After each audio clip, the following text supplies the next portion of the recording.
You're listening to Bedtime Fury, Federal Bureau of Magic Cozy Mystery, Book 5, by Annabelle Chase. Narrated by Elizabeth Seda. Chapter 1. Pancakes sizzled on the griddle.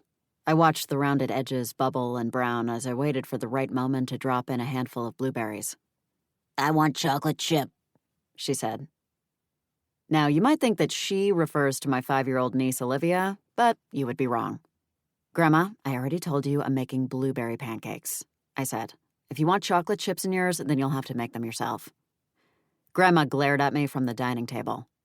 "I thought you were making us breakfast for a change." I slid the spatula underneath the first pancake and flipped it. Exactly. I said I'd make breakfast, not take orders. This isn't good enough. "Sure isn't," Grandma mumbled. Chocolate chip pancakes are dessert, not breakfast, Verity said from her place at the table. As a doctor, my sister-in-law is firmly entrenched in the minimum 5 fruits and vegetables per day camp. "Dessert for breakfast!" Olivia cried out. "I can't wait to tell my teacher." She hopped up and down in her chair. Now, sweetheart, there's no need to tell your teacher what you ate for breakfast, Verity said. Despite the affectionate tone, I heard the unspoken panic that she would be judged for her poor choice to serve her daughter such an unhealthy morning meal. I don't envy moms today. "Well, I have to tell Prudence," Olivia said. "She's always boasting about her muffin like it's a gift from the gods." "Sounds like your grandmother," Grandma quipped, and Verity shot her a silencing look. You don't need to compete with Prudence, Verity said. "Not when you're the clear winner," Grandma added. Verity pressed her lips into a thin line. That's not what I mean. Olivia crossed her arms. "Prudence says she's better than me because the teacher gave her the Patience Award this month." It is a virtue, Verity said, especially for children. "I'll teach you a spell that puts ants in her pants," Grandma told the 5-year-old. "That'll put Prudence in her place." Esther, don't encourage her, Aunt Thora said. "You're one to talk," Grandma said. "I seem to recall some of your more creative spells when a classmate annoyed you." Olivia's blue eyes shone. "Like what?" I was young and foolish, Aunt Thora said. "Liar, liar, pants on fire was inspired," Grandma countered. No one is setting anyone's pants on fire, Verity said firmly. I flipped the rest of the pancakes and listened to the satisfying hiss as the batter hit the heat. Where's the coffee? My mother's voice rang out. She sauntered into the kitchen, still in her pink silk robe and ballet-style slippers. Her hair and makeup, on the other hand, looked red carpet ready.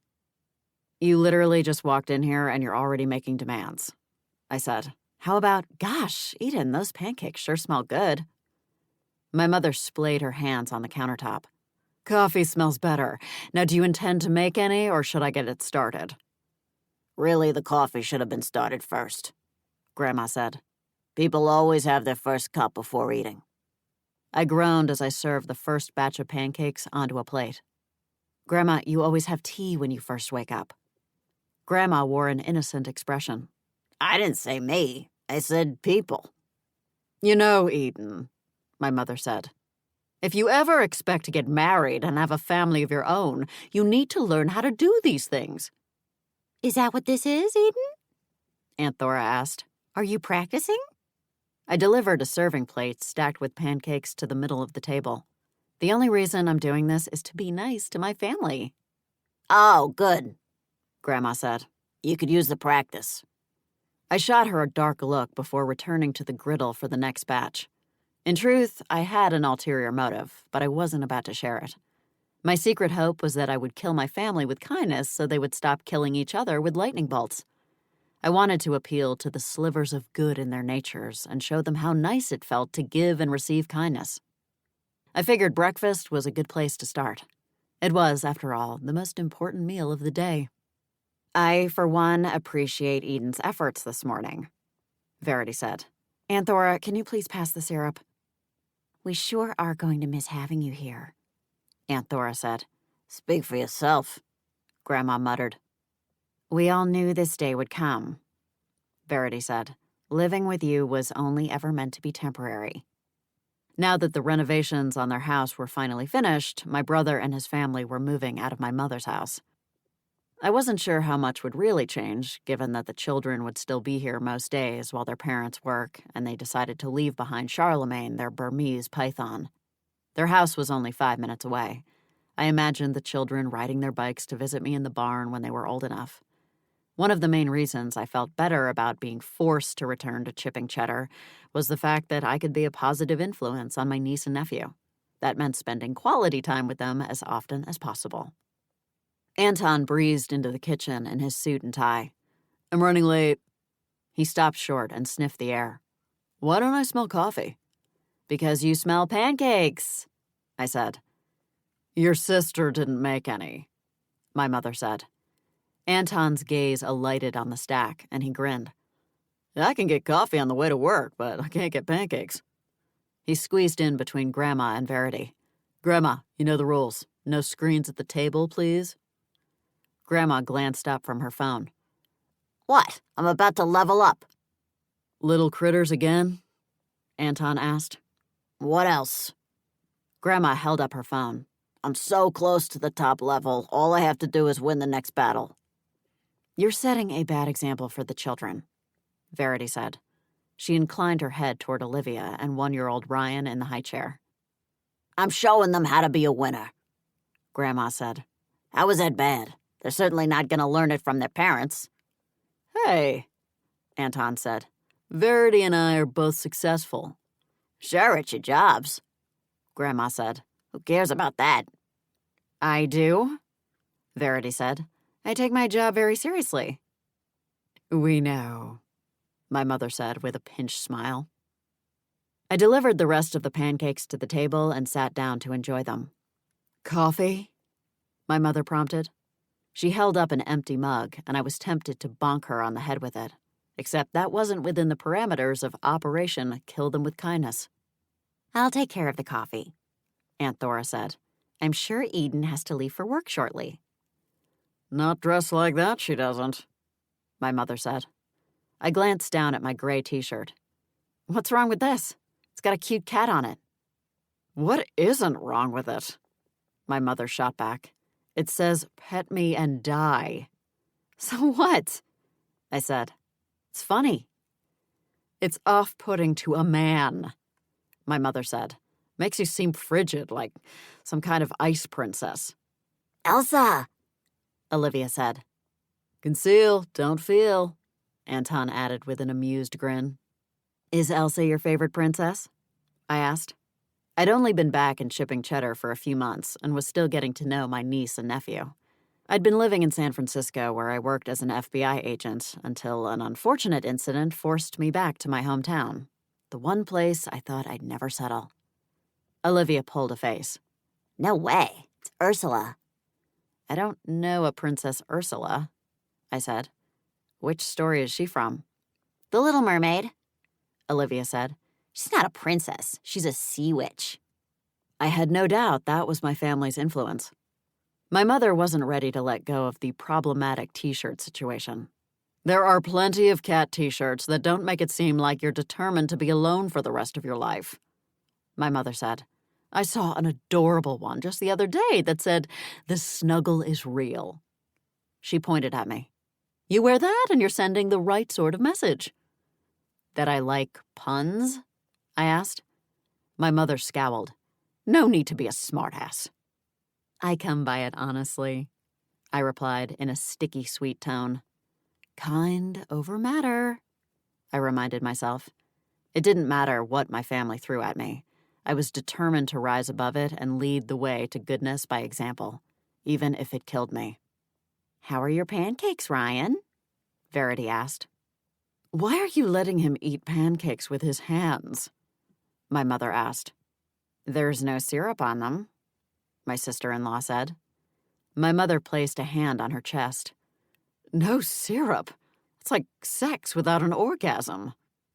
Anton grabbed his forehead. "Mom, could you not? We're eating." "And there are children present," Verity added. "Besides, he doesn't need the extra sugar." "Oh, honey," my mother said. Everybody needs a little extra sugar every now and again, like I said. Anton held up a hand. We know what you said. Thanks for the insightful analogy. Such prudes at this table, my mother grumbled. Aunt Thora brought over the coffee pot and filled my mother's mug. Anyone else? No time, Anton said. He'd gobbled down his pancakes in record time. We'll see everyone tonight. It's back-to-back meetings today. He kissed his wife and children goodbye. What about the move? Verity asked. You're supposed to help supervise. Anton grabbed his wallet from the counter and stuffed it into his back pocket. You're a much better supervisor than I'll ever be. I trust you. Verity's mouth opened to protest, but Anton was gone before she could eke out a word. My mother heaved a regretful sigh. So much like his father. Not really, Verity said. She carried her plate to the sink. He's already shown he has better taste in women. Grandma glanced up from her phone with a mischievous smile. Someone's feeling liberated on moving day. I made a quiet escape before I drew anyone's ire. Operation Kill Them with Kindness didn't mean offering myself as a sacrificial lamb. There were plenty of actual lambs in chipping cheddar for that. Chapter 2. On my way to the office, I passed by Magic Beans, the new coffee shop owned by my witchy rival, Corinne LaRue. The shop was reopened now, having been temporarily closed due to contaminated coffee beans. I noticed a sign in the window that read, Coffee with a Cop, today 9 to 10 a.m. My heart sank. Apparently, Corinne's relationship with the chief of police was going so well that they decided to work together in some capacity. So much for getting to the office on time. I pulled into the first parking spot I saw. Although I knew it was like scratching a scab, I couldn't resist going in. I lingered on the pavement and stole a quick glimpse inside. My stomach jumped slightly, as it always did at the sight of Sawyer Fox. The police chief sat at a table with his back to the door, while his pug Achilles drank from a bowl at his feet. The chief was deep in conversation with an older gentleman I didn't recognize. Corinne smiled as she brought the old man a cup of coffee. I'd be smiling too if I were dating the sexiest, most handsome man in chipping cheddar. I tried to shrug off the mantle of jealousy that had settled on my shoulders. After all, I was the one to reject a relationship with him. Not that I wanted to. I would have liked nothing more than to embark on a normal relationship with the chief. Dinners on the waterfront, picnics at the park with the dogs, snuggling under a blanket in front of the television late at night. The works. Life wasn't that kind to me, though. I was saddled with responsibilities that trumped my personal feelings and desires. I had to make peace with that. Somehow. Finally, I steeled myself and opened the door. Corinne glanced up as I entered, and I caught the subtle look of surprise on her face. She likely didn't expect me back after the borer demon incident, the aforementioned contaminated coffee bean situation. "Good morning, Eden," she said. Her hair was in its natural state today, beautiful brown curls with threads of gold. Sometimes she straightened it, but today was not one of those days. Chief Fox craned his neck to greet me. "Hey there, Agent Fury. You're here for coffee with the cop, aren't you?" I approached the table, ignoring the whirlwind in my stomach. "Sure, why not?" "Eden, do you know Mr. Riggin?" Corinne asked. "He lives out near the Tasker farm, past Cheddar Gorge." The older gentleman looked at me. "Please call me Stuart." "Nice to meet you, Stuart," I said. "I used to play in the fields at the Tasker farm. My brother and I even rode their horses without their permission sometimes." "Eden Fury committed an intentional criminal act?" Chief Fox asked. He clucked his tongue. "And yet they accepted you into the FBI. How standards have changed." "We were stupid kids," I said. "To be honest, I can't believe the Tasker farm is still there. Must be one of the last holdouts." Chipping Cheddar, Maryland had once been acres of farmland owned by English Puritans with surnames like Bradford, Danforth, and Caudry. Some of the dairy farmers eventually turned to cheesemaking, kickstarting the town's love affair with cheese. "It is," Stuart agreed. "My wife and I have dinner with the Taskers sometimes. Mary Tasker might be known for the best apple pie in town, but My wife makes the best fidget pie you've ever tasted."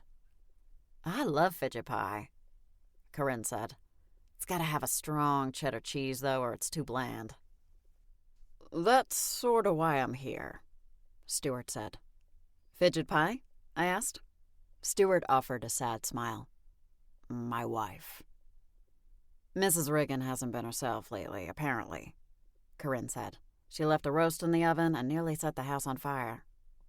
"She didn't even seem upset about it," Stewart said. "She just said these things happen, like it was nothing." "I can see why you'd be concerned," I said. "Has she been evaluated by a doctor?" Stewart nodded. "Doc says she's in good shape for her age. Couldn't find anything amiss. Telling you, though, she's not my Shelley. All the light has gone out of her eyes. She's always been the warmest woman in the room. People always want to talk her ear off because they sense her compassion." "But not lately?" I asked. "Yesterday I tripped going up the stairs and fell on my face," Stewart said. "Got this mark to show for it." He pointed to a small cut on his chin. "The old Shelley would have made a fuss over me. Made me a drink and brought me a compass and a Band-Aid." "But not this Shelley?" I asked. Stewart's gaze dropped to the table. "She didn't even bother to ask if I was all right. She just kept shucking corn as though nothing had happened." I'm sorry to hear that," I said. "If this continues, maybe consider getting a second opinion. My sister-in-law's a doctor here in town, Verity Fury. She'd be happy to examine your wife." "Well, thank you kindly," Stewart said. "Second opinion isn't a bad idea." "Mr. Riggin initially sat down to tell me about a fox that's been terrorizing his chickens," Chief Fox said. "We got a bit off topic." "You keep chickens?" I asked, delighted. I always liked the idea of fresh eggs. Stewart clasped his hands on the table. "That's definitely one of the perks. The downside is coming out in the morning and finding one of your chickens brutally murdered. You get attached." His expression clouded over. "I take it pretty hard. Shelley did too, before—" He trailed off, unable to complete the sentence. "I'll be sure to send Deputy Guthrie around to check on the chickens," the chief said. "We look after all our residents, not just the human ones." He reached down to stroke Achilles' head. Chief Fox had no idea how true his statement was. He was human and new to chipping cheddar. He didn't know about the supernatural world in plain sight. He certainly didn't know he was dating a witch.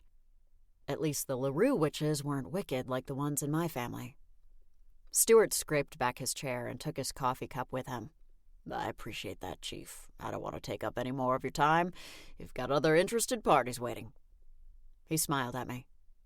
"Oh, she's not interested," the chief said, and we both blushed at the remark. Stewart shuffled toward the door, still smiling. "You providing security detail for chickens now?" I asked, in a teasing tone. "Those chickens are defenseless," the chief said. "It's our job to protect those that can't protect themselves." I couldn't resist a smile. In that case, I have a few newts in my garden that need protection from my grandmother's cat. Candy was a relentless hunter. Grandma might be the one attacking little critters on her phone, but Candy was the real-life culprit. "Sounds like poor Shelley Riggin is in the early stages of dementia," Corinne said. "I was thinking the same thing," Chief Fox said. "Poor guy. It's gotta be rough." "Corinne, we need you," the barista called from behind the counter. Corinne flashed a bright smile. "Thanks so much for doing this, Sawyer. I think it's going really well." She hurried to the busy counter. Not Chief Fox. Sawyer. I shoved the thought aside and slid into Mr. Riggin's vacant seat. "I bet you didn't expect coffee with a cop to end up as a therapy session." The chief shrugged. "It's a community outreach program. If the guy wants to vent about his wife, then I'm here to listen." His pleasant expression faded. "Besides, I understand what he's going through." "You do?" The chief swilled his coffee. "My grandfather went through something similar. He developed dementia after my grandmother died and could never remember that she was gone. Each day was a fresh hell.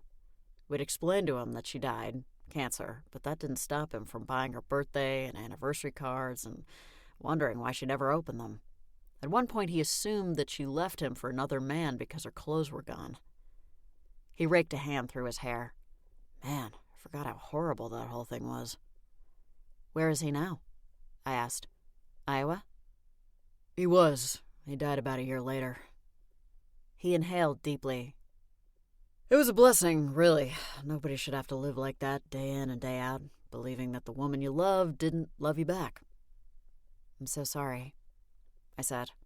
I hope Mr. Riggin has better luck. He reached down to scratch Achilles behind the ear. So what brings you in? Corinne said you'd be going back to the daily grind. I stiffened. She said that? She did. She said she was sure that you preferred the coffee there and that she doubted you'd be a regular customer. I wondered whether that was wishful thinking on her part. She knew the chief had been interested in me and that I shot him down before she swooped in. Did she suspect that my rejection wasn't genuine? Or did she just not like the idea of competition for the chief's affections? It was bad enough that our families were constantly at odds. I'd hoped that she and I could do better. I think a little competition is healthy, I said. He grinned. We are talking about coffee shops, right? Of course. What else? I fiddled with the strap of my handbag. So, how are things going between you two?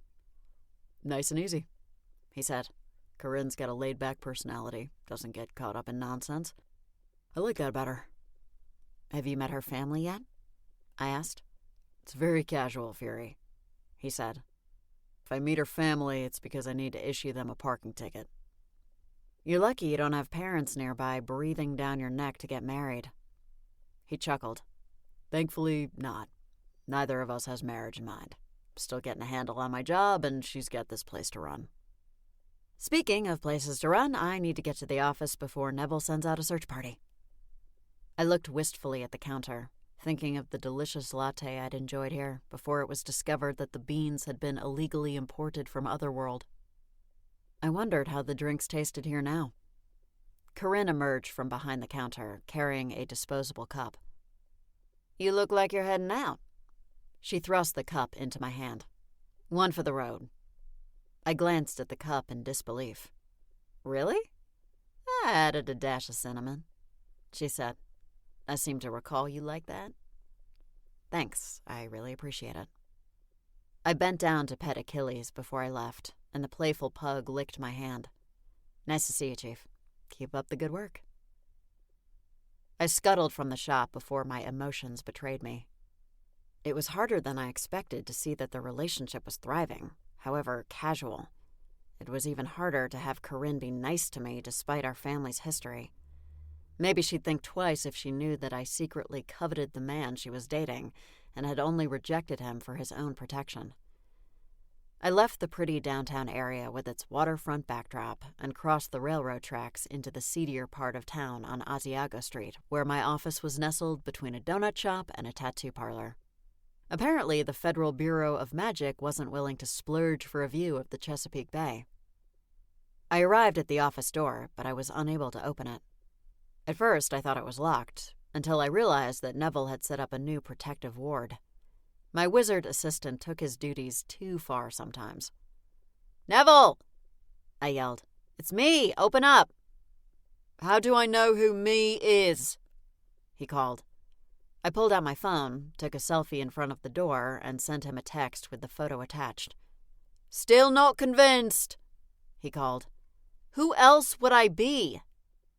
It could be an illusion, Neville said. Why would someone go to the trouble of crafting an illusion in order to access the office? I asked. Our computers aren't that interesting. There are other objects of interest in here, he said. What's the secret word? I hesitated. Did we come up with the secret word? And was I drunk when it happened? Maybe we should. I leaned against the door, losing patience. Neville, I need to pee. Drop the ward right now or I'm going to go full fury on your... The door swung open and I fell forward, spilling part of my latte on the floor. It is you, Neville said cheerfully. I scowled up at him before jumping to my feet. I think maybe we should have a secret word to avoid these situations. Neville scurried back to his desk, as though I might punch him. How about Fury. Too obvious, I said. We need something no one else could guess. Neville scratched his chin, thinking, Boston cream donut? That's 3 words. I tossed my handbag on the desk and dropped into my chair. I rolled to the side and switched on my sun lamp, a gift from Chief Fox when he first moved to town. I was a big fan of natural light, something that was lacking in both my attic bedroom and the office. When I eventually moved into the barn that straddled my parents' properties, I'd have my fill of natural light, at least according to John McLaren, the carpenter working on the renovation. He knew light was a priority for me. How about just donut? Neville asked. That works, I agreed. Anton and I used to have a secret word when we were kids. For what purpose? Neville asked. Usually to let the other one know if our parents were onto us, I said. It was the hint to change up our story or confess before we made things worse. What was the word? Neville asked. I stifled a laugh. Mucus. We would find inventive ways to work the word into the conversation. Somehow no one in the family caught on. Neville wrinkled his nose. You couldn't use a more pleasant term, like bunny? My brother's a vengeance demon and I'm a fury, I said. I think they got off easy with mucus. Fair point, Neville said. I swiveled my chair toward him. Have you gone through today's transmissions yet? Every day, we receive notices from Otherworld that we need to review. Escaped demons, potential threats to the area, new guidelines. It's one of the main tasks required of our satellite FBM office. That, and check that the dormant portal to Otherworld located near Davenport Park isn't ready to bust open and spill dangerous supernatural creatures into this tranquil, primarily human town. Already finished the review, O majestic goddess of retribution? I gave him a stern look.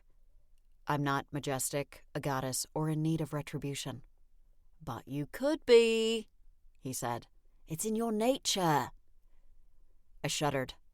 Let's not discuss my nature, please. You know how I feel about it.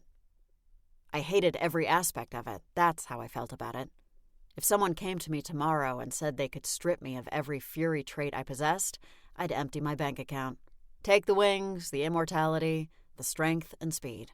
I would be more than happy to be a normal 26-year-old woman with an annoying family and an excessive number of cat t-shirts. He lifted a sheet of paper from his desk. There's an arrest warrant for a demon in this world. Known smuggler, location unknown. All officers are on alert. Show me. Neville set the alert on my desk. His name is Handel Gottsberg. I examined the page. Wait a minute. I know him.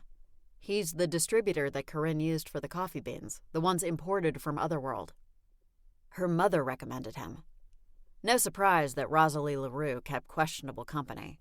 Her antics didn't rise to the level of my family's, but her hands weren't exactly squeaky clean either. Any reason to think he'd come to Chipping Cheddar to see her? Neville asked. Can't hurt to ask, I said. Neville seemed unconvinced. Isn't she the scary one in that coven? Scary is probably an overstatement. She's not the most trustworthy LaRue, let's put it that way. And she happened to have a small place a couple of blocks away where she conned unsuspecting humans with her fake psychic abilities.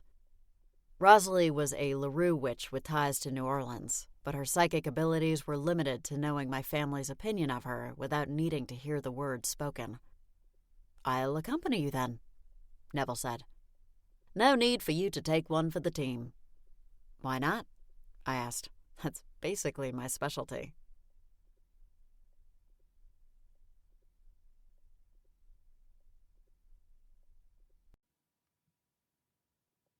Chapter 3. I strode into Rosalie's place with Neville practically stepping on my heels behind me. With clashing animal prints and jewel-toned acrylic vessels scattered across every surface, the interior was as tacky as its occupant. Corinne certainly didn't get her eye for style from her mother. Hey there, Rosalie, I said. She took a long drag on her cigarette before stubbing it out in the paper cup on the table. Well, Eden Fury. Say, did you know they have entire conventions for your type? Freaks. I flinched. Those aren't furies. Those are furries. Rosalie inclined her head. What's the difference? The extra letter R, Neville said matter-of-factly. Rosalie smirked. I like this one. Neville straightened. Why, thank you. What do you need? Rosalie asked. Palm reading? She wiggled her fingers. No charge. Funny, I said. I'm looking for information on a friend of yours. Rosalie leaned back in her chair. You'll have to be more specific. That's a pretty long list. Neville held up the sheet of paper with Handel Gottsberg's image. With his hooked nose and sunken eyes, he wasn't the most attractive man on the planet. This friend. Rosalie arched an eyebrow. Is this because of the boar demon? I thought we'd move past that little snafu. I didn't issue the alert, I said. This came from Otherworld. Although I had no doubt the FBM passed along details of Handel's involvement in the demon's appearance in town. He's a known smuggler, Neville said. Handel's a distributor, Rosalie insisted. That's not a crime. It is when he distributes items from Otherworld. He sources hard-to-get items and distributes them. Her lips curved into a smile. For a price, of course. Well, right now, I'm a distributor, I said, tapping the page. And I'm distributing his image so I can find him. I haven't seen him, Rosalie said. She picked up an emery board and began to file her nails. Is that all? I inched closer and injected a pleading tone into my voice. Rosalie, I'm really trying to bridge the gap between our families, so help a sister out. Tell me where I can find Handel. I would have thought my daughter's decision to date your beloved Chief Fox would wedge that gap wider than the Grand Canyon. My stomach tightened. Not at all. Corinne knows we're cool. Rosalie cackled. Like she needs your blessing. Chief Fox was more than happy to indulge her interest. Neville shot me a cautious look. Perhaps we should stay on track. My hands clenched into fists. I'm not looking to cause trouble, Rosalie, but I'm authorized to use my powers to get you to comply. Rosalie appeared impressed. How about that? Sweet Eden Fury is finally turning sour. I wondered how long it would take to follow in your family's footsteps. I am nothing like them, I snarled. Neville stepped between us. Ms. LaRue, I don't want to create drama here, but I have a weapon in my pocket, and I'm not afraid to use it. Rosalie glanced down at his trousers. I hope you mean a banana. Neville stuck his hand in his pocket. One of my jobs is to make toys for Agent Fury to play with. Has she mentioned that? Toys? Rosalie repeated. She started to smile, but the expression on Neville's face seemed to make her think better of it. Fine. She dropped the emery board. Handel was here last week. We had lunch. What did he want? I asked. To apologize for what happened. He had no idea a boar demon had taken refuge in a coffee bean sack. He's not trying to cause trouble. He only wants to make his clients happy. He stopped by Chipping Cheddar to issue an apology? I asked. That's right, Rosalie said. Just because he's an alleged smuggler doesn't mean he's inconsiderate. I like that you felt the need to say alleged, I said. I think everyone in this room has first-hand experience with his crime. Did he say where he was off to next? Neville asked. Rosalie tapped the emery board on the table. He mentioned something about Nashville. Business or pleasure? I asked. Rosalie clucked her tongue. Oh, Eden, so short-sighted of you to think it has to be one or the other. He might not be much to look at, but half his business model is being charming. Does he have any plans to return here? I asked. If he does, he didn't share his plans with me, Rosalie said. Does the FBM have a Nashville outpost? You seem perfectly at ease with throwing a business associate under the bus, I said. Rosalie shrugged. It might surprise you to learn that I care about this town. Just because I don't run around with a badge doesn't mean I don't have its best interests at heart. In that case, why didn't you contact me when he came back to town? I asked. Nice one, Neville whispered and elbowed me. I didn't realize anyone was looking for him, or I would have, Rosalie said. I know you're still relatively new to the job, but you might want to think about brushing up on your communication skills. Don't play ignorant with me, I said. You knew he was responsible for bringing the boar demon to town. Common sense dictates that I'd be interested in speaking with him. Well, he was only here for an hour or so, and he came unannounced, Rosalie said. Did he see anyone else while he was here? I asked. After lunch, yes, but he didn't mention any names. His client list is confidential. I guess so, considering they engage his illegal services, I said. Rosalie looked at me. It's not any different from an American tourist sneaking a bottle of wine in their suitcase after a visit to a French vineyard. Actually, it's a lot different, I said. And if you can't see that, maybe you should ask your mother to explain. Adele LaRue served on the local supernatural council with me and was a respected community leader. She had no interest in breaking the law. Rosalie snorted. I don't need any lessons from you, thanks. As far as this town is concerned, you're the loser that destroyed the world's biggest wheel of cheese. Which I used to trap the boar demon, I huffed. Not that I could explain that to a town of unsuspecting humans. Rosalie plucked another cigarette from inside her bra. Any more questions before my mouth is otherwise engaged? Neville and I exchanged glances. No, I think we're done for now, I said. But if you hear from Handel, I want you to contact me immediately. She waved the hand with the cigarette. Yes, you'll be the first to know. After our fruitless visit to question Rosalie, Neville and I headed to Davenport Park for a training session where I defeated 3 simulated demons and leveled up. It was like a real-life version of Little Critters. If I wasn't afraid of Grandma decimating half the town, I'd let her join in next time. Eden, honey, I'm so glad you're home, my mother said when I dragged my worn-out body home afterward. I had strength, stamina, and speed, but they didn't prevent sore and tired muscles. Since when? I asked.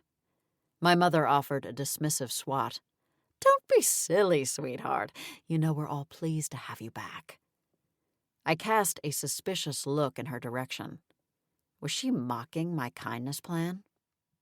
Do you want me to make dinner? Is that it? No, breakfast was quite enough for one day. I imagine that was taxing for you, considering that you don't normally cook for anyone. I cooked for myself for years, I said. How do you think I managed to eat all this time? Oh, honey, sticking a lonely dinner for one into the microwave doesn't count as cooking. Everybody knows that. I folded my arms. Just because I didn't become a master chef like Raphael doesn't mean I don't know how to cook. My cousin Raphael is the owner and head chef at Chop House, the best restaurant in town. He elevates slicing and dicing to an art form. Once the barn is fully renovated, you'll be able to practice cooking to your heart's content, my mother said. She squeezed my cheek. Then you might finally be good at it. I ground my teeth in an effort not to respond. I should probably mention that it's time for the annual photo, my mother continued. You'll actually be able to participate this year, now that you're back in town. Isn't that wonderful? I scrunched my nose. Photo? What photo? It took me a moment to process. No, not that photo. Yes, that photo, and don't you dare try to wriggle out of it, my mother said. You don't have the excuse of being thousands of miles away anymore. I can have my friend Cecily make you a new outfit, Aunt Thora piped up from her place at the kitchen counter. That's a good idea, my mother said. She proceeded to scrutinize me. There's no way Eden will still fit into the last outfit she wore. Hey, I objected. I might still be able to fit into it. Not that I wanted to. The Day of Darkness is basically Christmas for black magic witches and wizards. Gifts are exchanged, and commemorative photos are taken and sent to family and friends. I'd been a reluctant participant as a child, but I saw no need to continue the tradition as an adult. Now that you mention it, Beatrice, I'm not so sure you'll fit into last year's outfit, Grandma said, shuffling into the room. She wore a black t-shirt that read, "What doesn't kill you disappoints me." A little too on the nose, that one. My mother turned to glare at her. "What are you suggesting?" Grandma continued to the table, ignoring my mother's dagger eyes. "I'm suggesting that you've been displaying the same shortcomings with food that you do with men. An inability to say no." My mother pursed her lips, and I could tell she was debating whether to escalate this conversation or let it go. "Well, I will have you know that I've decided to change things up this year anyway. I was going to suggest a new look for this year's photo." Grandma arched a skeptical eyebrow. "What kind of new look? And why is this the first I'm hearing about it?" My mother sauntered over to the table and took a seat. "Well, we always go with black dresses and hats." "Because it's traditional," Grandma said. "What do you think we should wear, Kelly Green? We're not leprechauns celebrating St. Patrick's Day. Our holidays are real." "I know that," my mother said. "It's just that I saw Christine Hepplewhite's photo from last year, and their coven managed to look both frightening and sexy at the same time. If they can manage it, why can't we?" "Because you won't be swapping the women, just the clothes," I said. "I took the liberty of creating a few sketches," my mother said, ignoring me. "I'll go get them now, shall I? If Eden is joining us this year, we need to take that into account." "I'm not so sure that I should," I said. "Technically, I'm not a witch. Besides, I'm an agent for the Federal Bureau of Magic now. I don't know that it would be appropriate to celebrate the Day of Darkness. That would be like working as an agent of S.H.I.E.L.D. and celebrating Hydra Day." "Oh, Eden, you take everything so seriously," my mother said. "When will you learn to lighten up?" "And when you do, start with those hairs under your chin," Grandma said. "I have a bleaching potion that works wonders." I absently touched the skin beneath my chin. "I don't think I'm being overly sensitive," I said. "I have to believe that the FBM frowns upon the celebration of dark magic." "It's more than a celebration," my mother said. "It's one of the most special days of the year. You can feel the energy." "Exactly why I prefer to avoid it." "Who's gonna tell if you participate?" Grandma asked. "That midget you work with certainly isn't gonna open his pie hole. He worships the ground you walk on." "Neville is not a midget," I said. "He's a wizard, and he's my assistant." "And you're a Fury, as well as a member of this family," my mother said heatedly. "If we're taking a family photo for a special day, then you're going to be in it, and that's the end of the discussion." "In that case, why not include Verity and Olivia?" I asked. "They're members of this family, too." My mother gave me a cross look. "You know perfectly well that Verity is a druid and a member of this family by marriage only." "Then what about Olivia?" I asked. My mother fell silent. "She tried to wrangle Olivia, but Verity put her foot down and said no," Grandma said. "She said it's because Olivia isn't a witch," my mother said, visibly annoyed. "But I know it's because she doesn't want Olivia to be part of something that Verity isn't. Selfish woman." "Speaking of Verity, shouldn't she be here supervising the move?" I asked. There was no sign of boxes or suitcases. "They finished here about 2 hours ago," my mother said. "Most of their belongings were in storage anyway." "Well, I think Verity is right," I said. My mother rolled her eyes. "Of course you do. Verity could say that Gruyere is the best cheese and you'd agree with her." That's because Gruyere is the best cheese, Aunt Thora chimed in. "Olivia hasn't developed enough abilities yet to know where she falls on the supernatural spectrum," I said. Although there'd been some hints already, my niece was only 5. It could take a few more years to know for certain, especially when dealing with a hybrid like her. "The photo has been the 3 of you for years," I said. "There's no reason to start including me again now." My mother stomped her foot like a petulant child. "Eden Joy Fury, as your mother, I command you to participate fully in the Day of Darkness." "You command me? What's this really about?" I asked. Why is this so important to you? I know why, Grandma said. Because in that same photo she saw of the Hepplewhites in their new outfits, they were also celebrating a new marriage and a third grandchild. Ah, now I understood. This is the Wicked Witch's version of keeping up with the Joneses, I said. Forget it. I'm not helping you puff up your numbers for the sake of appearances. My mother crumpled. It's bad enough that you eschew our traditions, but then you come back here unmarried and without any babies. She threw out her arms. I'm the laughingstock of the Mid-Atlantic chapter of Black Magic Babes. Newsflash, Mom, it isn't my job to make you feel good about yourself. That's your job and only your job. Before their divorce, one of my parents' repetitive arguments involved my father's inability to make her happy. Once he recognized his efforts were in vain, he stopped trying, and that was the beginning of the end for their marriage. Don't you try to use that head voodoo on me, my mother simmered. Good luck with your photo shoot, I said. I look forward to seeing the new outfits. I turned to retreat to the attic. You think you're such a big shot now that you're an FBM agent, my mother said. Need I remind you where the real power is in this town? Slowly, I turned back to look at her. I am well aware of where the real power is, which is exactly why my job is so important. And yet you had no problem dipping into the well of dark magic when it suited you, my mother accused. Our magic that you so despise. I saved this town on more than one occasion using that very magic that repulses you. Yes, but not because you willingly stepped up to help out of the goodness of your heart, I said. Everything you do is for your own selfish purposes. Using your magic is always a last resort for me. So much for Operation Kindness. My mother's cheeks reddened. If it weren't for our magic, you wouldn't be half the fury you are now. Exactly. Glad you're finally starting to get it. I ran up the steps to the attic before anyone could stop me. My family refused to understand my position.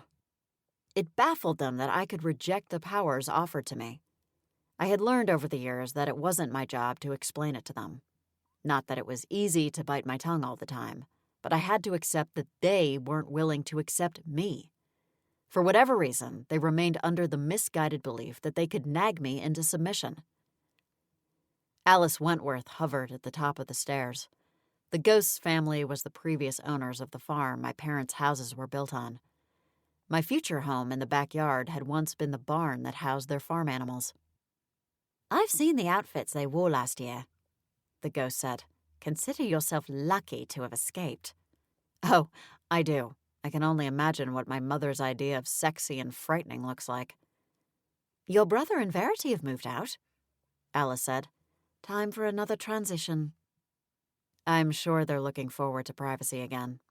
There certainly wasn't much of that in this house. They have 2 small children, Alice said. I don't think they'll have privacy for another 16 years. I laughed and stopped abruptly at the sound of someone screaming. What on earth? Alice floated over to the television. Oops, sorry about that. I've been trying to break out of my comfort zone by trying horror movies. I figure what's to be afraid of now that I'm a ghost, right? I crossed the attic to my mattress and plopped down to take off my sweaty shoes. You know I'm not a fan. I remember. Your family used to taunt you for it. They couldn't imagine that someone as powerful as a fury could be afraid of a child's rotating head that spewed pea soup. Have I mentioned they're very supportive? I asked wryly. And right now, my mother was very angry. Probably best to avoid her until she calmed down. I'm gonna nap. Can you let me know when Aunt Thora's made dinner? I'd use my invisibility locket and sneak down for food later. So much for Operation Kindness, Alice said. You left out the kill them part. I sprawled across the mattress and fluffed the pillow. It won't happen overnight, I replied. Truthfully, I knew winning them over to the good side might not happen at all. But it was worth a try, wasn't it?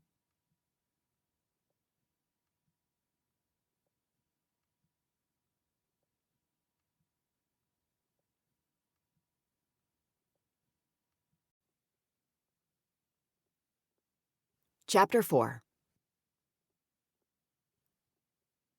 I must have been more exhausted from training than I realized, because I slept right through dinner and into the next morning.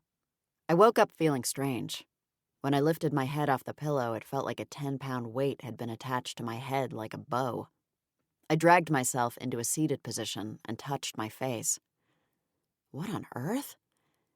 My skin felt rubbery and misshapen. Even worse, I could scarcely see the attic. My fingertips pressed the skin around my eyes. Everything felt puffy. Alice emerged from a wall. She took one look at me and recoiled. "Eden!" she yelled. "There's a pumpkin demon in your bed!" "There's a pumpkin demon?" I asked. Alice peered at me. "Eden?" I waved. "It's me. Something's going on." Alice drifted forward. "What's the matter with your face?" "I don't know," I said. "Why did you call me a pumpkin demon?" "Because your head looks like a pumpkin." Simple enough. "I need a mirror." That meant a trip to the bathroom downstairs. I worried about my equilibrium now that my head weighed more than it should. "Is it actually orange?" She shook her head. "It's your head, only enlarged." My head was too big. Great balls of a minotaur. I had a feeling I knew exactly what this was. "Alice, did you notice anyone come up to the attic while I was asleep?" Alice appeared thoughtful. "Not that I recall. There was you, of course. Oh, and your mother came up with clean laundry, but that's it." "My mother came up with laundry?" I didn't wait for a response. I rooted around in search of evidence. I found it under the mattress. A Buffy the Vampire Slayer bobblehead tied to a bag of herbs with a mandrake root attached. "Did your mother bring you a gift as a peace offering?" Alice asked. "Not quite."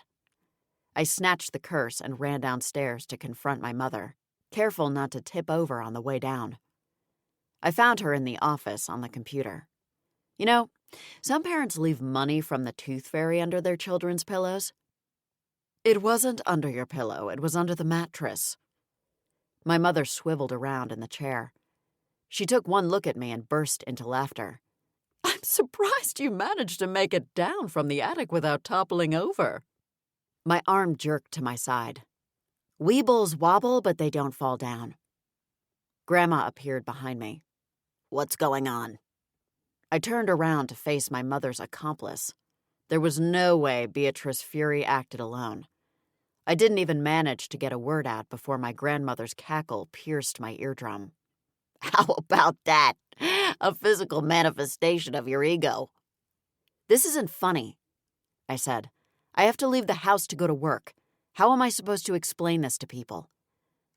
"Just tell them that your job has gone to your head," my mother said sweetly.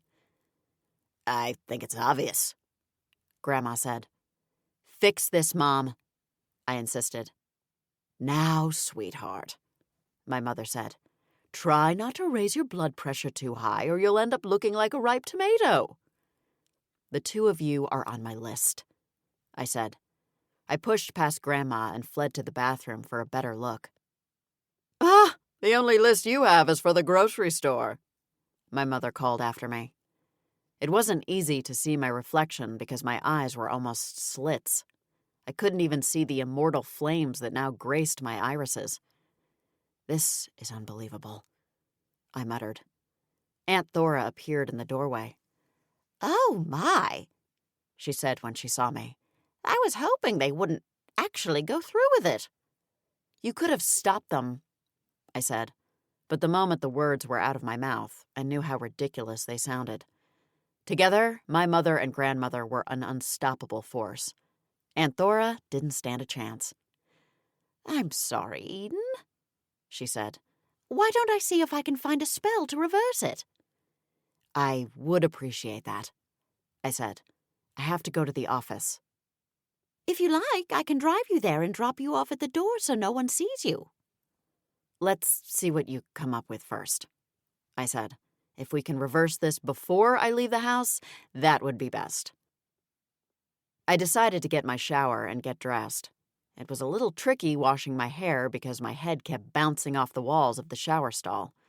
I had no sense of space with my enlarged head. By the time I was ready to go, Aunt Thora had gone through her grimoire. I could tell by her expression that the news wasn't good. "Give it to me straight," I said. I stood across the island from her in the kitchen. "How about a nice cup of tea with lemon?" Aunt Thora offered. "That bad, huh?" I asked. I'm not sure if I can eat or drink anything in this condition. I'm not even sure where my lips are. "They do look nice," my mother said, now on the sofa in the family room. "Very plump, like Angelina Jolie. You ought to consider keeping them." My fingers brushed over my puffy lips. "No, thank you." "It looks like this spell is locked in," Aunt Thora said with a note of sympathy. My heart jolted. "What do you mean by locked in?" "It's the kind of curse on a timer," Aunt Thora said. "You just have to wait for it to run its course." "We're not novices, unlike some FBM agents in town," Grandma said. She passed straight by me to fill the kettle with water. I splayed my hands on the countertop. "And how long is this timer?" "According to the grimoire, the curse lasts for 24 hours from the time it began." "So whenever my mother brought the laundry." "I'm going to kill both of them." "I'd like to see you try," Grandma said. Her attention was back on her phone. "I caught 2 critters this morning, and I haven't even left the house yet. That's a good day." I lurched forward and nearly lost my balance in the process. I would have to remember to move slowly until my head was back to its normal size. "You cannot curse people willy-nilly like this," I said. "I would curse someone just for using the phrase willy-nilly," Grandma shot back. "You're not the boss of me, and you never will be. I don't care how many badges you pin to your body." "I can't believe this is all because I didn't want to take the Day of the Darkness photo," I said. "The punishment seems disproportionate to the alleged crime." "I don't mind driving you into town," Aunt Thora said. "Eden would never go into town looking like someone filled her head with helium," my mother said. "She's too vain." "I'm vain?" I echoed. "Who's the woman that refused to wear a hospital gown when she got her tonsils out because it made you look fat?" "It added at least 10 pounds," my mother snapped. "It wasn't remotely flattering, and the color was dreadful." I felt my resolve strengthen. I wasn't going to let their shenanigans pull me down. "You know what? You're not going to win this time. I'm going to go about my day like any other." Grandma snickered. "Good luck with that." She shuffled back to her room. Princess Buttercup, my beloved hellhound, bounded into the room and whimpered at the sight of me. "I know," I said. "I'm sorry. I'll be back to normal tomorrow." I grabbed my keys and handbag from the counter. "I'm going to work now. I suggest staying out of my way for the next 24 hours. I went to the car in the driveway and opened the door. It wasn't easy to maneuver myself into the driver's seat. I banged the top of my head twice on the way in. I managed to start the car, but before I could reverse out of the driveway, a knock on the window startled me. Mrs. Paulson stood next to the car in a powder pink jogging suit. I rolled down the window to meet my elderly neighbor. "Good morning, Mrs. Paulson. Is everything okay?" Her eyes popped at the sight of me. She seemed unable to form words. "What?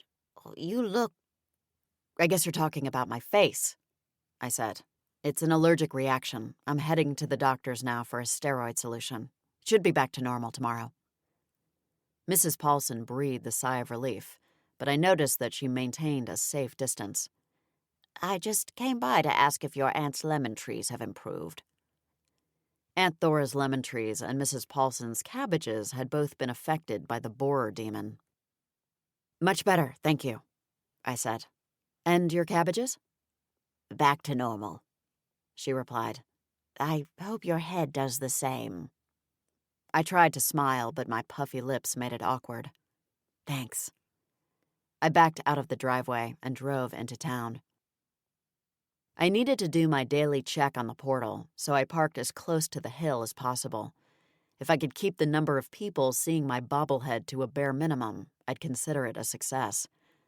My mistake was failing to check my surroundings before opening the car door. Agent Fury? I whirled around and nearly lost my balance. Chief?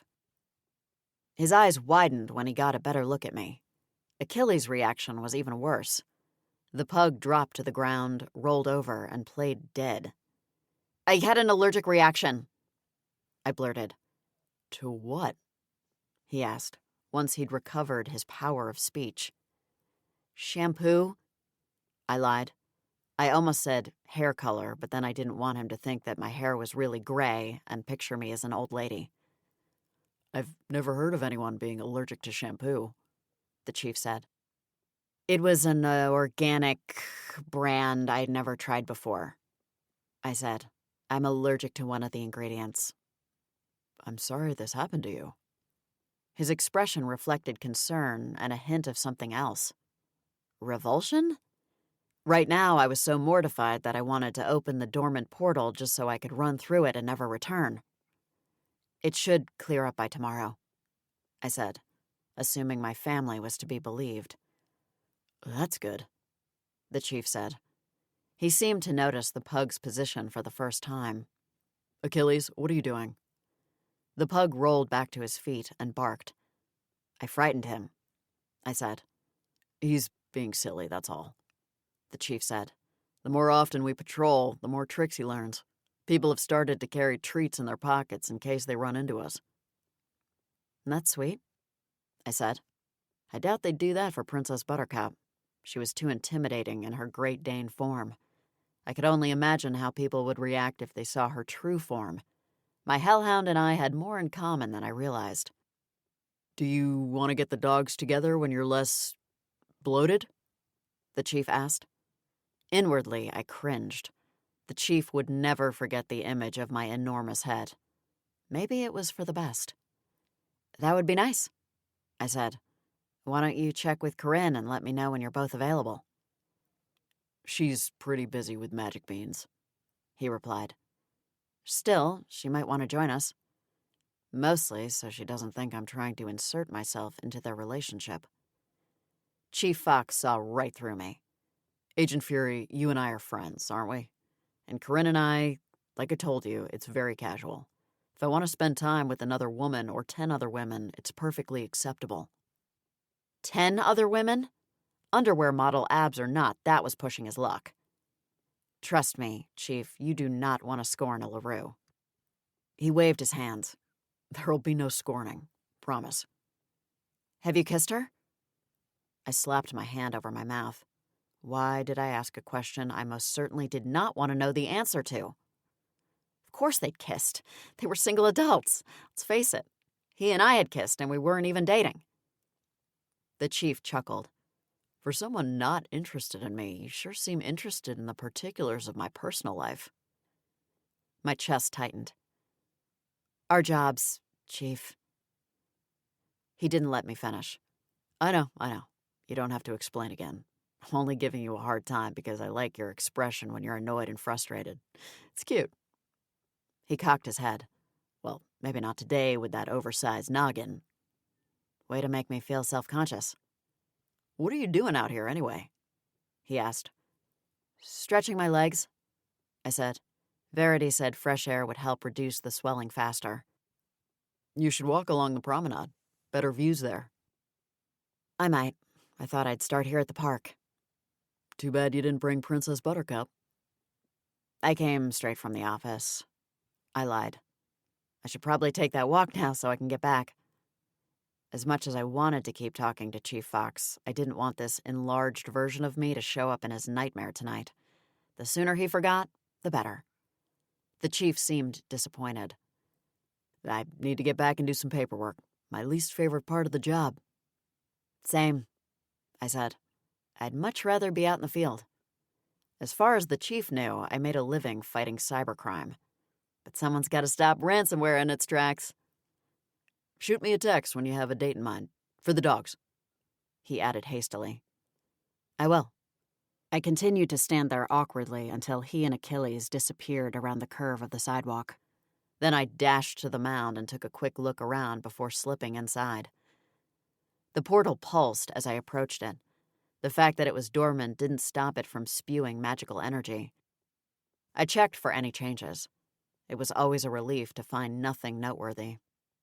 If a day came when that changed, I had no idea what I'd do other than call FBM headquarters in a panic. My office needed a red button to hit in an emergency. If the portal ever became active again, chipping Cheddar was doomed. "We need a contingency plan," I told Neville upon arriving at the office. The wizard looked up from his phone screen. "In case your head never shrinks?" I'd warned him about the curse in advance so that he didn't freak out when he saw me. I didn't need my morale crushed any further today. "No," I said, "in case the portal ever reopens." "Oh my, have I not shown you that?" "Shown me what?" He opened the drawer of his desk and rifled through the contents until he found what he was searching for. He walked over and dropped a red booklet on my desk. "You made me read hundreds of pages of guidelines about trivial matters like not leaving the lights on overnight and costing the FBM money, but you forgot to show me this?" Neville grimaced. "When you say it like that, it does seem like quite the oversight." I opened the booklet and scanned the pages. "Have you read this?" "Of course, ages ago." "So long ago that you've forgotten the emergency protocol?" Neville scratched his head. No.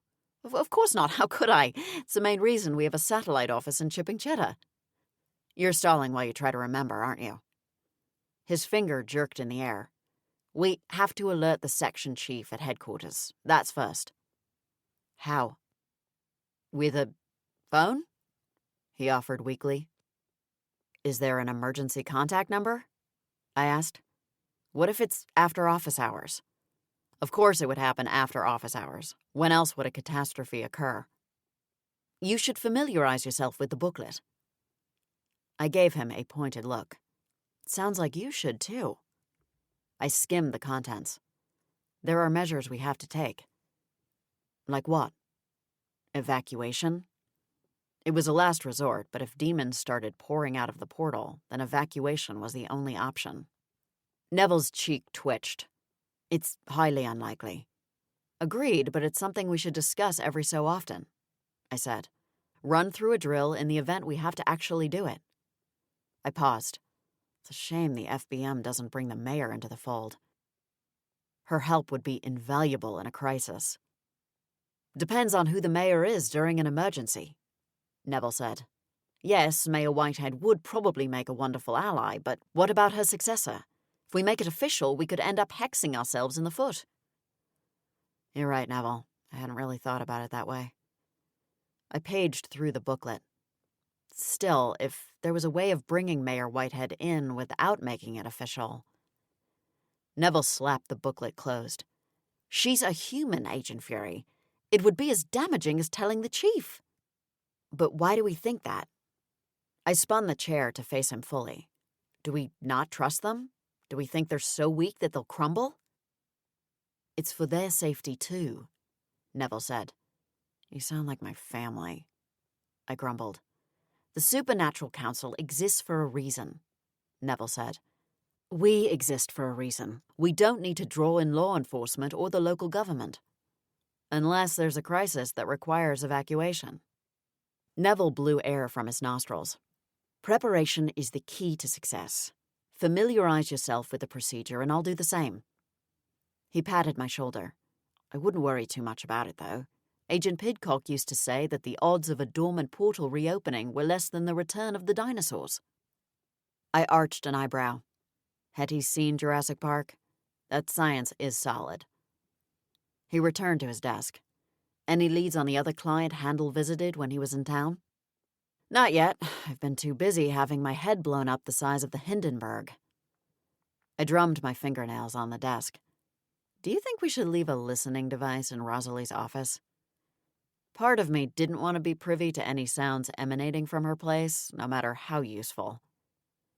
I considered it, but as a witch, I worried she might be able to detect any magical items I left behind. Good point. and I didn't want to be on her bad side. I guess I could ask Corinne if she has any ideas. She's had direct contact with Handel, too. You'll wait until your head is back to normal, won't you? Neville asked. No reason to give her customers a fright when she only recently reopened. Fair enough. I didn't want to leave it too long, though. If the mystery client knew more about Handel's travel plans, we might be able to track him. A cat's meow emanated from my phone. What on earth is that? Neville asked. A text from Clara. Clara Riley had been my best friend all the way through high school until I left for college and then the FBI. We drifted apart, mainly because I was determined to keep my distance from all things chipping Cheddar. Obviously, that didn't work out quite the way I planned. I quickly scanned the text. Double-decker crap sandwich. I forgot I told Clara I'd meet her at the diner. You could always cancel, Neville said. She'd understand if you told her what happened. Clara knew the truth about my family and wouldn't be surprised in the least to learn that my own mother had hexed me. Nope, I said I wouldn't let my family get the better of me today, and that means sticking to my plans. Unfortunately, Sassy was with her, which meant my former high school nemesis would get a close-up view of my swollen head. I squared my shoulders and steeled my pride against any impending attacks. If there was one thing I knew, it was that big-headed girls don't cry.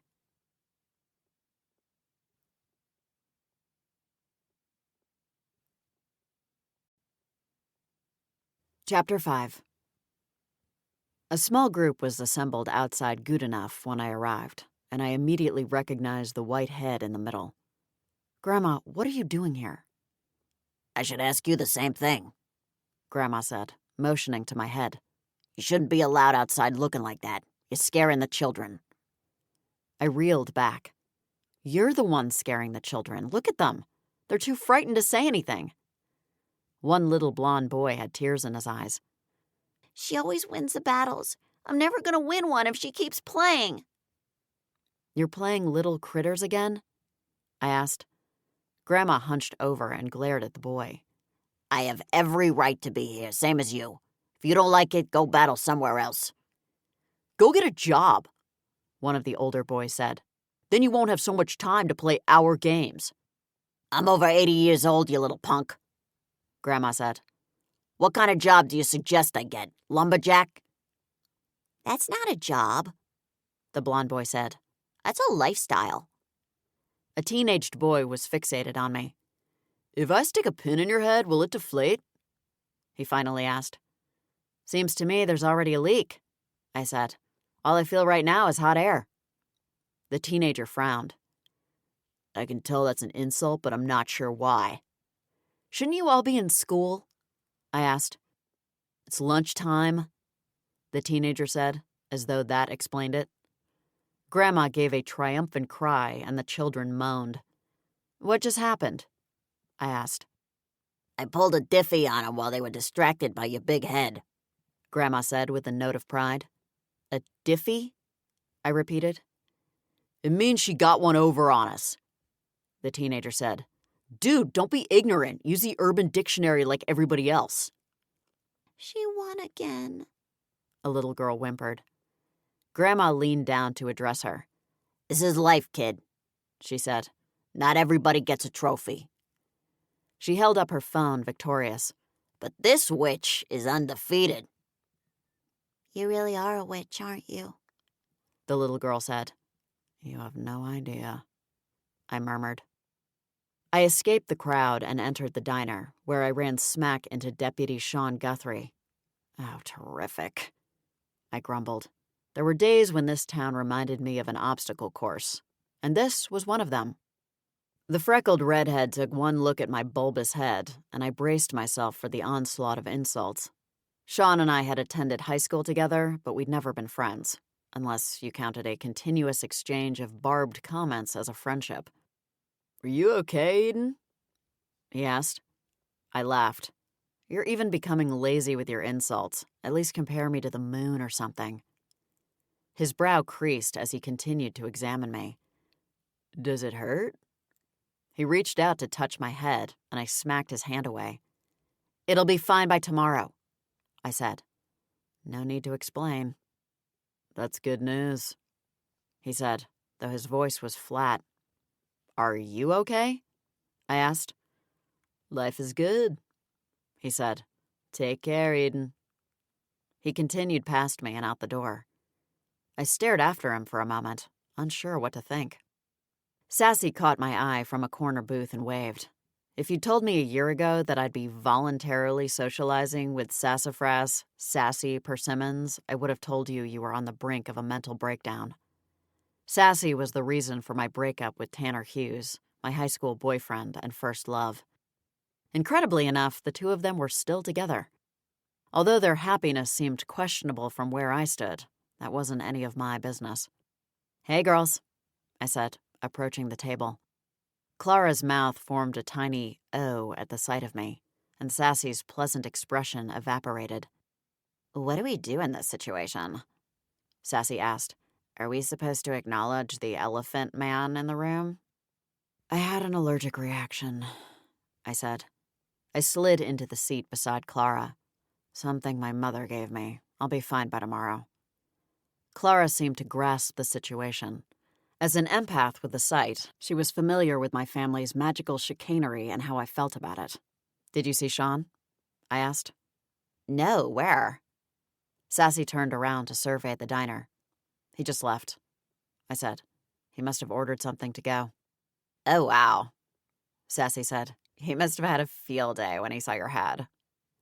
"I think he might be maturing," I said. "He actually asked me if I was okay." Sassy appeared unconvinced. "Tanner and I saw him at the market on Sunday, and he was making fart noises with his armpit." "Well, he's on duty now," I said, knowing full well that didn't usually make a difference. "I'm glad you still came to meet us," Clara said. "It's important to keep your chin up." "She can't," Sassy said, completely serious. "There's too much weight pulling it down right now." The waitress stopped by to take our order. To her credit, she didn't even blink at the sight of me. "Are you sure you can eat with those lips?" Sassy asked. "I'll manage."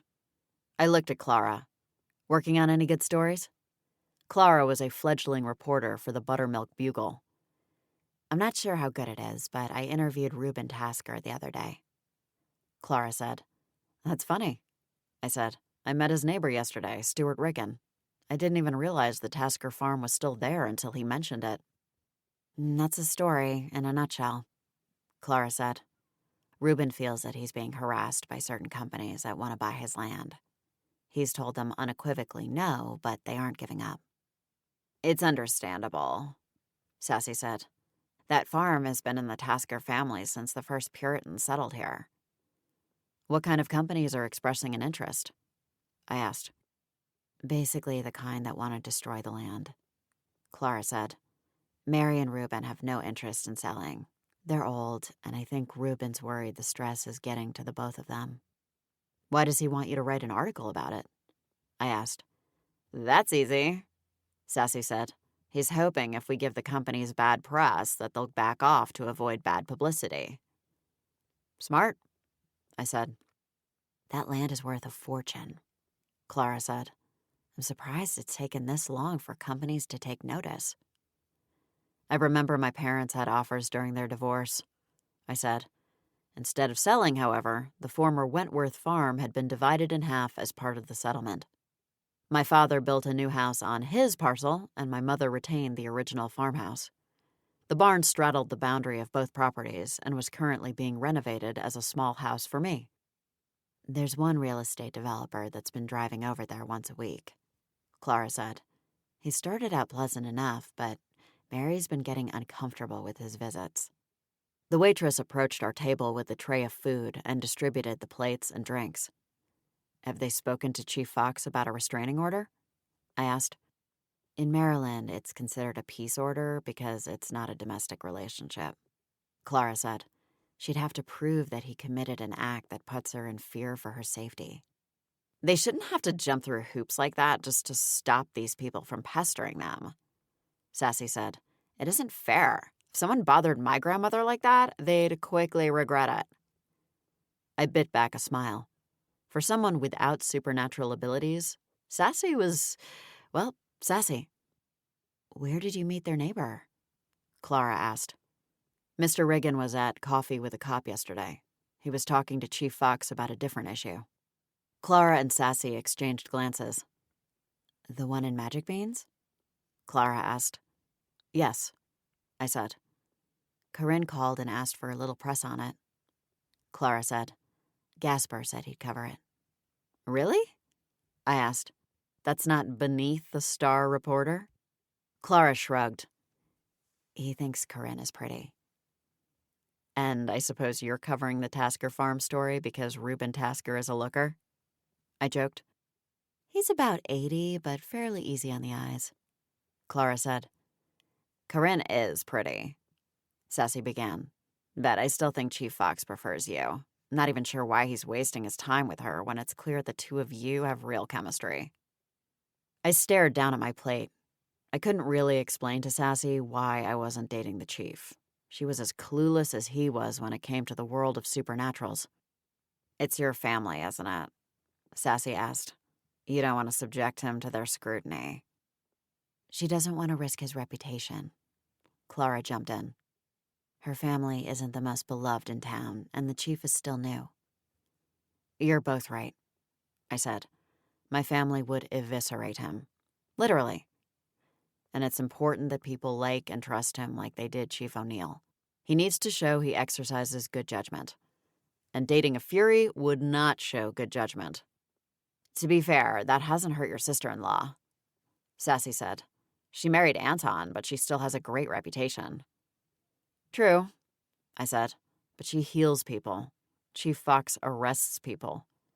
He keeps the town safe, Sassy said. It's not so different. I wish I could explain that Verity's druid powers were designed for healing, and mine were designed for destruction. Not the same at all. Well, Eden has made up her mind, Clara said. I think we should respect that. Sassy popped a French fry into her mouth.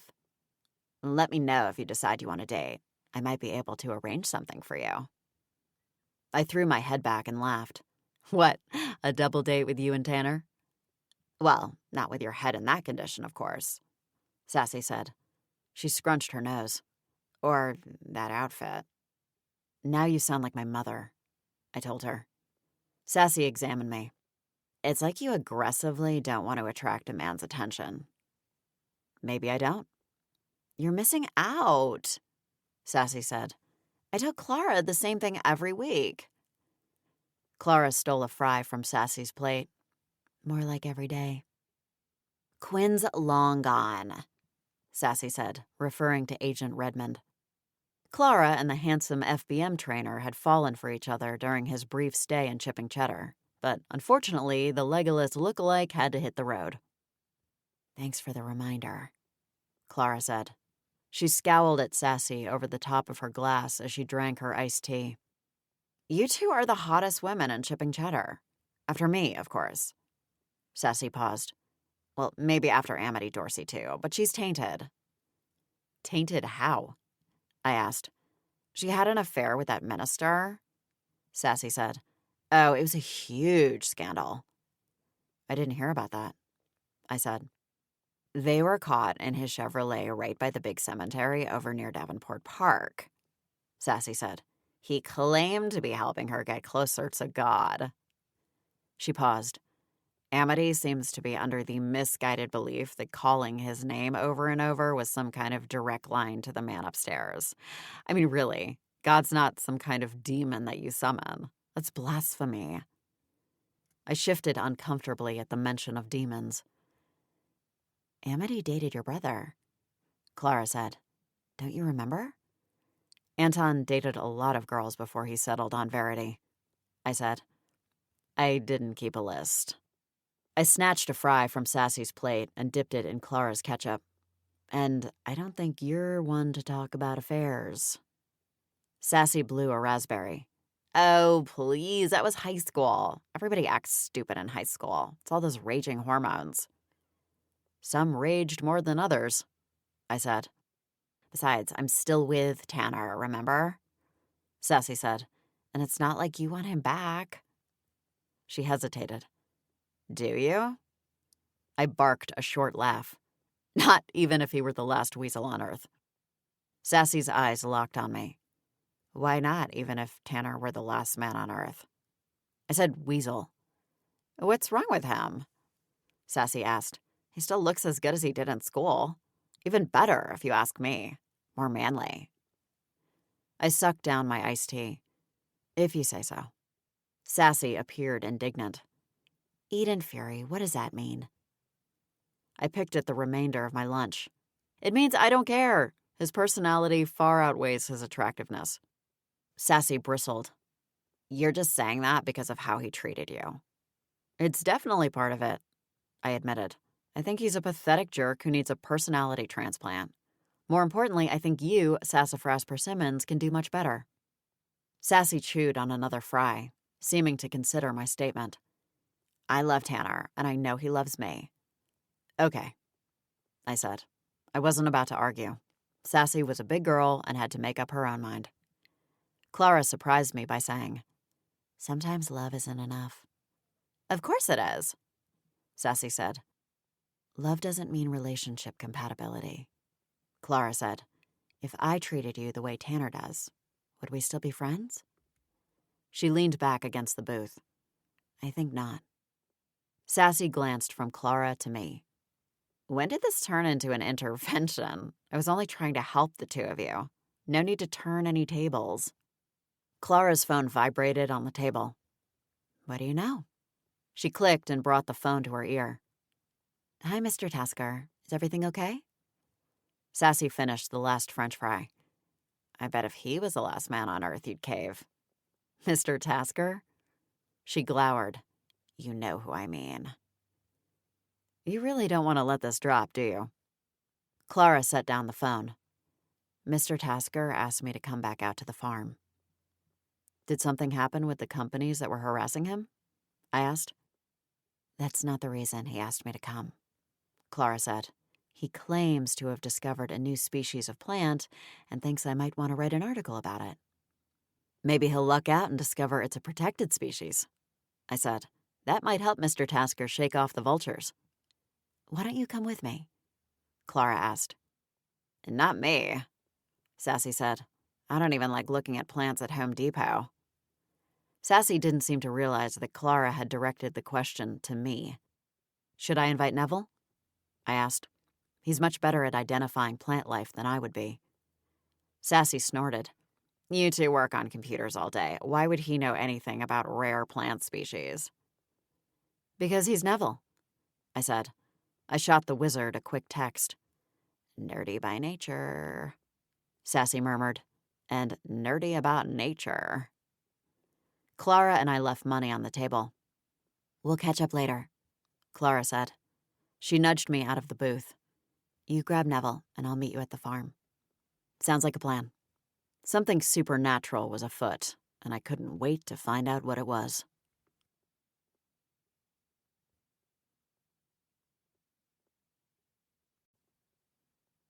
Chapter 6. I drove Neville and I out to the Tasker farm and trudged across a field where Clara awaited us. Took you long enough, she said. I jabbed a thumb in Neville's direction. Someone needed the bathroom before we left the office. Too many cups of water today. 8 ounces a day, Neville said defensively. That's the standard. I didn't make the rules. Where's Mr. Tasker? I asked. Back at the house, Clara said. I said we'd come and speak to him after you look at it. The plan is over there. I didn't want to stand too close to it by myself. Why? I asked. I peered over her shoulder in the direction of the plant. Is it some kind of supernatural Venus flytrap? You tell me, Clara said. Neville clapped his hands together, practically giddy. Oh, I do love botany. I looked at him askance. Why does that not surprise me? I had my own greenhouse as a child, Neville said. I was particularly interested in hybrids. That explains your fascination with me, I said. Is that like mixing different types of roses and creating a new species? Clara asked. Yes, except I like to mix supernatural species with those native to this world, he replied. Neville, you shock me, I said. That's illegal. Why do you think I got recruited for the FBM in the first place? He asked. I assumed it was the magical jewelry you're so good at making, I said. My fingers touched the charmed locket of invisibility around my neck.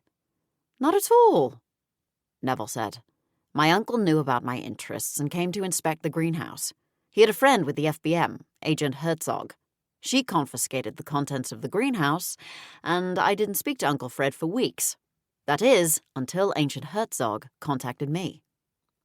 To rub salt in the wound? I asked. No, she was so impressed by my experiments that she offered me a spot upon graduation, Neville said. How old were you? Clara asked. I was only 13 at the time, Neville said. I whistled.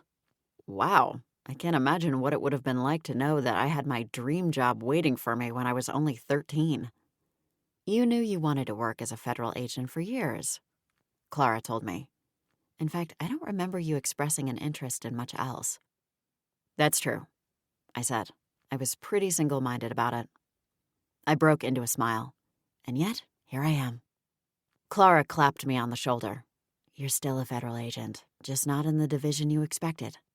If I hadn't inadvertently siphoned a vampire's power and then tried to suck the life out of my old FBI partner Fergus, I'd still be an FBI agent in San Francisco now.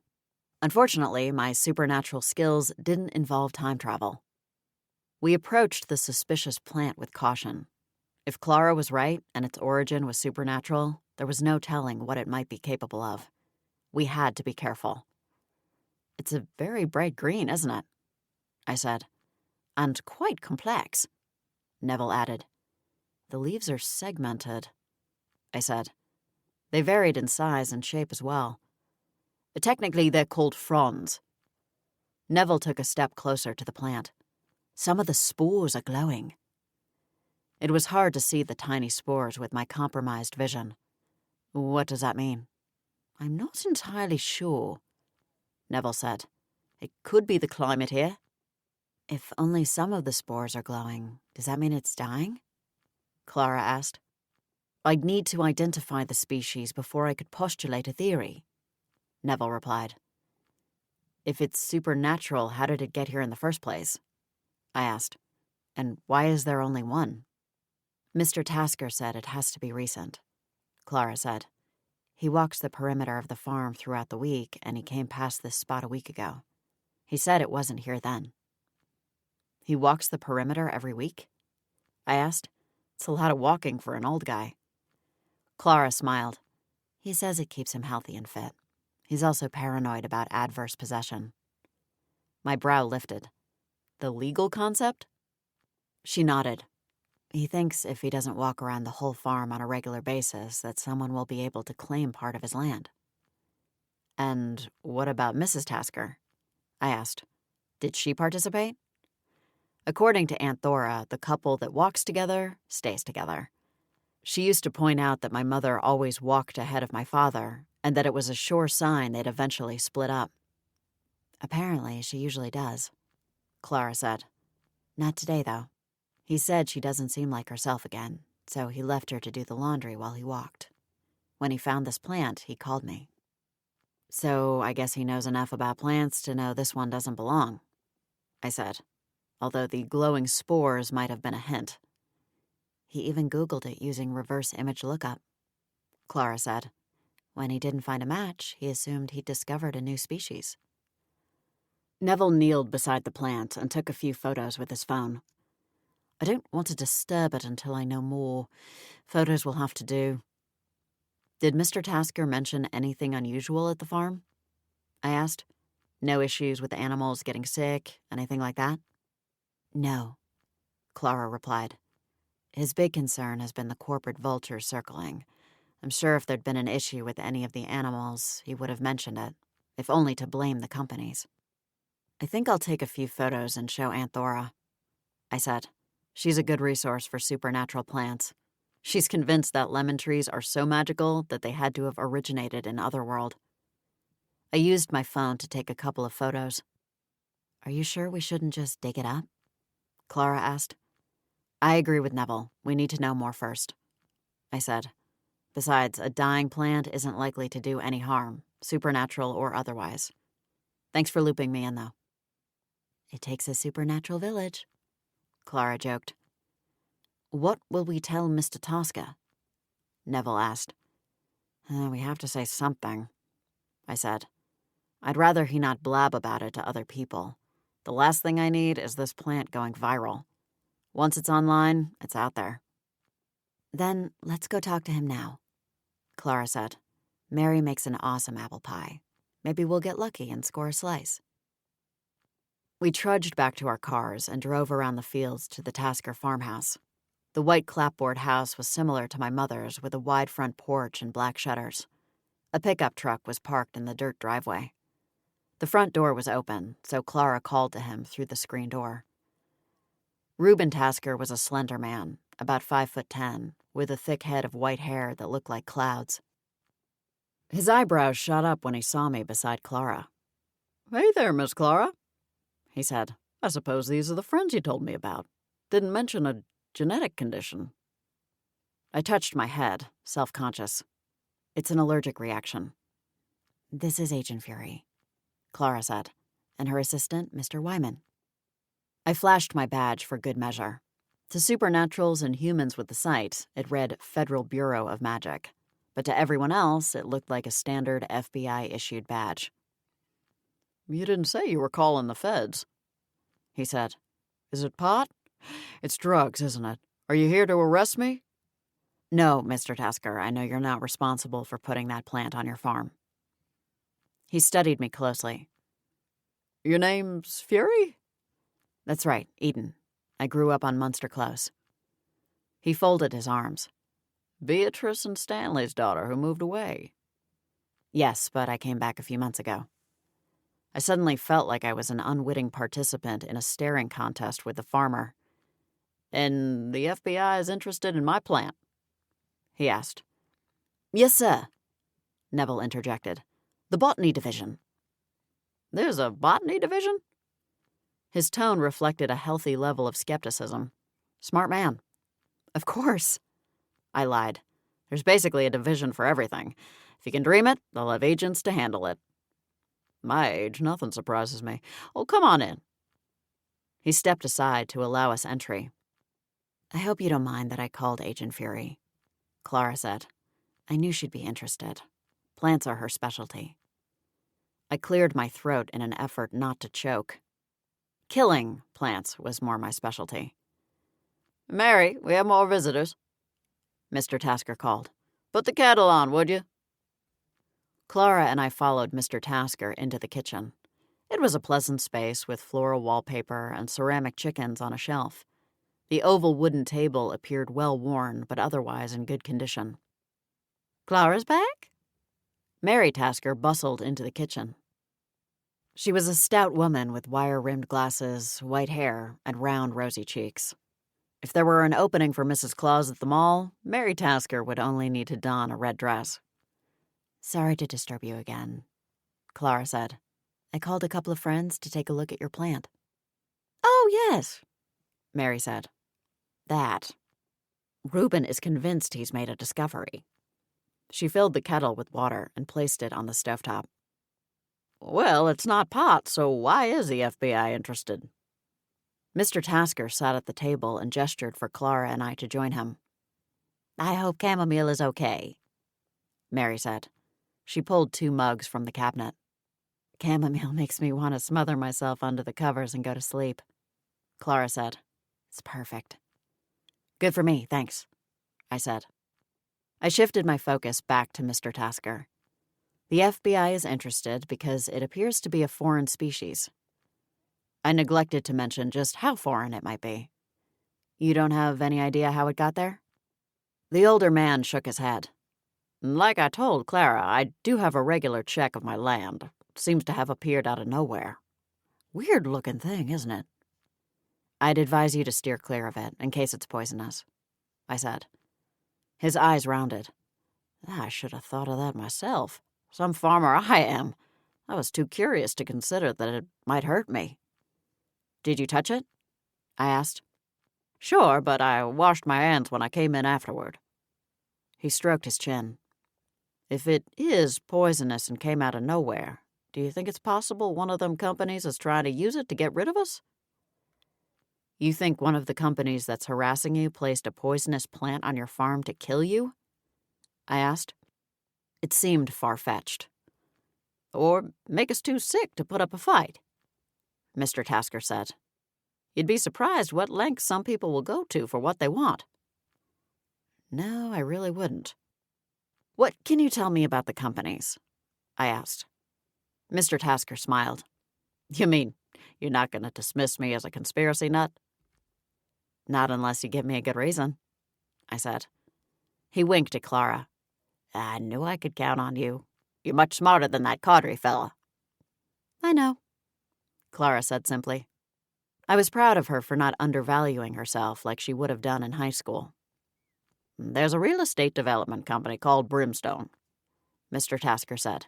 They want the land so they can build a new townhouse community with a lake in the middle. Mr. Brimstone showed me the plans himself. A little presumptuous to have plans for land he doesn't own, isn't it? I asked. My thoughts exactly, the farmer said. He wanted to share his vision, as though it would make me want to hand over the keys to my kingdom. Beside the stove, Mary wore an amused expression. Your kingdom? She repeated. I don't think so, dearest. Oh, you know what I mean. And the other company? I asked. Tin Soldiers Incorporated, Mr. Tasker said. They want to turn the farm into a junkyard. I stretched my neck forward. Seriously? I would think they'd need zoning permission, and that isn't likely. It is when your company is represented by Jason Swift, Clara said. I cringed. Not Jason Swift. Although the lawyer was human, he could easily pass for 100% slimy demon. It didn't help that he had a seat on the town council. What about Brimstone? I asked. He has an in-house team, Clara said. Mary isn't particularly fond of Brimstone's head goon, Mr. Tasker said. What's the man's name again, Mary? Who? She set a mug in front of each of us and sat beside her husband. The one from the real estate developer's office, Mr. Tasker said. She waved a hand. Oh, never mind about that. I was being foolish. Clara's brow knitted. You told me his visits made you uncomfortable. I shouldn't have put it like that, Mary said. It makes him sound strange. Well, maybe he is, I said. You have a plant of unknown origin on your land. What if it's related? If it's as rare as everyone thinks, then it's likely endangered, Mary said. A plant like that will likely need to be protected, which means no one could develop the land. We should be doing something to protect it right now. Keep it safe from harm. That makes sense, Mr. Tasker agreed. Who designates plants as endangered? Should I call someone? I'll take care of it, Mr. Tasker, I said. I didn't want attention drawn to the plant with glowing spores. If I wasn't careful, chipping Cheddar would end up on the internet in connection with alien invasions, and I'd be in hot water with FBM headquarters for failing to contain the situation. Gus, Mr. Tasker said abruptly. I looked at him. Excuse me? Gus is the name of the fellow who's been coming around. Mary didn't react. Thanks, I said. I'll be sure to suggest that he spend his outdoor time in the park instead. And if that suggestion involved a knee to the groin, then so be it. Will you need any quotes from me for the article? Mr. Tasker asked. Clara shot me a quizzical look. I'll have to ask you to keep this under your hat for now, Mr. Tasker, I said. Don't mention it to friends or family. It's standard procedure. He reluctantly agreed. We said our goodbyes and almost made it back to the car when a familiar sight came into view. Stuart? I said. With dark shadows under his eyes and unkempt white hair, Stuart Riggin looked worse than he had in Magic Beans. Stuart seemed confused at first, likely because of my swollen head. Hello again, Agent Fury. Everything okay with your head? It's not a tumor, is it? No, nothing like that, I said. Just an allergic reaction. To my family. Neville, Clara, this is Mr. Riggin, the Tasker's neighbor. Have you come to examine my wife? He asked. The hopeful note in his voice pierced my heart. Her condition hasn't improved? I asked. Only getting worse, he replied. Did you take her for a second opinion like I suggested? I asked. Mr. Riggin nodded. Sure did. I took her to Dr. Verity, just like you said. And what did she think? That it could be the early onset of dementia, the old man said. She wasn't sure at this point. The symptoms weren't conclusive. What's the alternative, then? I asked. The doctor said to keep an eye on her for now, he said. She said that Shelley is lucid and her memories are intact. He shrugged. I tried to explain that all the light's gone out in her eyes. My wife has always had a spark of mischief, if you know what I mean. Not now. Last night I made a joke about nuns. Shelley loves those kind of jokes, but she didn't laugh. Didn't even crack a smile. She just kept on chewing her pork loin. I felt sorry for Mr. Riggin, but there wasn't much I could do. Medical issues were outside my area of expertise. Well, I promise you're in good hands with Dr. Verity. I would make sure to follow up with her, especially if your wife's condition starts to deteriorate. Disappointment rippled across his wrinkled features, and I felt a pang of guilt. I desperately wanted to help everyone. It's part of my savior complex, as my mother likes to call it. But even a powerful fury had her limits. Shelley's taking a nap, so I thought I'd drop in and chew the fat with Reuben and Mary, he said. Hopefully the Taskers would keep quiet about the plant. I didn't need Stuart more anxious than he already was. Best of luck, Stuart, I said. He nodded toward the front door. Don't need luck. The only thing I need right now is pie.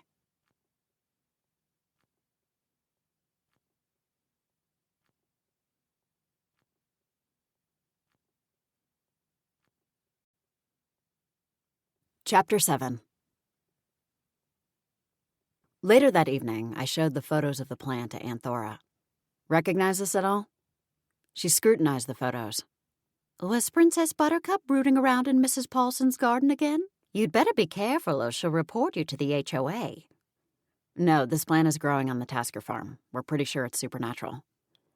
Aunt Thora held the phone closer to her face to examine the photo. Yes, I can certainly see why you would think that. Such odd spores. Can you identify it? I asked eagerly. Aunt Thora set the phone back on the counter.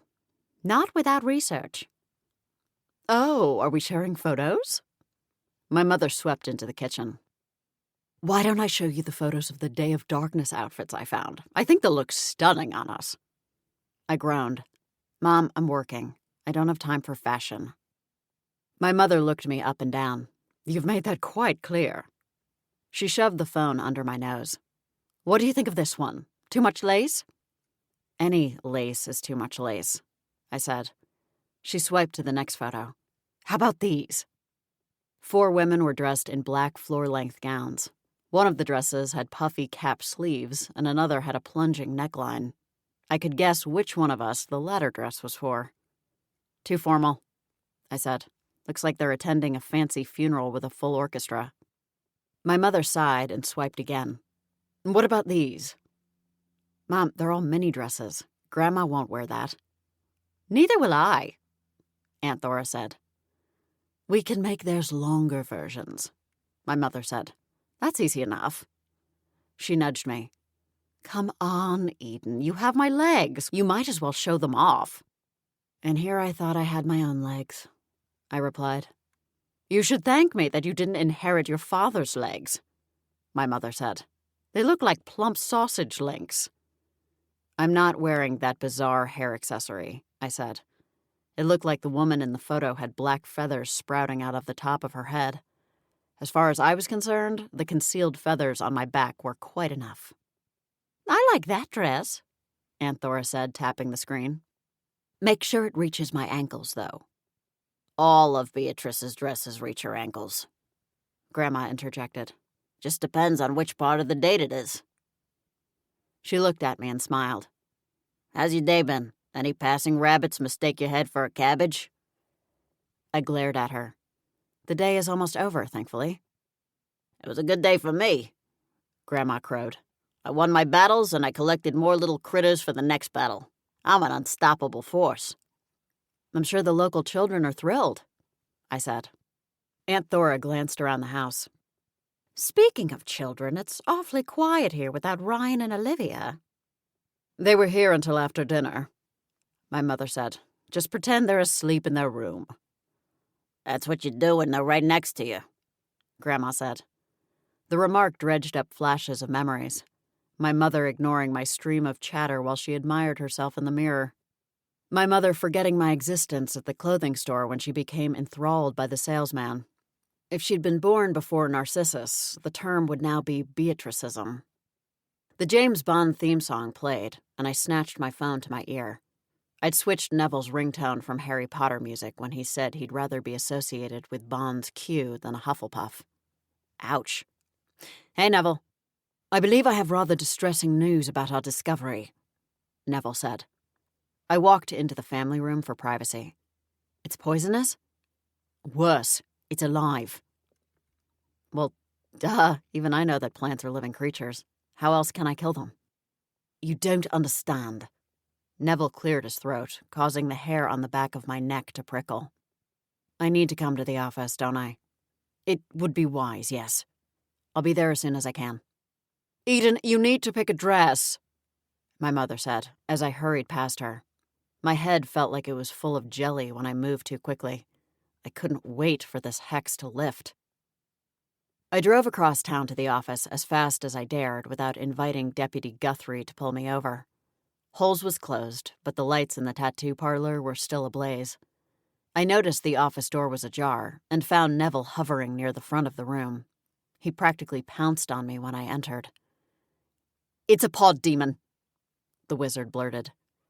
Can you wait until I'm through the door to hit me with bad news? I closed the door behind me. What's a pod demon? He scurried to his desk and tapped the computer mouse. This. I moved behind his chair for a better glimpse of the screen. How is that a demon? The image reminded me of dandelion seeds floating through the air. It's not a demon, he said. Oh, that's a relief. It's many demons. Well, crap. Many potential demons, he clarified. He pointed to the wisps of white on the screen. Those glowing spores we saw on the pod become these. And the pod is the plant we found? He nodded. They grow on the pod and disperse when they're ready. My throat tightened. Ready for what? Ready to find a host. The spores carry through the air until they either settle inside a host or fail to find one and die. And the demon takes over the host. Basically, yes. I stared at the screen. It was hard to believe those little puffs of cloud could be so dangerous. What happens to the person when the demon takes over the body? According to the database, the host is slowly drained of its life force. So if a demon jumps into a body, the person stays? For a time, he said. However, you can only share space like that for so long before one of you dies. These demons are designed to kill their host slowly. At least that means we'll still have a chance to save anyone who's been inhabited. I rubbed my hands over my face, thinking. We have no idea how many spores are floating around town and who might already be inhabited. Not with certainty, no, Neville said. There's a checklist, though. Show me. Neville opened a new tab. Top 10 signs your friend has been taken over by a pod demon. I frowned at him. Are you sure this isn't from the Supernatural Life Hacks website? It's official, Neville said. I started to read the list of signs. Devoid of emotion, blank stare, minimal talking. Sounds like my dad after binge-watching on Netflix. I studied the rest of the list. Why did they want to take over? Power? They're not trying to take over the world to rule it, Neville said. Their minds don't work that way. Spreading their seed is in their nature. It's a biological need. How do they do it? I asked. If spores tried to float up my nose, I think I'd notice, and at least sneeze them out. It seems that the spores float in and take over the body while the person sleeps, Neville said.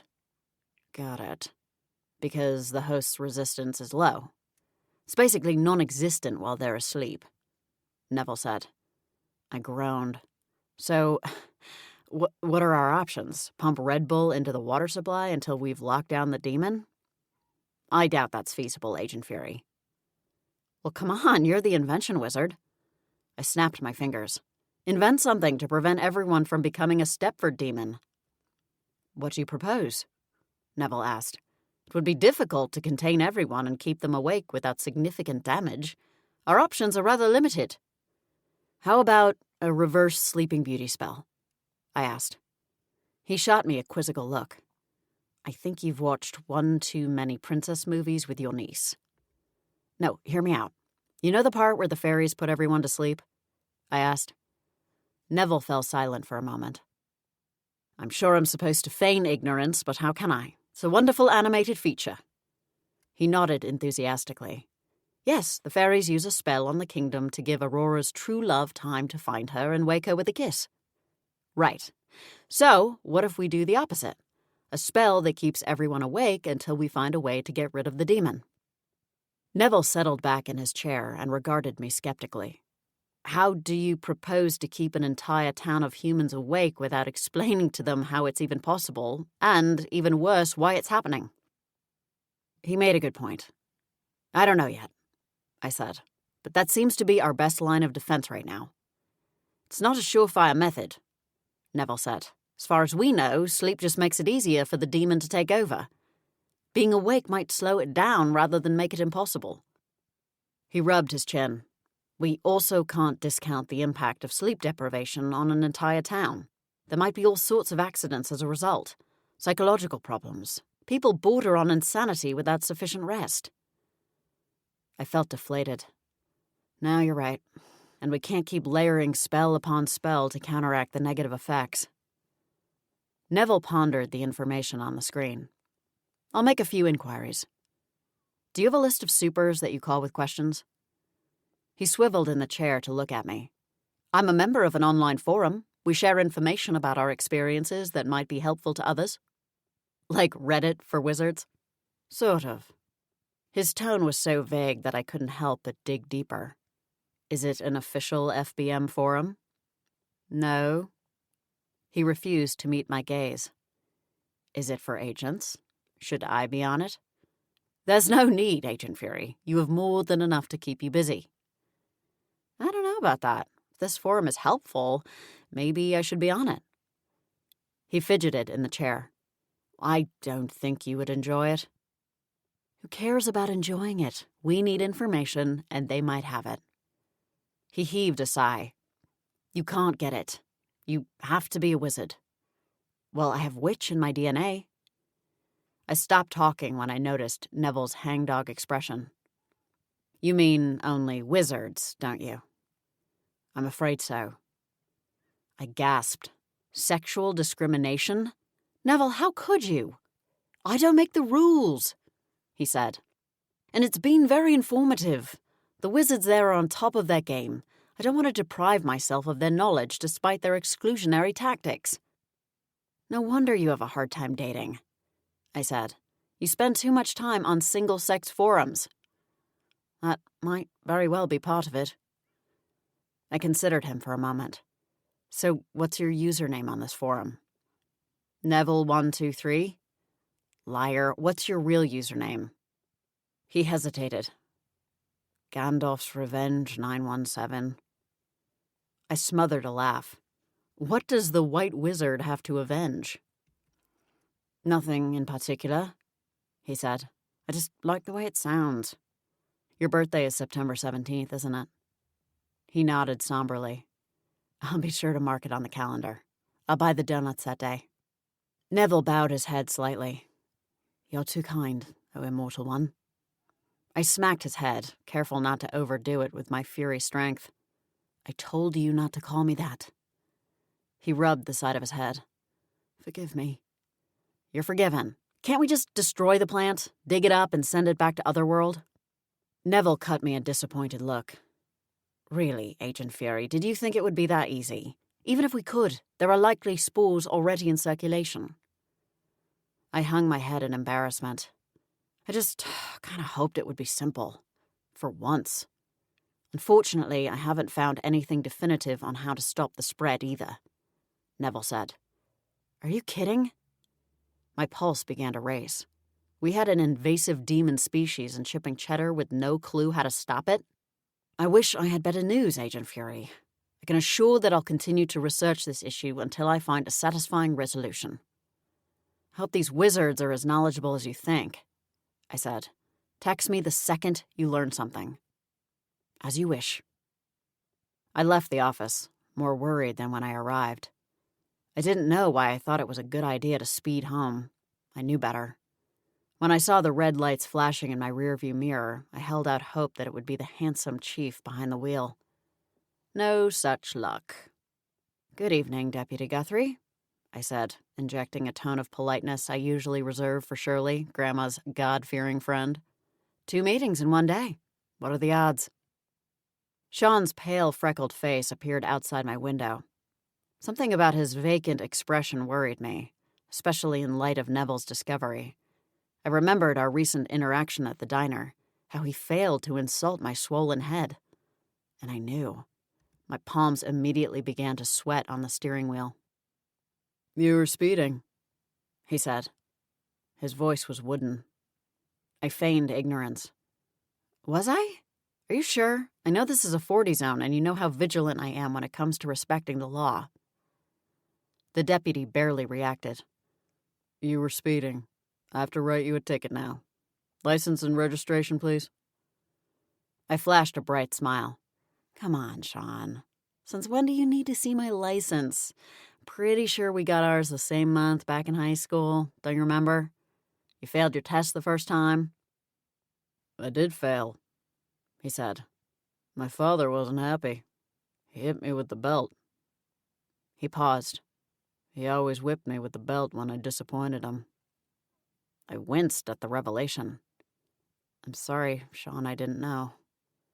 Pod demon or not, I couldn't help but sympathize. After all, Sean was human when it happened. It's okay, he said. I'm fine now. I have a great job and lots of responsibility. People respect me. It's a good life. I dug through my handbag and pulled out my wallet.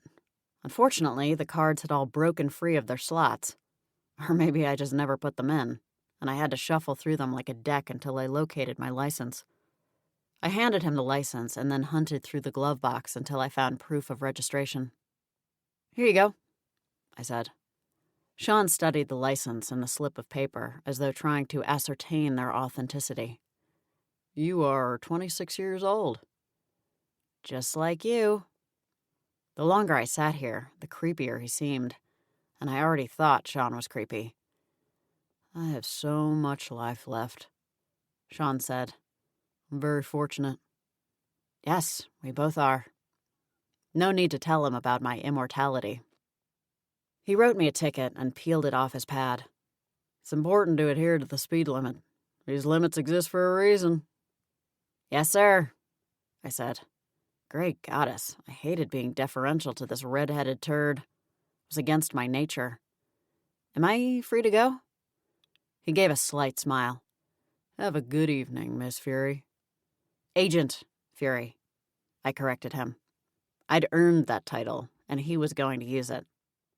He tipped an imaginary hat. Agent Fury. I waited until he returned to his police car and passed by before pulling back onto the road. I sped toward home and called Neville. Sean's a demon, I said, as soon as the wizard answered. I didn't think we used demon as a pejorative term in the supernatural community, my assistant said. It seems rude given the number of them. No, Neville, I mean an actual pod demon, I said. The real Sean has been taken over. He sucked in a breath. Oh, dearie me, I see. You're certain? 100%. I should have put 2 and 2 together already, but I totally forgot about his strange behavior at the diner. What happened? He wrote me a speeding ticket? There was silence on the other end. That's your proof? Neville finally asked. No, my proof is that he didn't gloat when he gave it to me, I said. No insults today, no scowl, no emotion. It's like somebody switched off the light upstairs. I stopped talking, remembering Stuart Riggins' description of his wife's behavior. Oh no. Like Mrs. Riggin. Sorry? Neville said. Mrs. Riggin turned off lights upstairs? Where? I shook my head. No, I think Mrs. Riggin is a pod demon too. That would explain her sudden change in behavior. We have no idea how fast this demon has managed to spread its seed so far, Neville said. I cringed. Can you not use expressions like that? It's gross. What? Neville asked. That's what flowers and plants do. It's how they procreate. I don't need a botany lesson, thanks. We have to figure out how to stop it, I said. If we didn't figure out soon, we risked losing an entire town to pod demons. That wasn't a risk I was willing to take.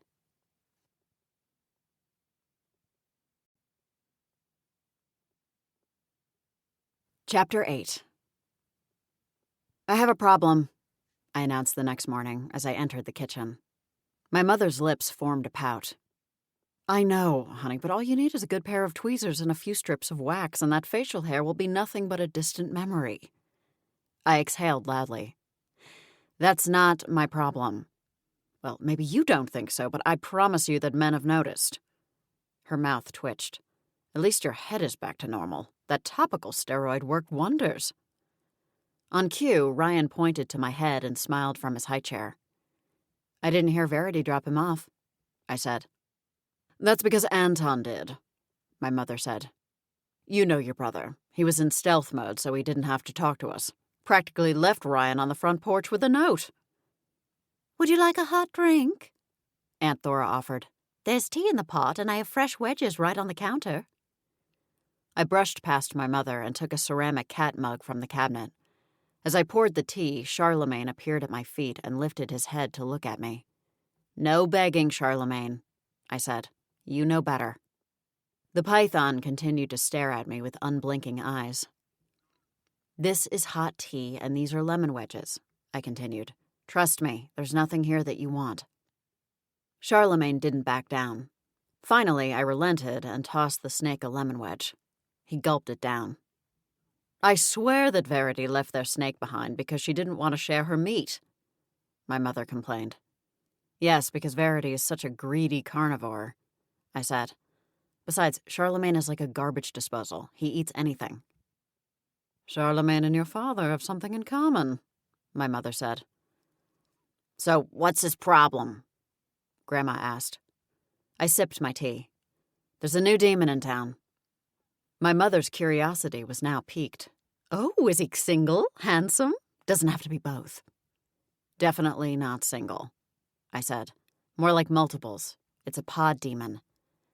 Grandma snapped to attention. A pod demon, did you say? I did say.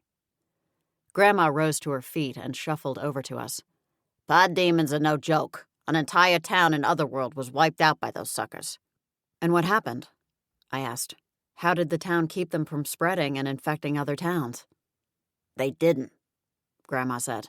The regional council sent in a team. A team of what? I asked. The kind of team that makes sure nobody comes out alive, Grandma said ominously.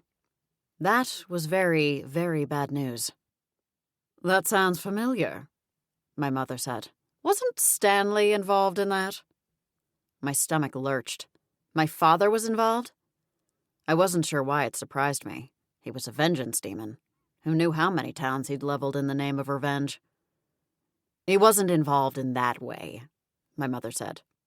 Go see if your father can tell you more, Grandma said. All I remember is that he was sent on a job there. By the time he arrived, his target was already eliminated, along with the rest of the town. Take your nephew with you, my mother urged, and that python. I glanced down at Charlemagne, slithering around the legs of the table in search of crumbs from breakfast. Why the snake? Because he keeps getting underfoot, my mother complained. Let that vampire deal with him for an hour or two. Why should I be the only one? You're not the only one, I said. You don't live alone. She thinks she does, Grandma said. You should hear her sing in the shower. If I lived alone, my mother huffed, there'd be a lot more overnight guests. Why? You'd open it as an inn? Aunt Thora asked. More like an in and out, Grandma quipped. My mother glared at her. You're just jealous because you haven't had anything to wear except white granny panties since the 1970s. Can we get back to the actual problem? I demanded. These pod demons are serious. You're right, sweetheart, my mother said.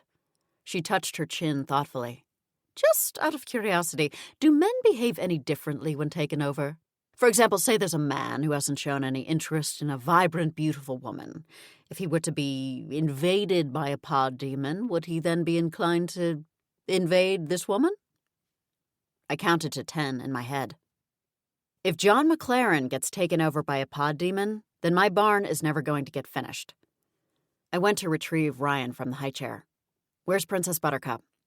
Somewhere in the backyard, Aunt Thora said. I let her out an hour ago. Thanks. I set Ryan on the floor and whistled for Charlemagne. The three of us exited via the back door and walked the 500 yards to my father's house, where he lived with his second wife, Sally. I knocked on the kitchen door at the back of the house. Pop, pop, Ryan said. I glanced down at my adorable, toothless nephew. That's right, we're going to see him now. Come in, my father's voice called. I opened the door, and Charlemagne forced his way between my feet, nearly knocking me to the floor. Ryan laughed. Are you busy? I asked, as we crossed the threshold into the living room. My father glanced at the house of cards he'd built on the coffee table. A little. Why? We came with questions. We? At the sight of Ryan, my father beamed. Hey, you brought my favorite treat. He ran over and pretended to nibble on Ryan's arm. My nephew screeched with delight. Come say hello to me, Sally said. The elegant vampire was busy dusting the mantel of the fireplace.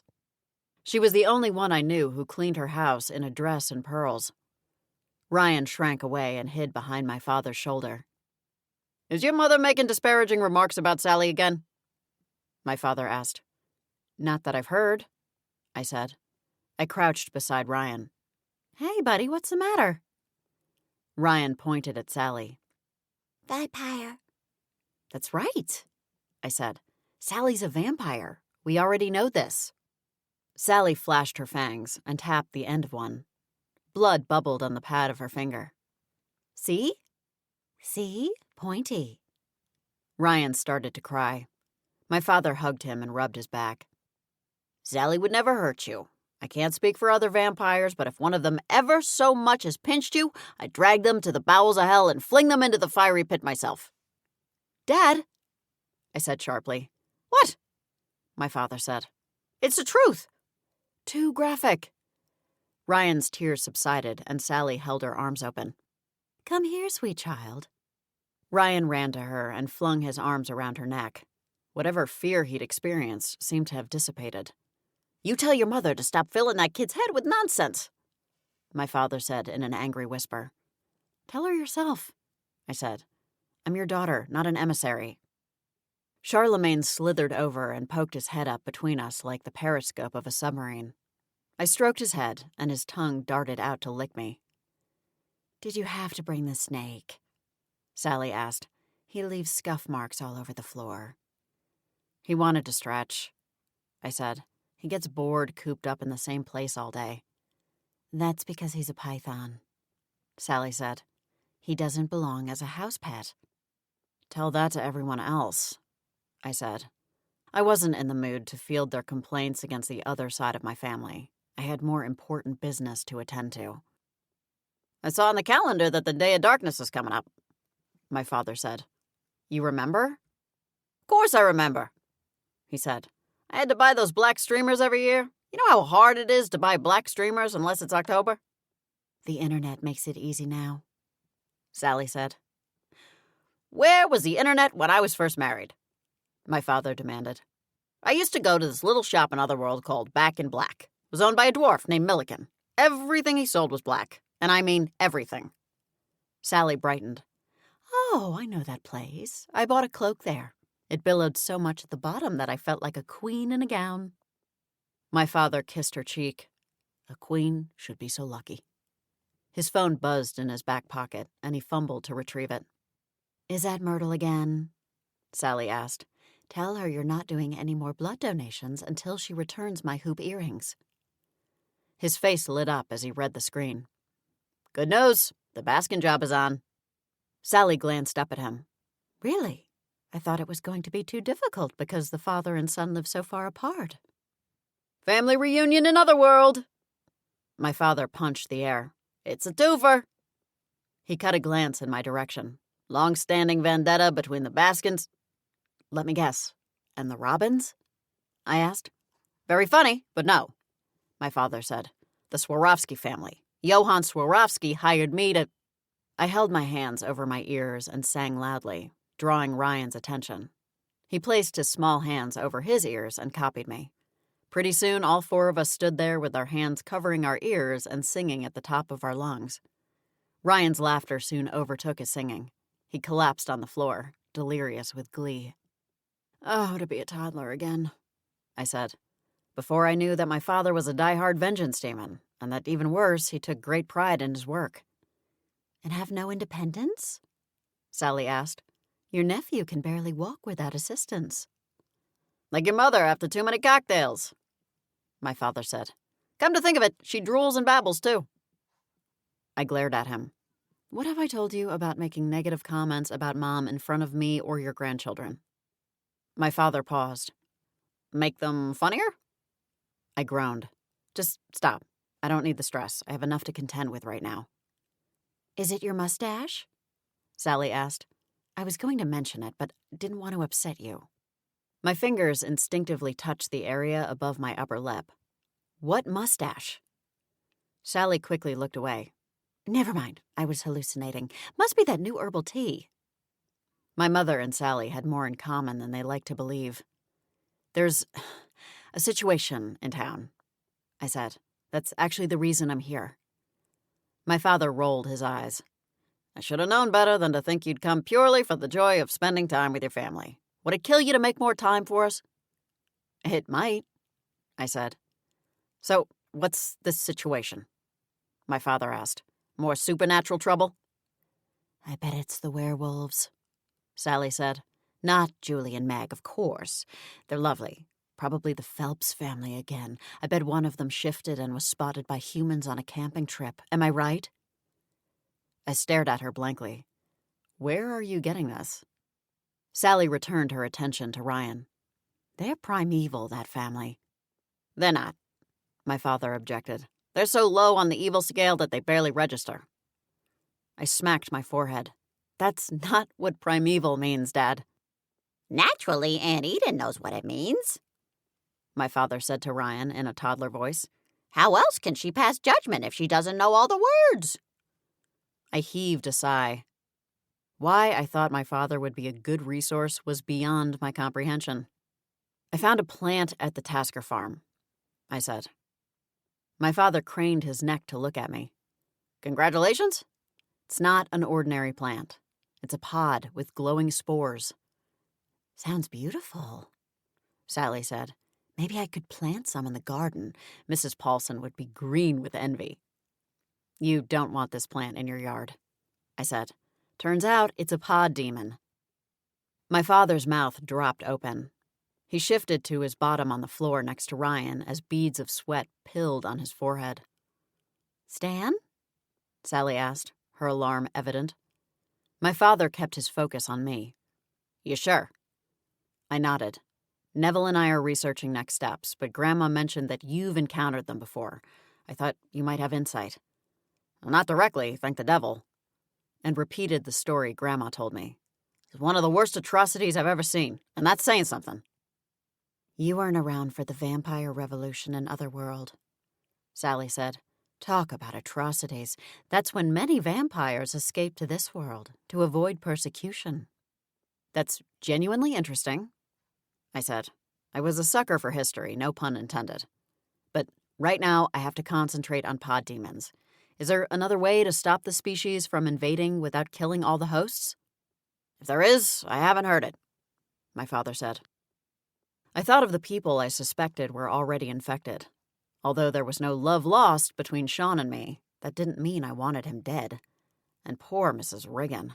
Her husband thought she was suffering from dementia. In my experience, the policy has been to eviscerate everything connected to the pod demon to prevent it from spreading, my father said. It's a scorched earth approach. Deadly, but effective. We can't let that happen to Chip and Cheddar, Sally said. This is our home. She hugged Ryan close to her, and he babbled incoherently. My mother could complain about Sally's coldness all she liked, but the grandchildren clearly adored her. The spores tend to infiltrate while we're sleeping. We should stay awake as much as possible, I said. Make it harder for the spores to invade. And that's easy for me, Sally said. Vampires don't need sleep. It's merely a habit we develop to fit into society. Then you need to help my dad, I said. I need a solid 8 hours of sleep or I'm a nightmare, my father said. I remembered. As kids, if we disturbed my father's sleep, Anton and I would be forced to wear an oversized t-shirt for the rest of the day. The same t-shirt. At the same time. Needless to say, sharing clothing with my big brother who constantly tormented me while flexing his vengeance demon muscles was not an enjoyable experience. I can watch over him when he sleeps, Sally said. If I see any spores coming his way, I'll destroy them. Detroit, Ryan repeated. My father clapped. That's right, Ryan. Destroy. He tickled the little boy's stomach. You are going to be a fierce one, aren't you? Ryan laughed and clutched his stomach. I don't remember you tickling me like that, I said. I didn't have to, my father said. You had your own hand to do it. That severed hand that you brought back from Otherworld on a business trip? I shuddered at the memory. No, thank you. I hated that hand. It reminded me of Thing from the Addams Family. You were always so ungrateful, my father said. A thimble with the name of the town would have been preferable, I said. My father poked Ryan gently in the soft flesh of his tummy. How about you, little demon spawn? Would you like a nice severed hand from Otherworld? Verity would kill you, I said. He can keep it here and play with it when he visits, my father said. Sally seemed uncertain about this arrangement. Does it bleed? You know how difficult it is to remove blood stains, and I'm an expert. It doesn't bleed, my father said. In fact, it might be useful. Could do the dusting. He gestured to her feather duster on the mantel. Sally perked up. In that case, I'll consider it. I bounced a ball on the floor, and both Ryan and Charlemagne went after it. So, you have no more ideas about the pod demon? No useful advice to offer?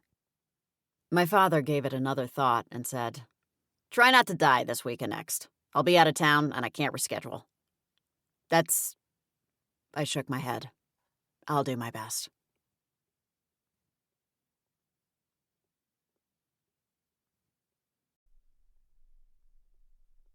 Chapter 9. I left Ryan and Charlemagne at my father's and drove into town. The more I thought about the pod demon takeover, the more frightened I became.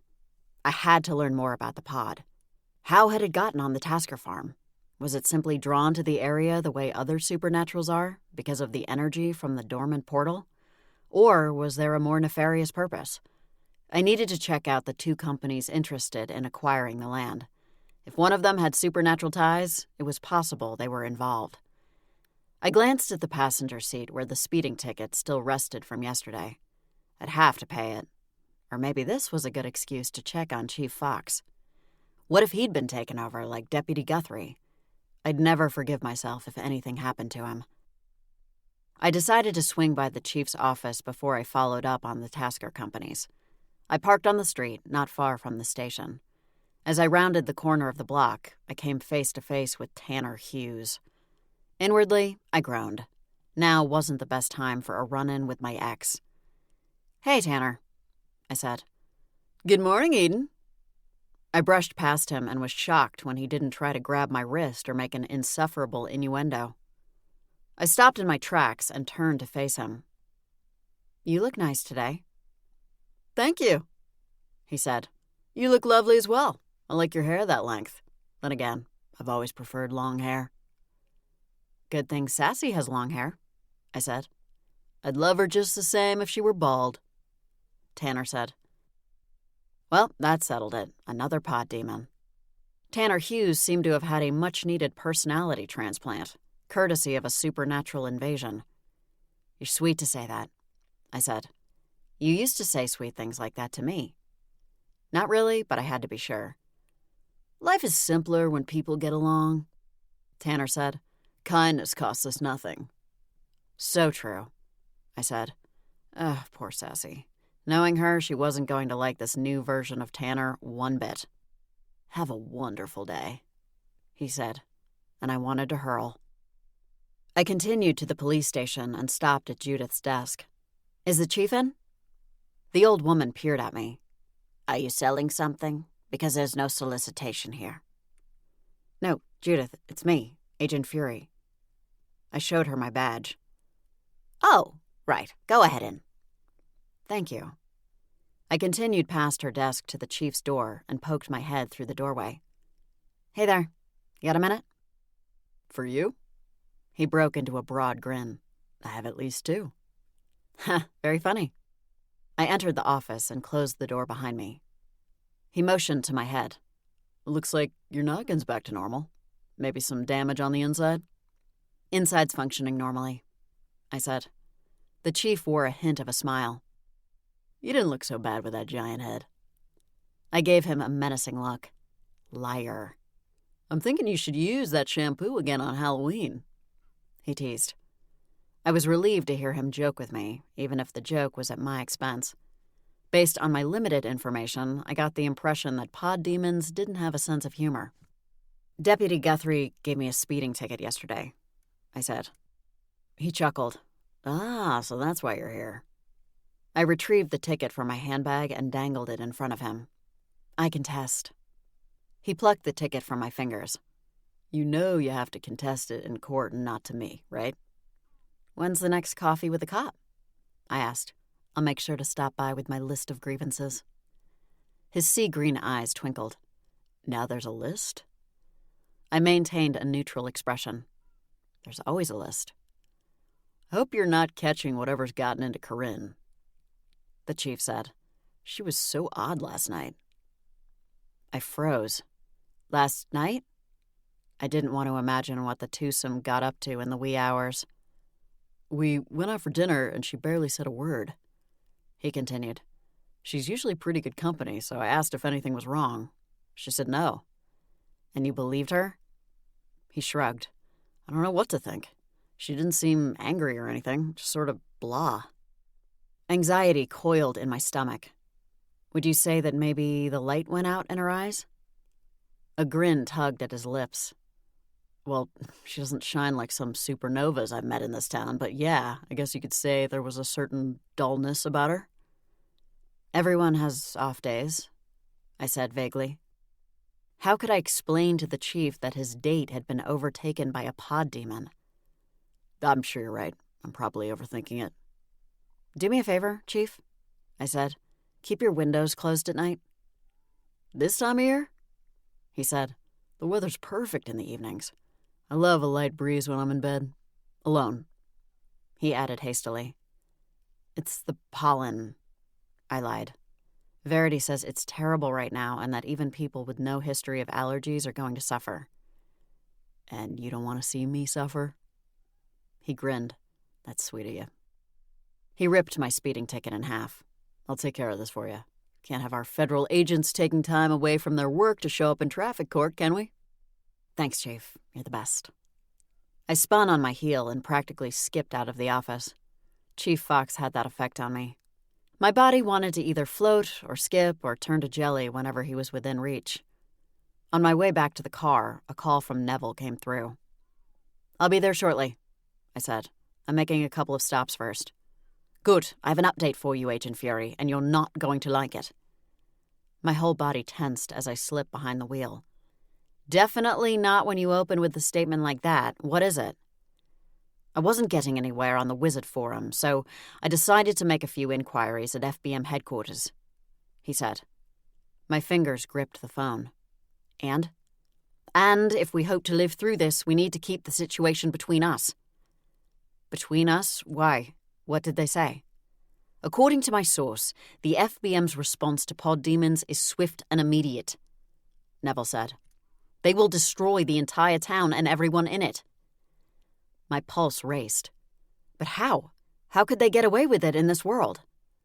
By labeling it as an unfortunate gas explosion would be my guess, Neville said. Report that the fire spread quickly and firefighters were unable to contain it.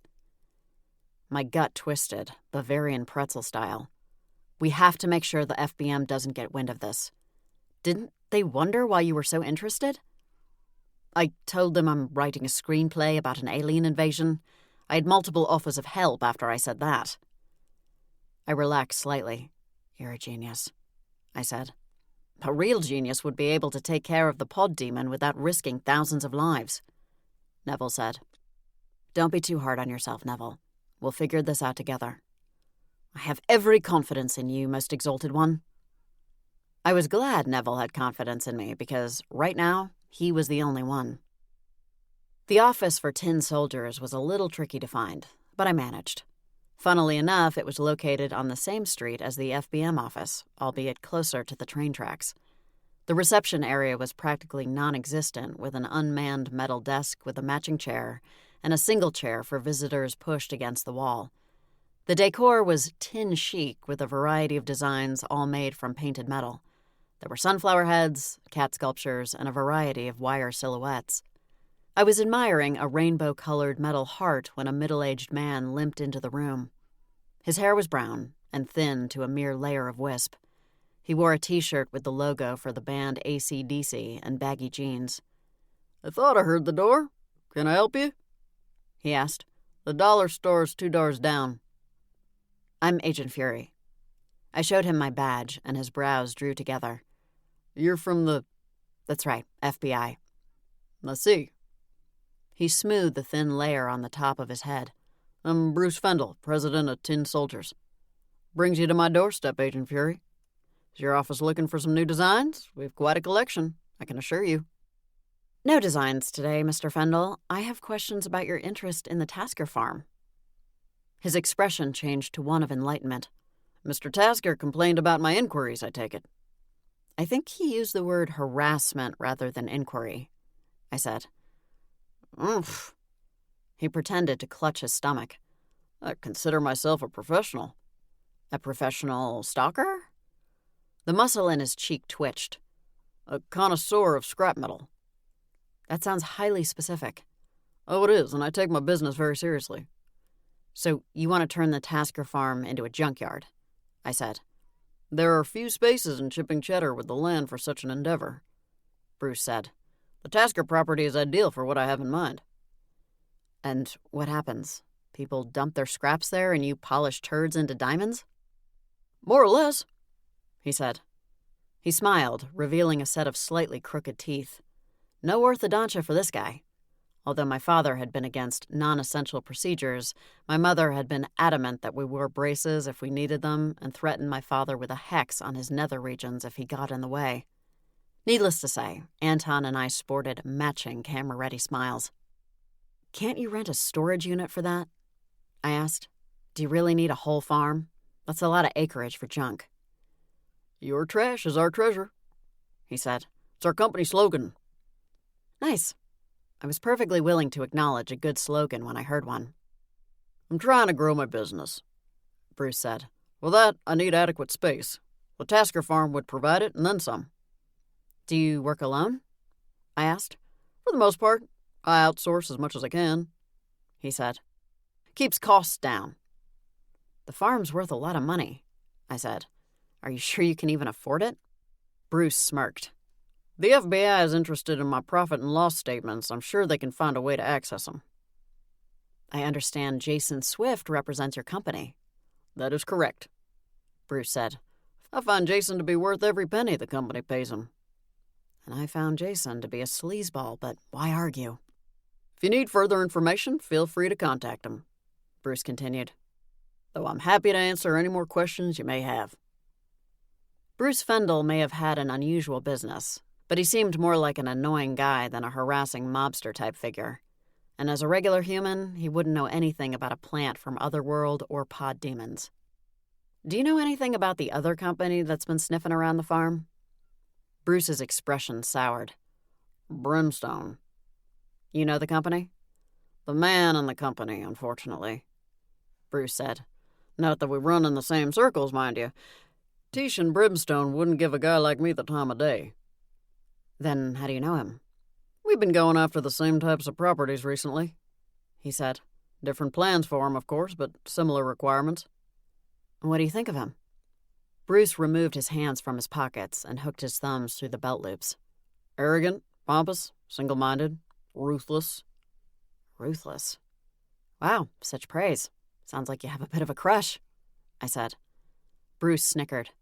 Brimstone belongs in a metropolis somewhere, not here in Cheddar. Leave a place like this to the little folks. So they can turn trash into treasure? He winked. Exactly. I don't have any more questions at the moment, I said. Just a request. Leave the Taskers alone. They've told you unequivocally no. They're old and vulnerable, and they don't need strangers creeping around their property. It's unsettling. He slid his hands into the pockets of his jeans. Very well, then.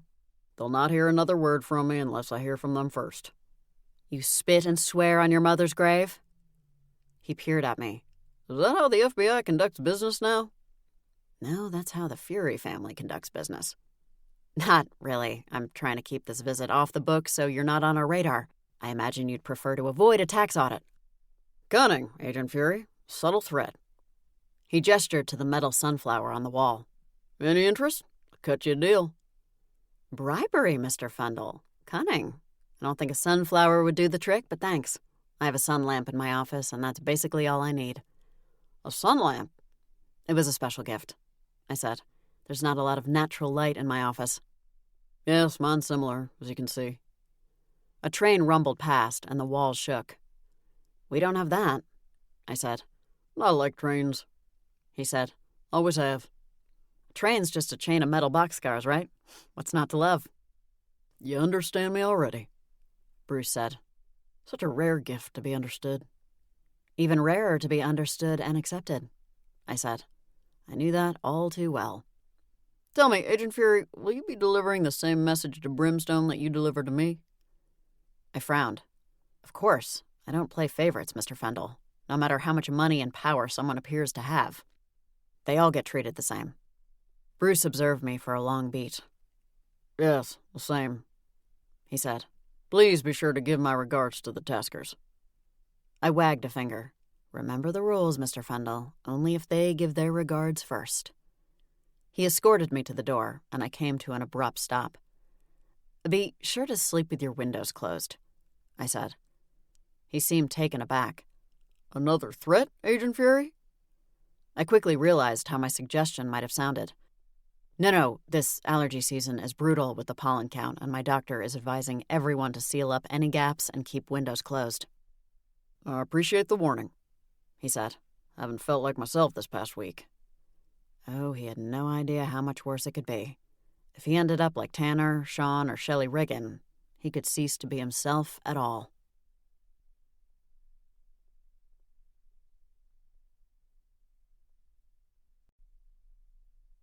Chapter 10. Standing outside the Brimstone building, I got the sense that Bruce Fundle wasn't wrong about Tish and Brimstone. The building towered over its corporate neighbors, and the ostentatious canopy over the entrance boasted financial abundance. I crossed the black and white marble floor of the lobby and approached the reception desk. The woman behind the desk looked like she spent too much time on a boat without sunscreen. Not uncommon for some residents. She greeted me with a toothy smile. "Welcome to Brimstone," she chirped. "I'm Carly. How can we be of service today?" "I'd like to see Mr. Brimstone," I said. "Do you have an appointment?" Her tone suggested that she knew very well I didn't. I whipped out my badge. "Nope, but tell him I've got a box of his favorite Girl Scout cookies, and I'm sure he'd be interested in talking to me." Carly's brow furrowed. "The FBI sells Girl Scout cookies now?" "No, that was just a quip," I said. I shoved my bag in my pocket. One of those cool things you say to introduce yourself. Carly cocked her head. "If you say so." "Please tell Mr. Brimstone that a federal agent wishes to speak with him," I said. "I'll see if he's available, Agent Fury. One moment, please."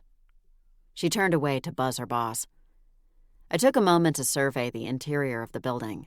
The soothing gray walls were adorned with oversized artwork of abstract nature scenes. I had no doubt they'd been commissioned especially for this building. The sizes and colors were too perfect for the space to have been mass-produced. "Mr. Brimstone will see you now," she said. "Take the elevator to the top floor." "Thank you." My flats padded across the marble floor, and I heard the echoing click of someone's high heels behind me. A statuesque woman joined me in the elevator and hit the button for the top floor before I could reach it. "I'll escort you," she said. "I'm heading there myself." She stuck out a hand. "Katie Brimstone, Tishan's wife." I shook her hand. "Agent Eden Fury." I caught her look of surprise. "An agent? Is there an EPA issue again?" "Not EPA," I said. "I'd rather save the particulars for your husband, Mrs. Brimstone." She hesitated. "Should I not be present for this meeting?" "That's up to your husband." "I'm an officer of the company," she said. "If there's a problem, I should probably be aware." I gave her a reassuring smile. "I don't know that there is a problem. I'm here to discuss your husband's interest in a local farm." "Tasker," she said, more of a statement than a question. I said nothing as the elevator doors opened and dumped us directly into Mr. Brimstone's office. He stood at the window, tall and muscular with a torso like a tree trunk. He turned at the sound of his wife's footsteps, and I was struck by the squareness of his jaw. The shape was so severe that it was almost comical. "Katie, I didn't realize you were back." They met in the middle of the room, and he offered his wife a peck on the cheek. "I brought a friend." She nodded to me. "This is Agent Eden Fury." I showed him my badge. I wasn't sure about Katie, but I knew immediately that Tishan Brimstone was a demon. Supernaturals weren't always that easy to identify, but his aura screamed demon. "My receptionist doesn't have the site," he said. "She told me you were FBI, not FBM." "I figured," I said. Katie glanced from her husband to me. "FBM?" "Federal Bureau of Magic, my lamb," Mr. Brimstone said. "I didn't realize such a thing existed," his wife said. "Katie's human," he explained, sounding almost apologetic. "But she's a fast learner." "I get an undeniable demon vibe from you," I said. Mr. Brimstone's laugh boomed. It was the kind of laugh that came straight from his massive chest and exploded into the world. "A business in the streets and a demon in the sheets," his wife said. Mr. Brimstone winked at her. "That's an understatement." "Sheesh, get a room." "What kind of demon, may I ask?" "A hellion," he said. "I immigrated here decades ago. Started a new life." He smiled. "Met Katie 5 years ago and haven't looked at another woman since then." They exchanged an affectionate look, and I couldn't decide if he was genuine or placating his wife. "So you bring the brimstone," I said. His expression darkened. "I bring the fire, too, should the need arise." "Did you tell the Taskers that when you paid them a visit?" I asked. He leaned his bottom against the edge of his desk. "Is that what this is about? My interest in purchasing the farm?" "The Taskers feel that they're being harassed," I said. "Mrs. Tasker said that you've sent someone around every week." "It's not unusual when you're trying to develop a business relationship," he said. I wasn't buying it. "She's an old woman, Mr. Brimstone. It isn't right." Mr. Brimstone eyed me curiously. "And what interest does the FBM have in an elderly human couple?" "It's part of our job to keep supernaturals from scaring humans," I said. "I'm running a business," he objected. "The fact that I'm a supernatural and they're not is neither here nor there." "I disagree. There's an imbalance of power, and you know it." He regarded me silently for a moment. "As I understand it, your family lives on one of the original chipping Cheddar farms, Agent Fury," he said. An uneasy chill traveled up my spine. Why did he know anything about my family? "That's right. The Wentworths were the original owners. And Alice lived there still, not that he needed to know that. I was the only one who could see Alice, thanks to my Fury powers." "And how did they obtain such a coveted piece of property?" he asked. They paid for it in the usual way, I said. The farm went up for sale and their offer was accepted. He took a step toward me. Is that so? They didn't intimidate anyone with their black magic or threats of vengeance? It seemed that somebody was keeping close tabs on the other supernaturals in town. Why would they? I replied. The Wentworths didn't know what they were. The last members of the family decided to sell. That's what you've been told. Make no mistake, your family isn't known for its soft touch. I bristled. Let me put it this way, Mr. Brimstone. Even if my family did unfairly obtain the farm, and I'm not conceding that they did, that doesn't mean I'll let you do the same. Special treatment, eh? And here I'd heard you were unfailingly good. He snorted. I should have known better. No one could live in such a dark shadow and not succumb eventually. Katie shifted from one heel to the other, visibly uncomfortable. If you don't need me, I think I'll go check in with Martha in accounting. Brimstone blew her a kiss. Go on, Lamb. We'll catch up later. Katie hurried from the room so fast that I worried she'd break a heel on the way out. I am nothing like my family, I said, trying not to seethe. Brimstone laughed again, more softly this time. Sounds like I hit a raw nerve. Now it was my turn to hit a raw nerve. Have you ever used the services of a demon to acquire a property that you wanted? I watched him closely for a reaction.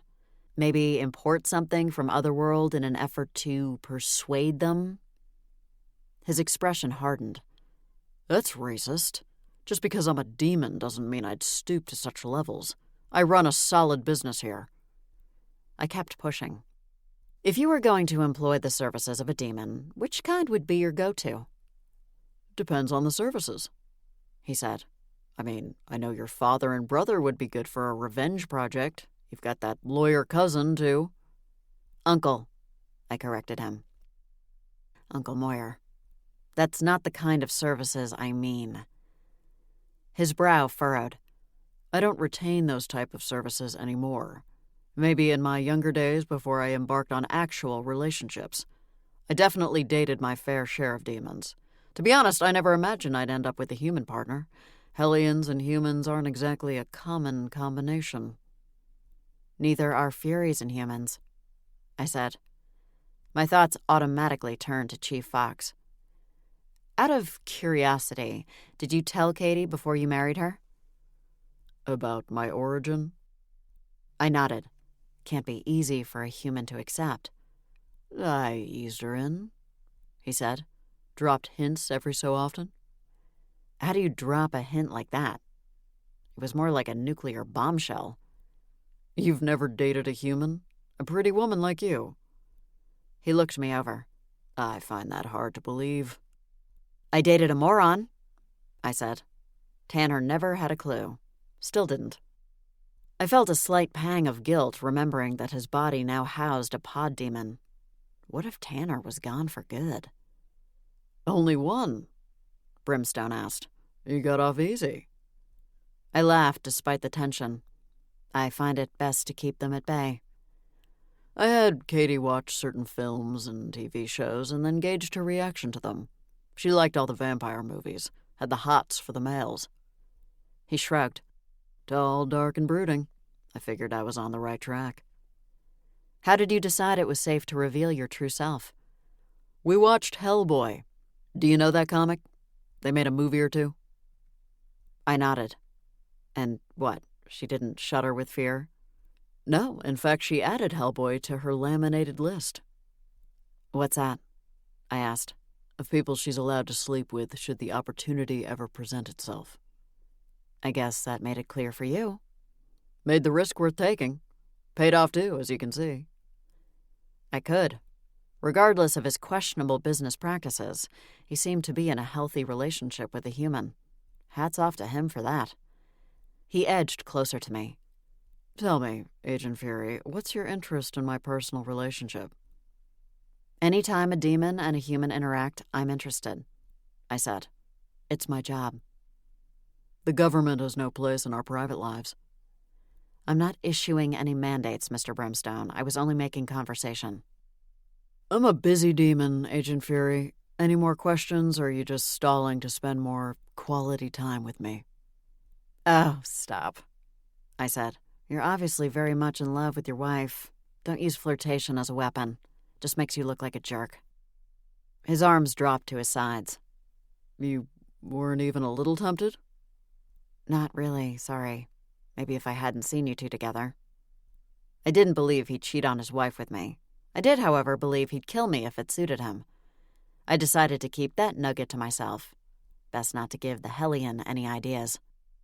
Poor timing, then, he said. Do you know Handel Gottsberg? I asked. He didn't flinch.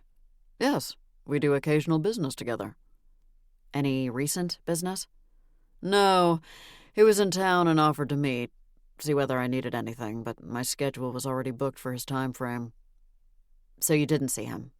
No, you can check with Katie if you like. She keeps my calendar. One more question, I said. Do you know anything about a supernatural plant growing on the property? Really? How interesting. More worrying than interesting. It's spawning pod demons. Deep lines appeared across his wide brow. Are you telling me there are pod demons in shipping Cheddar? You know what they are? Unfortunately, yes. He shivered. The large Hellion actually shivered. Now I knew we were in trouble. Somehow a plant rooted itself on the Tasker farm and released spores, spawning pod demons. I was wondering if you had anything to do with that. Do I look insane to you? Do you know what happens with pod demons? I've had to learn pretty quickly, I said. So you had nothing to do with putting that on their farm in order to get them to sell. I had to be careful now. If Brimstone had nothing to do with the pod demon, I didn't want word to get back to the FBM that we had a situation. By the devil, no. I don't want to be taken over by one of those nasty suckers, he said. They're disgusting, not to mention dangerous. I wasn't sure whether to believe him, but something in his expression suggested his response was genuine. I need you to keep this to yourself for now. If my headquarters gets wind of this, they won't hesitate to destroy the town and everyone in it. If anything, that would appeal to his sense of self-preservation. The whole town? What about my buildings? They favor gas leak explosions, I said. More believable in this world. Brimstone rubbed the top of his head. This changes things. You don't want the farm anymore? A silver lining, at least. I didn't say that. He paused, thinking. Let me know if you manage to get rid of them. Trust me, I said. You'll know if I don't. I strode out of his office and back into the elevator. On the way down, the elevator stopped on the 3rd floor, and a man and a woman got on. They were both in tailored suits and shiny shoes. They were in the midst of a conversation. Do you really think so? The man asked. You're ridiculous, Gus, the woman said. She threw her head back and gave a throaty laugh. I swiveled to face him. You're Gus? He met my inquisitive gaze. Yes, have we met? No, my name is Agent Fury, I said. It's my understanding that you've been spending time over at the Tasker farm uninvited. Is that true? Despite her retraction, I could understand why Mary Tasker initially felt uncomfortable with visits from Brimstone's henchmen. His thin lips compressed further, a sure sign of stress and possible guilt. It's a lovely property. And the Taskers are lovely people. They don't deserve to be harassed. I think I've been doing them a favor. They get lonely on that big farm all by themselves. I didn't care for Gus whatsoever. Maybe you should give your visits a rest. Is that a threat? He asked, smirking. Hard to take it seriously from a girl who isn't even packing heat. What kind of agent are you, anyway? The kind that doesn't need a gun to get what she wants. The elevator doors opened, and I flashed a bright smile before stepping out. Have a nice day.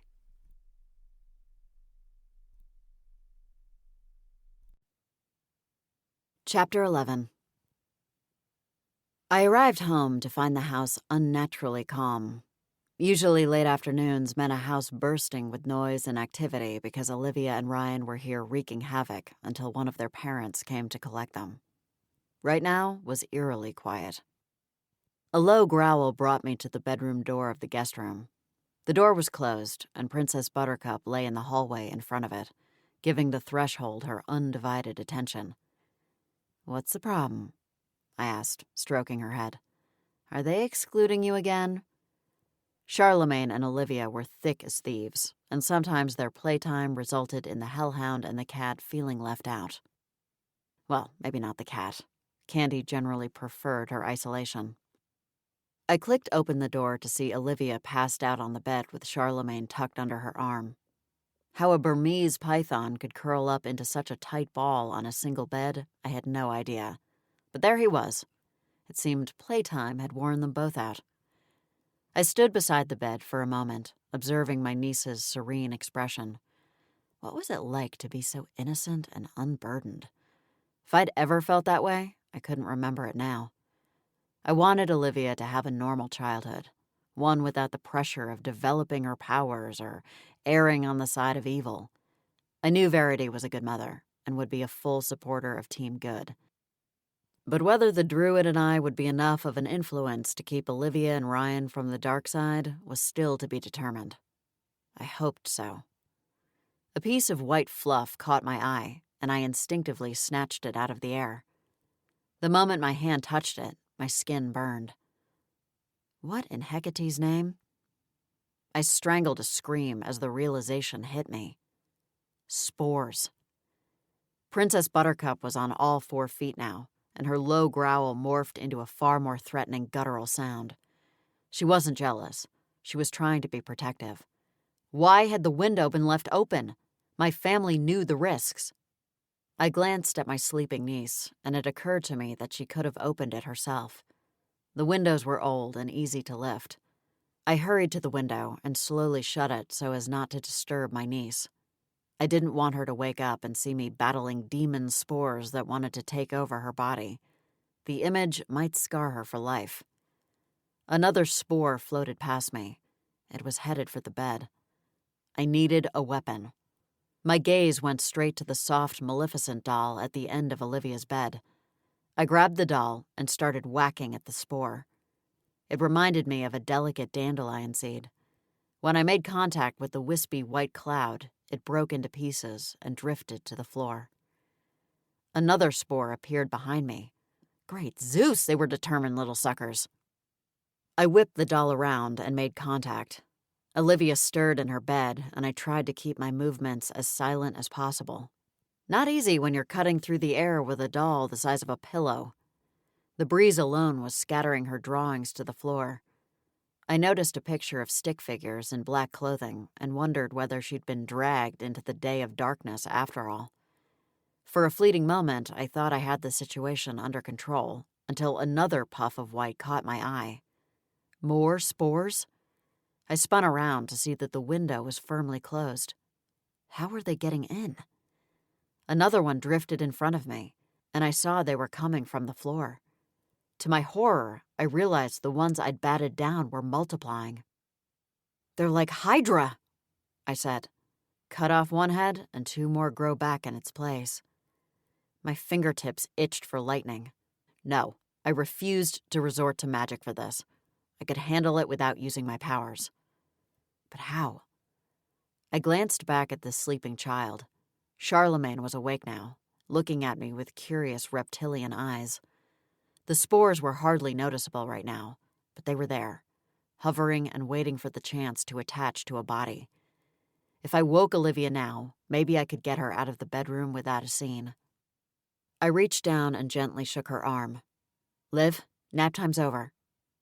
Her eyelids fluttered open, and she rubbed the sleep from her eyes. School was so hard today. I had to color in the lines and write my name. My whole name. "I think Aunt Thora has fresh lemonade for you," I said. Pink? Olivia asked. "I'm sure she could do a quick spell," I said. Aunt Thora used to make the lemons pink when I was young, until I told her my favorite color was actually blue. Okay, Olivia murmured. She stretched and yawned, and the python uncoiled. "Buttercup, go with them," I ordered. I had no idea whether a pod demon could take over a hellhound, nor did I want to find out. Olivia dragged herself out of bed, and I kept one eye trained on her and the other one on the hovering spores. Charlemagne seemed to sense danger and stuck close to her feet as she left the bedroom. The moment she cleared the doorway, I slammed the door closed behind her and turned to face the spores. I rolled up my sleeves, ready to take these little suckers down. "Do not make me use magic," I ground out. "Not for these supernatural snowflakes." They began to circle me like a spawning tornado. I spun slowly, counting each one. I made it to 10 when the door swung open. "Aiden, wildfire!" Grandma's voice rang out. I dropped to the floor without hesitation. A stream of purple light passed over me, and I watched as magical energy fried the spores like insects in a bug zapper. Their delicate forms disintegrated and vanished from the air. Grandma blew off her pointer finger as though it were a smoking gun. "You're welcome," she said. I climbed to my feet. Good aim, "That's what happens when you play little critters," she said. "You get lots of practice for moments like this." "They're so light and airy," I said. "Makes them tough targets." She gave me a pointed look. "What makes them tough targets is your unwillingness to use magic." I was making progress with Maleficent over there. I gestured to the doll, now face down on the floor. "I've seen snails on a highway make more progress." "Olivia is fine," I said. "The spores are gone. For now." "That plant is a menace. You need to get rid of it." "As soon as I figure out how to do it without risking lives and limbs, I will." "You're risking lives and limbs by doing nothing and letting the seeds spread all over town in the meantime," Grandma said. "Sometimes you have to dispense with the looking and just leap. Your caution is working against you." "This isn't a game of little critters," I objected. "There are real consequences if I handle it wrong." I wasn't above asking for help, but in this case, the help would mean decimating the whole town. "What about the dwarf?" Grandma asked. "Doesn't he have any bright ideas?" "He's not a dwarf," I said. "Neville's a wizard." Grandma shook her head. "Then he must be a hybrid. Some poor dwarf must have gotten her panties talked off by a silver-tongued wizard." I pressed my lips together, fighting the urge to lock Grandma in a room full of spores. "Neville is all wizard." She raised her brow. "You've seen all of them, have you? I thought you were too hung up on the chief. Well, then again, the dwarf is a supernatural and the chief isn't." "Thank you for dealing with the spores," I said. "Now please, be quiet." "Ungrateful spawn," Grandma muttered. I stomped out of the room. "I won't be home for dinner." "Why not? Where you going?" "Chop house," I said. It was time to ask for help.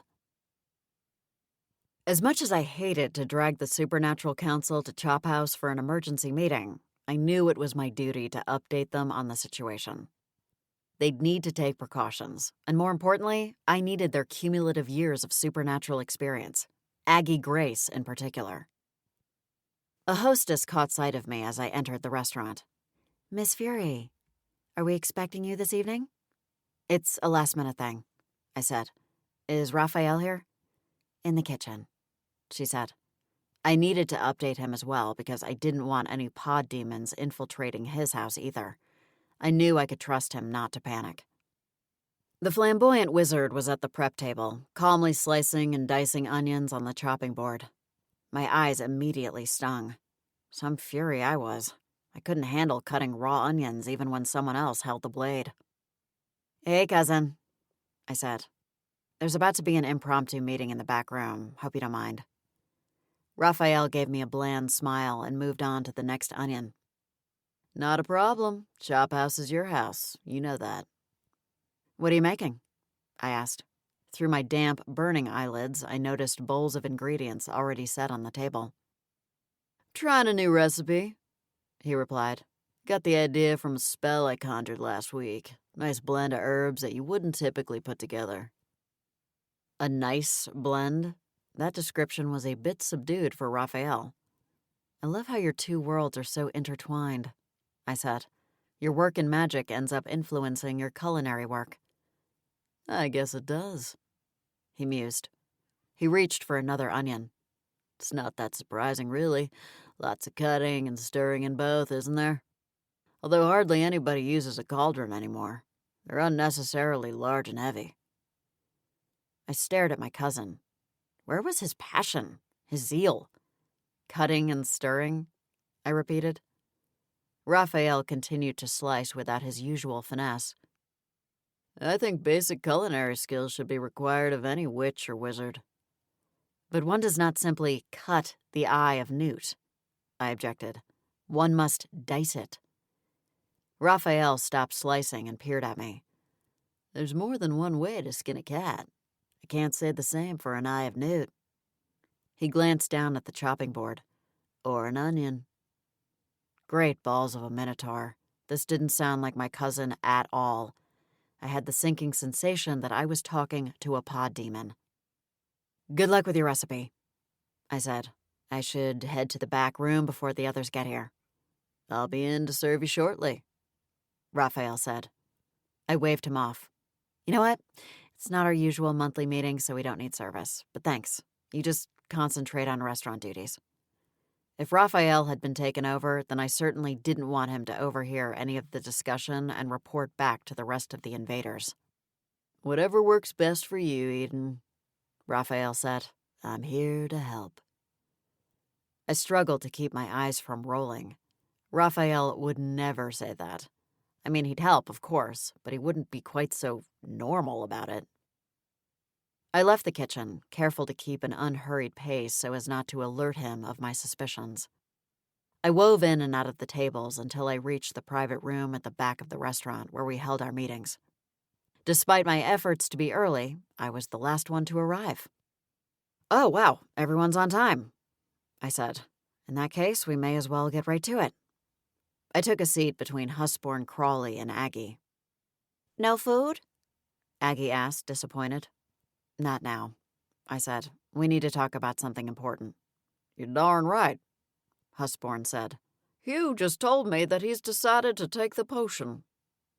Between his pale linen suit, southern drawl, and wizardly ways, Husborn was a cross between Gandalf and Foghorn Leghorn.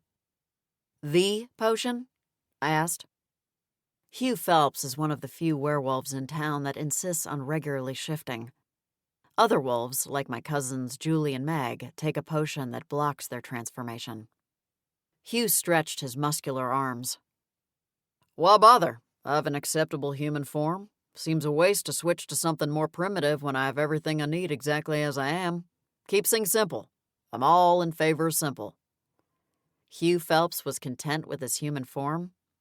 More like a pod demon was content with it. This was more bad news. The pod demons had infiltrated more bodies than I realized. I could feel the weight of Adele's stare from across the table. The matriarch of the LaRue coven wasn't going to accept Hugh's declaration without an inquiry. It was too out of character. You imported a mail-order werewolf bride because you're so invested in your werewolf side, but now you're content to be human? Adele asked. Hugh splayed his hands behind his head. Change is inevitable. Adele frowned at him, unsure what to think. Aggie threaded her fingers together. So what's this emergency meeting about, Eden? If we're not going to order food, let's get this over with. My sister is making a mushroom risotto. If I don't get home early enough, I'll miss out. My gaze darted to Hugh. I couldn't let him listen to our conversation and report back to the other pod demons. I wasn't sure how it worked, whether there was a telepathic connection between them all or something else. The thought of a growing network of demons made me shudder.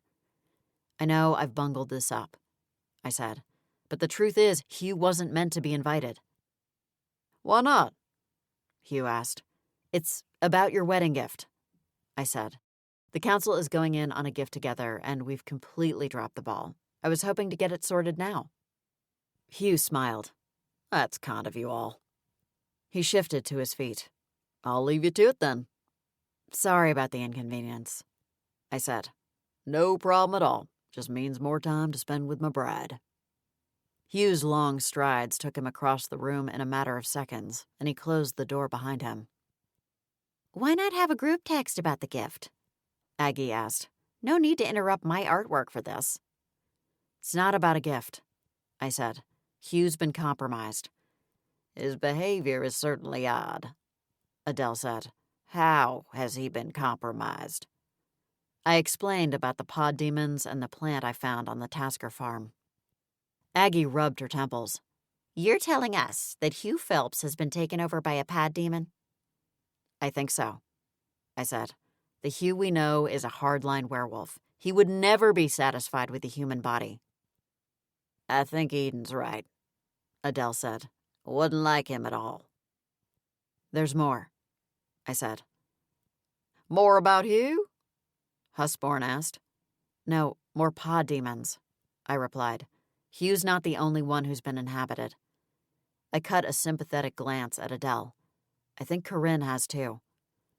Adele recoiled. You can't be serious. Not my grandbaby. Have you spent time with her recently? I asked. Has she seemed a little flat? Adele bit her lip. Oh, now that you mention it, I made bourbon raisin bread pudding the other night. It's usually one of her favorites, but she didn't make a fuss over it like she normally would. There are others, I said, and there will continue to be others until we can stop them. What do you suggest we do, Eden? Aggie asked. We need to prevent these demons from taking over the whole town. To be honest, I was hoping one of you might have wisdom to offer, I said. Aggie, you've been around the longest. Do you have any advice? The older Grace shook her head. I wish I did. They sound positively dreadful. What about the mayor? I asked. Maybe Husborn should ask her to issue an alert, something that requires residents to sleep with their windows closed. Husborn served on both the regular town council and the supernatural council, so he was our eyes and ears in local politics. Well, that might help reduce the spread a little bit, Adele said. But it won't help those already taken over. And how would we explain this to the mayor without revealing too much? Aggie added. We would have to lie, obviously, Husborn said. Invent a phony health notice about evaporated chemicals or allergens or some such nonsense. Lie to the mayor? Aggie asked. Darling, we do that every day, Husborn said. Wilhelmina Whitehead is a human with no knowledge of the supernatural world.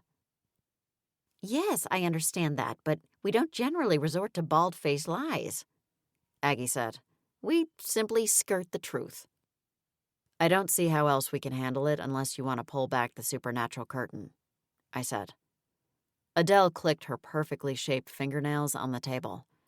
Let's make a request. At least it will help those still unaffected. Consider it done, the White Wizard said. You should know that I think Raphael has been taken over too, I said. That's why I asked him not to come in for food and drink orders. I don't know how the demons communicate, whether they'll target us if they realize how much we know. What about the FBM? Husborn asked. Can they send in a specialist team? Seems like one agent isn't going to be enough. That's not a good idea, I said vaguely. I hated to cause more alarm than I already had. Eden, what aren't you telling us? Aggie asked. I sucked in a deep breath. According to our research, the FBM tends to take a scorched earth approach when it comes to pod demons. Adele drew back and clutched her pearls. You can't be serious. It's rare, but it happens, I said. Gas explosion, nuclear radiation, they'll come up with something to explain the tragedy. And wipe chipping Cheddar off the map in the process. Aggie's lips formed a thin line. We need a better plan than closing windows and swatting at spores. I agree, I said. That's why I'm here. You've got to go back to the farm and examine the plant, Adele said. See if there's a way to destroy it that won't backfire on us. Or what if it's like a weed that doubles down when you uproot it? Husborn asked. Or just doubles, Aggie added. That's the problem, I said. When I destroyed one spore, it created more. We're not sure what the impact will be if we simply rip the whole pod out of the ground." "And what about Esther?" Husborn asked. "You said she destroyed the spores in the air with her magic." "Her black magic. There's no guarantee it will have the same effect on the pod itself," I said. "I don't think we should encourage the use of dark magic," Adele said, and I silently thanked her. "Even when it means saving the town?" Husborn asked. "There has to be a way to manage this without requiring the involvement of those wicked witches," Adele said. She cast a sidelong glance at me. "No offense, Eden." "None taken." "Let me know when you go back to the farm and I'll go with you," Adele continued. "Any magic I can do, I'm willing." "Same," Husborn said. "Thanks," I said. I was hoping you'd say that. Although it wasn't a solution, it was a promising start.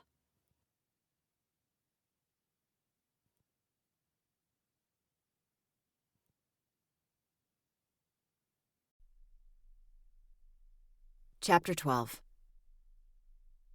I opened my eyes the next morning and immediately touched my face and arms. Still inside my body. Whew. "Your phone has been noisy this morning," Ella said. She drifted between boxes until she reached the bottom end of the mattress. "I hope it's nothing urgent." "I didn't hear my phone," I said. "That's because your snores drowned out the sound," Alice said. "You should consider a decongestant." I reached for the phone on the floor beside me and immediately spotted a text from Neville. 5 texts, in fact. He asked me to call him the moment I awoke. "It must be important," Alice said. I glanced up at her. "You think?" "I contemplated waking you, but you're a little scary when you first get up," Alice said. I clicked Neville's name and waited for him to answer. "Next time, wake me up, okay? Especially when lives are at stake." "Thank the gods," Neville said, sounding slightly out of breath. "What's the emergency?" "I received a private message from someone on the forum last night regarding the pod demon," he said.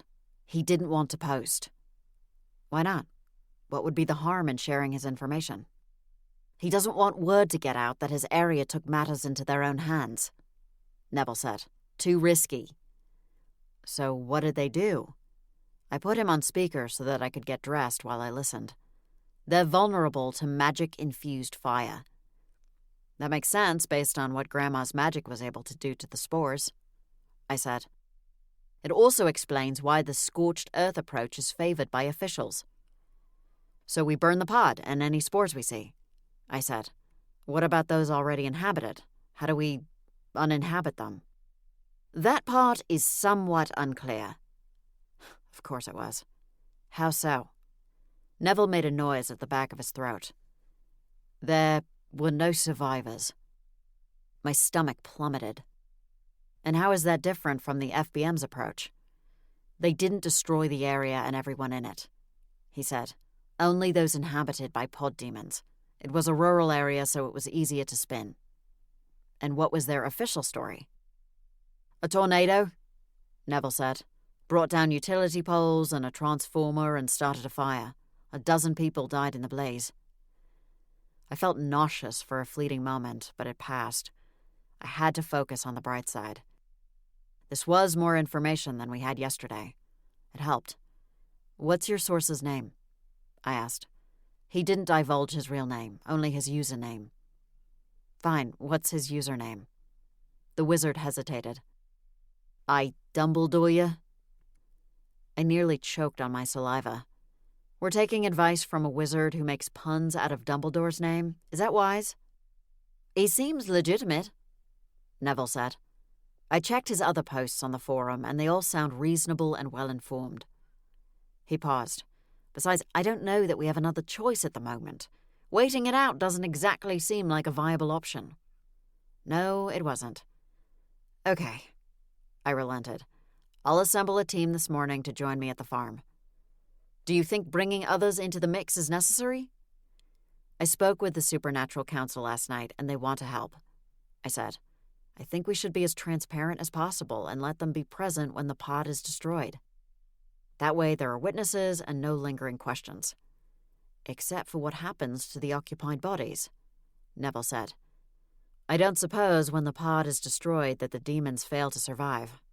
Afraid not, Agent Fury. The spores will die if they fail to find a host in sufficient time, but there's no evidence to suggest that the demons die when the pod dies. I didn't think it would be that easy, or the FBM wouldn't feel the need to wipe out entire populations. Oh, and there's one more thing, Neville said. They're allergic to water? No, they can communicate with each other, he said. It's not quite telepathy, more like a computer network. Well, then it's a good thing we're the cybercrime experts, I joked. Thanks, Neville. Great work. I'll let you know what time to meet as soon as I can. I hurried downstairs for breakfast, feeling reinvigorated and ready to take on the pod demons. Are you whistling? My mother asked. She sat at the dining table with the steaming mug. What's wrong with whistling? I asked. It's a beautiful day and I'm ready to embrace it. And kill a demon-spawning pod in the process. At least whistle something recognizable, my mother said. That racket sounds like you're calling for Princess Buttercup while trapped under a fallen bookcase. That's oddly specific. The smell of freshly baked croissants wafted over to me, and my gaze shifted to the oven. Aunt Thora, did you make homemade croissants? My day was really looking up. I did, Aunt Thora called from a chair in the family room. They're still warm. Help yourself. I punched the air. And you think I get excited over stupid things, Grandma said as she shuffled into the kitchen. My mother looked at me intently. Eden, you're acting strangely upbeat this morning. Are you sure you're all right? Eden's been acting strange since she was old enough to talk, Grandma said. Even before that, really, my mother said. If you count all the time she refused to suckle. I rolled my eyes. I wasn't a baby goat. I didn't suckle. Exactly, my mother said. You really can't blame me for my failure to latch properly, I said. I was a newborn. My mother pushed back her shoulders and looked at me. Then who am I supposed to blame? Certainly not the most perfect bosom in the history of bosoms. My nipples are like bullseyes. Grandma opened her mouth to unleash a witty retort, but shook her head instead. Too many good responses to that. I can't choose just one. I'm sure my failure to breastfeed had nothing to do with your body, I said, feeling generous. Younger women would love to have a body like yours. Operation Kill Them with Kindness was back in effect. Don't make your mother's head any bigger than it already is, or she'll end up looking like you did the other day, Grandma said. I poured myself a cup of coffee. Who made the pot? I did, my mother said, and I added a dash of devil's claw to the grounds to help with some inflammatory issues I was having. Oh well, extra creamer and a buttery, flaky croissant would mask the taste. I stood at the island and bit into the croissant. It was divine. Am I the only one having a croissant? I'll have one, Grandma said. Me too, Aunt Thora called. I was waiting for everyone else. Not me, my mother said. I have a date tonight, and I can't afford the calories. It'll be fruit and nuts all day until Roger picks me up. Who's Roger? I asked. He's an appraiser, my mother said. She wore a demure smile, and I can't wait to hear how much he values me. I'm sure you'll be at the top of his list, I said. I pulled out my phone to text Adele and Husborn about meeting me at the farm. My mother studied me. I didn't hear a trace of sarcasm in that statement. I took another sip of coffee, because there wasn't any. I mean, I don't know who Roger is, but I highly doubt he's been out with anyone like you before. Grandma walked a semicircle around me. You're right, Beatrice. Your daughter is behaving funny. What's wrong with being nice and complimentary? I asked. Nothing, except you're a fury, Grandma said.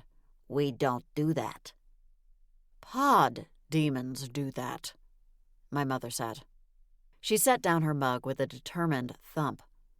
I'd look the same even if I were inhabited by a pod demon, I said. There's no point in examining me. My mother left the table and moved closer to scrutinize me. Then how do we know you haven't been abducted?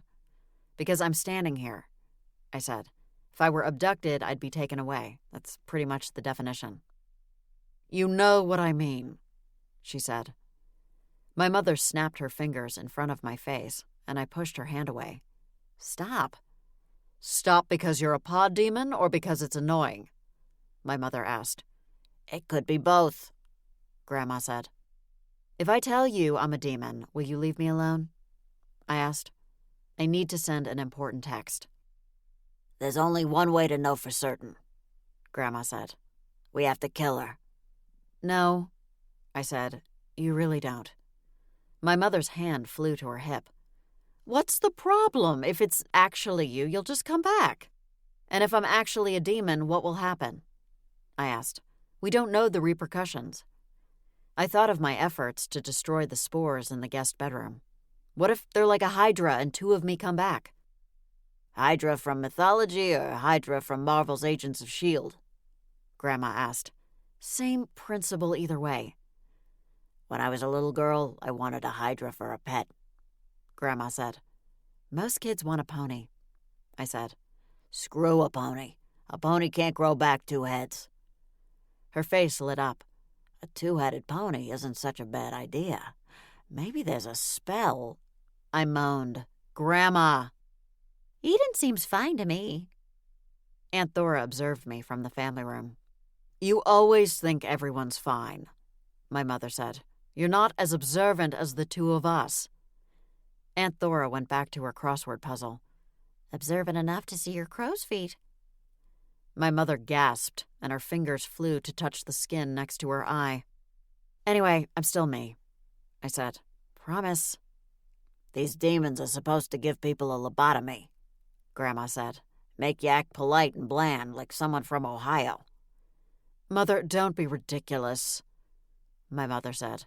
There are plenty of interesting people from Ohio. Don't you remember that lovely wizard we met from Columbus with the big staff? Now he was far from bland. She looked like the cat that ate the cream, because she probably did. Please tell me you're talking about a walking stick, I said. I just thought it would be a positive change if we treated each other nicely, and I decided to be the one to initiate it. That's exactly what a demon would say if it wanted to convince us, my mother said, still suspicious. I walked toward Aunt Thora to seek shelter from the brewing storm. They weren't letting go of their absurd theory, and I had the sinking feeling there was only one way to resolve the argument. I'll prove it, I said. Ask me something no one else knows except us. That won't prove anything, Grandma said. A pod demon has all your same memories. Tell them it's me, I urged my great-aunt. Aunt Thora set her crossword puzzle on the end table. Since when do they listen to me? My opinion is as irrelevant as yours. She offered an uplifting smile. Cheer up. Even if they do kill you, it only hurts for a minute, and you'll be back soon enough. I don't have time to be dead, I said. Oh, Eden, my mother said. Nobody has time to be dead. I do, Alice said, popping out of a wall. All the time in the world, in fact. Alice, help me, I said. How? The ghost asked. I have no way of interfering with their magic. Where's Princess Buttercup? I asked. She wouldn't let them hurt me. I saw her sniffing around the barn, Alice said. Your precious hellhound can't save you, pod demon, my mother said. I'm not a pod demon. I leaned against my aunt on the sofa, not that using her as a human shield would really help. They'd kill us both. I felt like I was 8 years old all over again, trying to prevent another punishment after I refused to turn a mean boy in my class into a toad. Kevin McMahon spent a good portion of 2nd grade yanking on my pigtails and other shenanigans. My mother and grandmother had taught me how to perform minor revenge spells and were furious with me for refusing to use one to defend myself. What a waste of talent, my mother had said to 8-year-old me. If I had your abilities, I'd be ruling half the country by now. Why would I want to rule over anyone? I'd asked. Absolute power corrupts. My mother had been appalled. Where did you hear a ridiculous statement like that? In a book. I'd been spared that day, but only because my father had come home at the critical moment to announce that he'd bought a new set of golf clubs, and my mother had gone ballistic that he hadn't consulted her first. An argument ensued, and I escaped. That time. "You don't even know if killing me will do anything," I said. "What if you revive me and the demon's still there?" Grandma and my mother exchanged looks, and for a brief, shining moment, I thought I'd won my appeal. Until my mother spoke. "Worth it," she said. Her hand shot out, and a bolt of yellow light streaked from her fingertips. My whole body vibrated painfully for what seemed like an hour before I finally blacked out. My eyes fluttered open, and I stared at the attic ceiling, trying to process what happened and where I was. Oh, right. My mother killed me, and I was in my own bed. At least they had the decency not to bury me in the backyard. "Eden?" Alice drifted over tentatively. "Are you alive?" I said weakly. Recuperation could take longer for me than other family members. I hadn't been killed in years. It would likely take a toll on my body. "Aunt Thora came up to check on you," Alice said. "She left that potion for you." The ghost inclined her head toward the glass on the floor. I rolled over to inspect it. That was thoughtful. I sniffed the contents, and the scent of lemon filled my nostrils. One of my great-aunt's boost potions would definitely accelerate my recovery. "I think she feels guilty," Alice said. "She went to her room afterward and didn't speak to the others for the rest of the day." The rest of the day? How long have I been dead? I sat up and looked for my phone to check the time. Still downstairs, apparently. "About 6 hours," Alice said. "They waited to do the revival spell until after they watched that television show they like, the one with the attractive doctors." My eyes bulged. They watched a show first? It really shouldn't surprise me, and yet it did. "They also made margaritas and popcorn," Alice said. "And then your grandmother took what she referred to as a power nap." Why I thought Operation Kindness was a good idea, I'd never know. Those two were irredeemable. "Witches," I hissed, and headed downstairs to find my phone.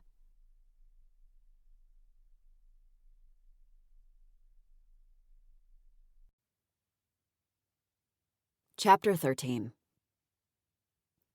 The daily grind was eerily quiet when Neville and I entered the coffee shop. I'd made plans to meet my helpers at the farm, but I needed a caffeine boost to top off Aunt Thora's potion. The barista stood listlessly behind the counter. "Good afternoon, Caitlin," I said, with as much cheerfulness as I could muster. On the inside, I was still feeling shattered thanks to yesterday's death. She barely looked up at the sound of her name. "Hello, your usual?" Her tone matched the flatness in her eyes. "Yes, please." I glanced at Neville. "How about you?" He placed his order, his attention fixed on the sluggish barista.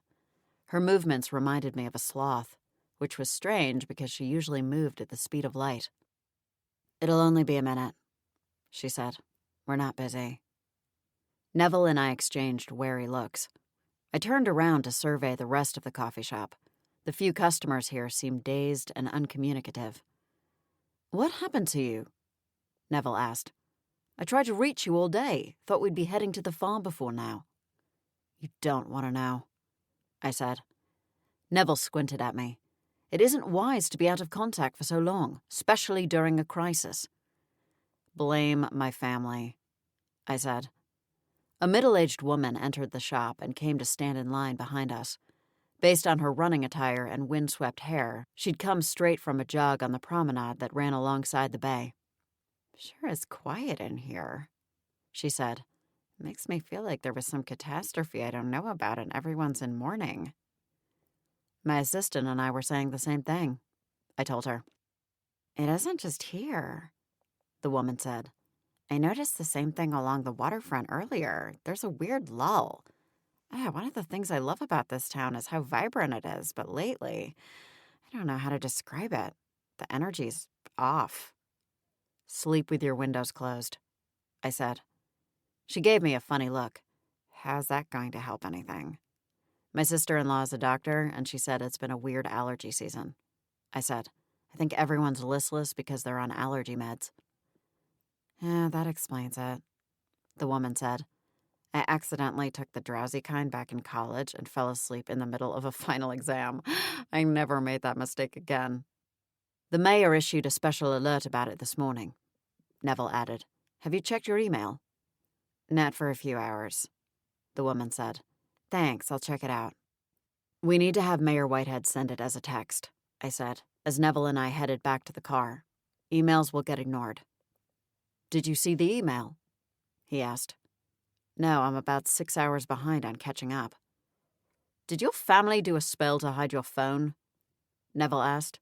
"I might be able to create a protective spell to prevent that." He wasn't going to stop asking questions until I came clean. "No, Neville, they didn't hide my phone. What they did was much worse. They killed me." Neville nearly spat out his chai tea. A what?" "Killed me," I said in a low voice. "They were convinced I'd been taken over by a pod demon because I was being too nice." He stared at me for a long beat. "Agent Fury, I hope you don't take this the wrong way, but your family is severely dysfunctional." "Tell me something I don't know." "They cannot murder a federal agent." I bit back a smile. "I don't think that rule should be limited to federal agents." "You know what I mean." He seemed genuinely disgruntled. "It's okay, Neville. They revived me." His jaw unhinged. "Agent Fury, this is a serious issue, and we need to address it. If your family is engaging in that kind of black magic—" I held up a hand. I shouldn't have mentioned it. I really shouldn't have. They thought they were helping get rid of a demon. They knew they could bring me back. I dared not add, because they kill each other all the time. "Now you're making excuses for them." He shook his head. "This kind of behavior cannot continue." "You're telling me. My back is going to be sore for a week. I'm sure they dropped me on the way up to the attic." Neville took another drink, and I had a feeling he wished it were more than chai tea in his cup right now. "Are they the reason you didn't want to join the FBM? Because you knew their practices were at odds with, well, most everyone else?" I cast a furtive glance around the sidewalk to make sure we weren't overheard. I have always wanted to distance myself from them. I managed it for a few years, until my incident with Fergus and the vampire. "And now you're back in the very town you hoped to escape," Neville said. Sympathy glimmered in his eyes. "It must be difficult for you, living at home again, leaving your dream job." I stared blankly into my cup. "There have been unexpected bright spots?" "Ah, like Chief Fox." I smiled at the thought of the chin-dimpled chief with the heart of gold who could easily pass for an underwear model. Regardless of the state of our relationship, how could meeting Chief Fox not be a bright spot? "And my niece and nephew," I said.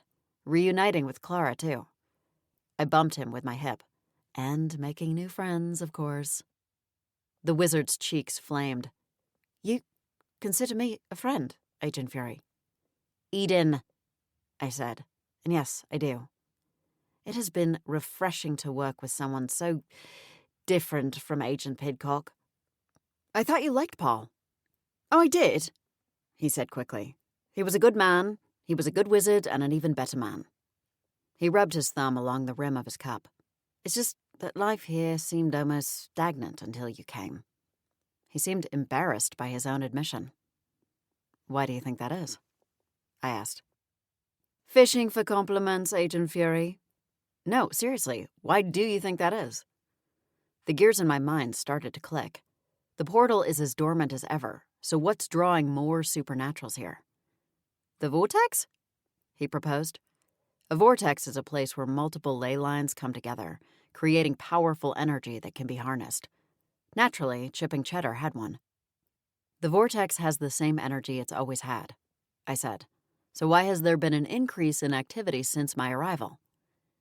He frowned. "Are you suggesting you're the common denominator?" I finished my drink and tossed it in a nearby trash can. "What if I am? What if it's my powers? I'd been careful not to use them when I worked for the FBI, but it's been difficult since I came home." I'd been using my abilities more than I'd like since my return to town. Maybe the influx of power had triggered something, sent up some kind of supernatural flare. But recent events, Neville began. They haven't been simply a matter of creatures coming here for the sake of it. There's been reasons unrelated to you. What's the reason for the pod demons? I asked. How did that plant end up on the Tasker farm? I thought either tin soldiers or Brimstone might be involved, but now I'm not so sure. What if I'm the one pulling those things here like a supernatural magnet? I suppose it's possible, Neville said. He seemed to register my disappointed expression. That's not what you wanted to hear, is it? I managed to smile. Not really, but that's okay, Neville. It's not your job to make me feel better. Do you truly believe avoiding your abilities is the best way forward, though? It's a slippery slope, I said. One day you're changing the color of all the bees in the hive. The next day you're making their stingers poisonous. For what it's worth, Agent Fury, I think you're made of sturdier stuff. Never underestimate the allure of powerful magic, however dark, I said. It calls to you. It will seduce you if you let it. You've managed to resist Chief Fox, he said. I have every confidence you can do the same with dark magic. True, I said. Dark magic doesn't even have a six-pack. As we reached my car, my phone vibrated with a text from Adele. Her car had a flat tire, so she'd be delayed picking up Husborn. I replied that I'd pick up Husborn and meet her at the farm. I think you should stay at the office, I told Neville. Why? He asked. I might be able to offer assistance. I think it's safer if we split up, I said. What if something happens to me, Adele, and Husborn? You'd be the only one left who knows everything. Fair point. Text me the moment you've uprooted the pod. I gave him a thumbs up before sliding behind the wheel of my car and heading to Munster Close. Halfway to Munster Close, and I was desperate to pee thanks to the latte. My bladder was usually a steel trap. I blamed my post-resurrection body. At least my house was on the same street. I'd make a quick pit stop at home and then grab Husborn. As I hurried down the hallway to the bathroom, I recognized Princess Buttercup's faint growl coming from another room. Buttercup? I followed the sound until I arrived in the family room, where Grandma stood encircled by a hellhound, a Burmese python, and a black cat. Candy, my grandmother's familiar, seemed furious. She spat and hissed at the old witch in the circle's center. What did you do this time, Grandma? I asked. A snarl erupted from Princess Buttercup. Animals don't like me, she said simply. That's because you let them have food they're not supposed to and they feel sick afterward, I said. It seems retribution is at hand. Fiery particles flew from my hellhound's jaws, and I realized the situation was more serious than it appeared.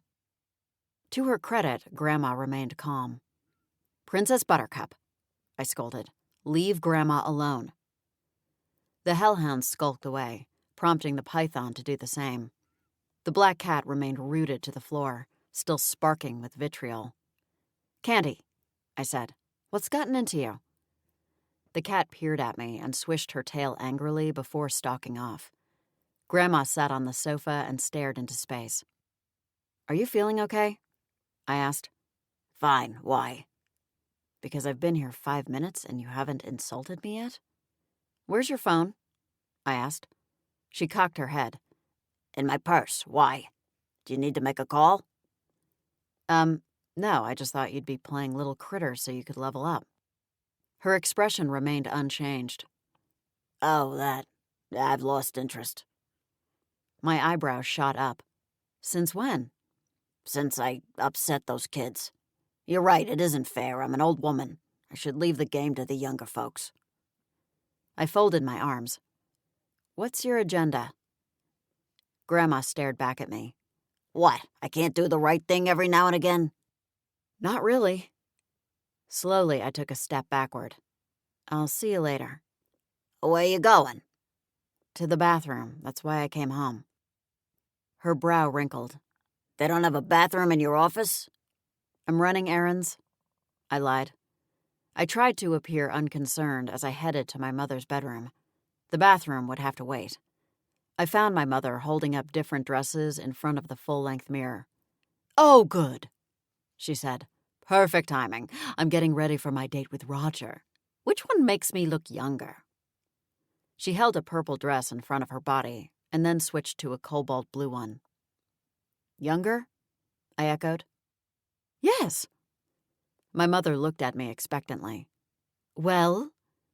The purple one is more flattering. She eyed me suspiciously. What does that mean? It means the color looks better. Younger better? I rolled my eyes. Sure, younger better. Listen, I need to talk to you about Grandma before you go out. My mother proceeded to change into the purple dress. Bashful she was not. What about her? I think she's been taken over. My mother continued getting ready for her date. Taken over by what? A pod demon. My mother cut me a quick glance. Eden, Joy, Fury, you know I don't have time for nonsense. I just told you I'm getting ready for a hot date.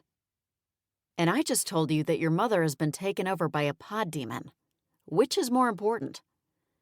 She tapped her nail on her chin. What makes you so sure? She's acting normal. My mother dabbed perfume behind each ear. What's wrong with that? Not her normal, human normal, like a decent person. My mother halted and looked at me via her reflection in the mirror. What did she say? She said it wasn't fair to beat the kids at little critters, so she stopped playing. My mother sucked in a breath. Oh, that definitely sounds suspicious. I'm going to go ask a few test questions of my own. Then we'll know for certain. I followed my mother into the kitchen. Well, how do I look? My mother twirled in front of Grandma with a big smile plastered across her face. Beautiful, Grandma replied. My mother's expression fell. Great Nix, Eden, you're right. We stared at Grandma.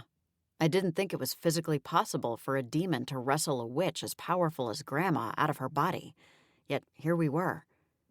My mother shut the door in Grandma's face. She took a nap after we killed you, my mother whispered. Her defenses were down. You mean she took a nap after you celebrated my death with cocktails and junk television? I said. Potato, tomato. My mother clutched her necklace. This makes me never want to sleep again. I ought to eat a pound of chocolate-covered espresso beans and wash them down with a gallon of Red Bull. Is there a ward we can do? I asked. Something to protect us while we sleep? I'll have to think about it, my mother said. I need to use your bathroom, then I need to pick up Husborn. We're headed to the farm to destroy the pod. About time, my mother said. I peed faster than I ever had in my life and exited my mother's bedroom. I caught sight of Aunt Thora as she wandered into the kitchen and decided to check on her. My mother seemed to have the same idea because she followed me. Hey, Aunt Thora, I said. How about some hot water with lemon? Aunt Thora smiled sweetly. You know me so well. A world without lemons isn't a world worth living in. My mother and I exhaled. Aunt Thora, there's something we need to tell you about Grandma, I began. What's that? Grandma's voice cut in, and my stomach lurched. That you hate lemons, my mother said. You've been pretending to like them for her sake all these years. Grandma blinked. I suppose it's true that I have no strong feelings about lemons, or any other citrus for that matter. Sorry to out you, I said. Life is simpler without unnecessary drama, Grandma said. Can I get that in writing? I asked. My mother paled. For once, she seemed incapable of speech. I only came in to get a glass of water, Grandma said. This aging body is dehydrated. We watched in silence as the pod demon, disguised as Grandma, poured water from the faucet into one of Olivia's plastic purple cups and shuffled back to her room. She used Olivia's cup, Aunt Thora said. She hates children's cups. She says they're worse than plastic cutlery that comes in colors. I inched closer to her. That's not Grandma, I whispered. Aunt Thora frowned. What do you mean? Of course it is. My mother shook her head mutely. Pod demon, I whispered. Aunt Thora's fingers curled around a lemon. What do we do? Kill it, my mother hissed. It worked with you. It didn't work with me, I said. I wasn't a demon. Says you. It's not that simple, I said. Nothing ever is with you, Eden, my mother said with a weary sigh. Maybe the answer is to do nothing, I said. My mother's brow lifted. And let this creature kill your grandmother? Well, Demon Grandma is actually kind of nice, I said, and she certainly wouldn't be using dark magic. Are you seriously suggesting letting that thing take over your grandmother's body for your own selfish reasons? My mother asked, her anger palpable. When you put it that way, I said. She slapped her hand on the countertop. Your grandmother wouldn't hesitate to save you if the situation were reversed. So who's the evil one now, Miss Do-Gooder? If I ever needed saving, it would be because of her, I countered. Aunt Thora turned to me with a mournful expression. Eden, you know I love you, but your mother is right. I understand how you feel. Your situation is challenging, and I'm sympathetic to it. But if there's any way to rescue Esther, then we have to try. Shame washed over me. Of course I'll try, I mumbled. I was only kidding. Sort of. We should put Grandma on ice until we can find a way to free her, my mother said. Metaphorical ice, right? I asked. Magic ice, my mother corrected me. She shooed me away. Don't worry, your aunt and I will take care of her. You worry about rounding up those pod demons and throttling the life out of them. She trailed off, or whatever pathetically humane way you choose to defeat this latest invasion. I'll let you know what happens. I started for the door and then twisted back toward them. Be careful with Grandma. I don't want anything to happen to her. My mother smoothed her cheeks. If there's one thing I'm an expert in, it's preservation. Now go do your job before we suffer any more casualties. I don't want these pesky demons to ruin my favorite holiday tomorrow. Grandma is in mortal danger and you're worried about the day of darkness? Please, your grandmother has spent half her life in mortal danger, my mother said. Now get out of here so I can get her sorted before my date gets here. I clenched my hands into fists. You're still planning to go out with Roger? Well, I have to. He's away next week, she said, as though that justified her decision. I left the insanity behind before my head exploded and went to collect Husborn.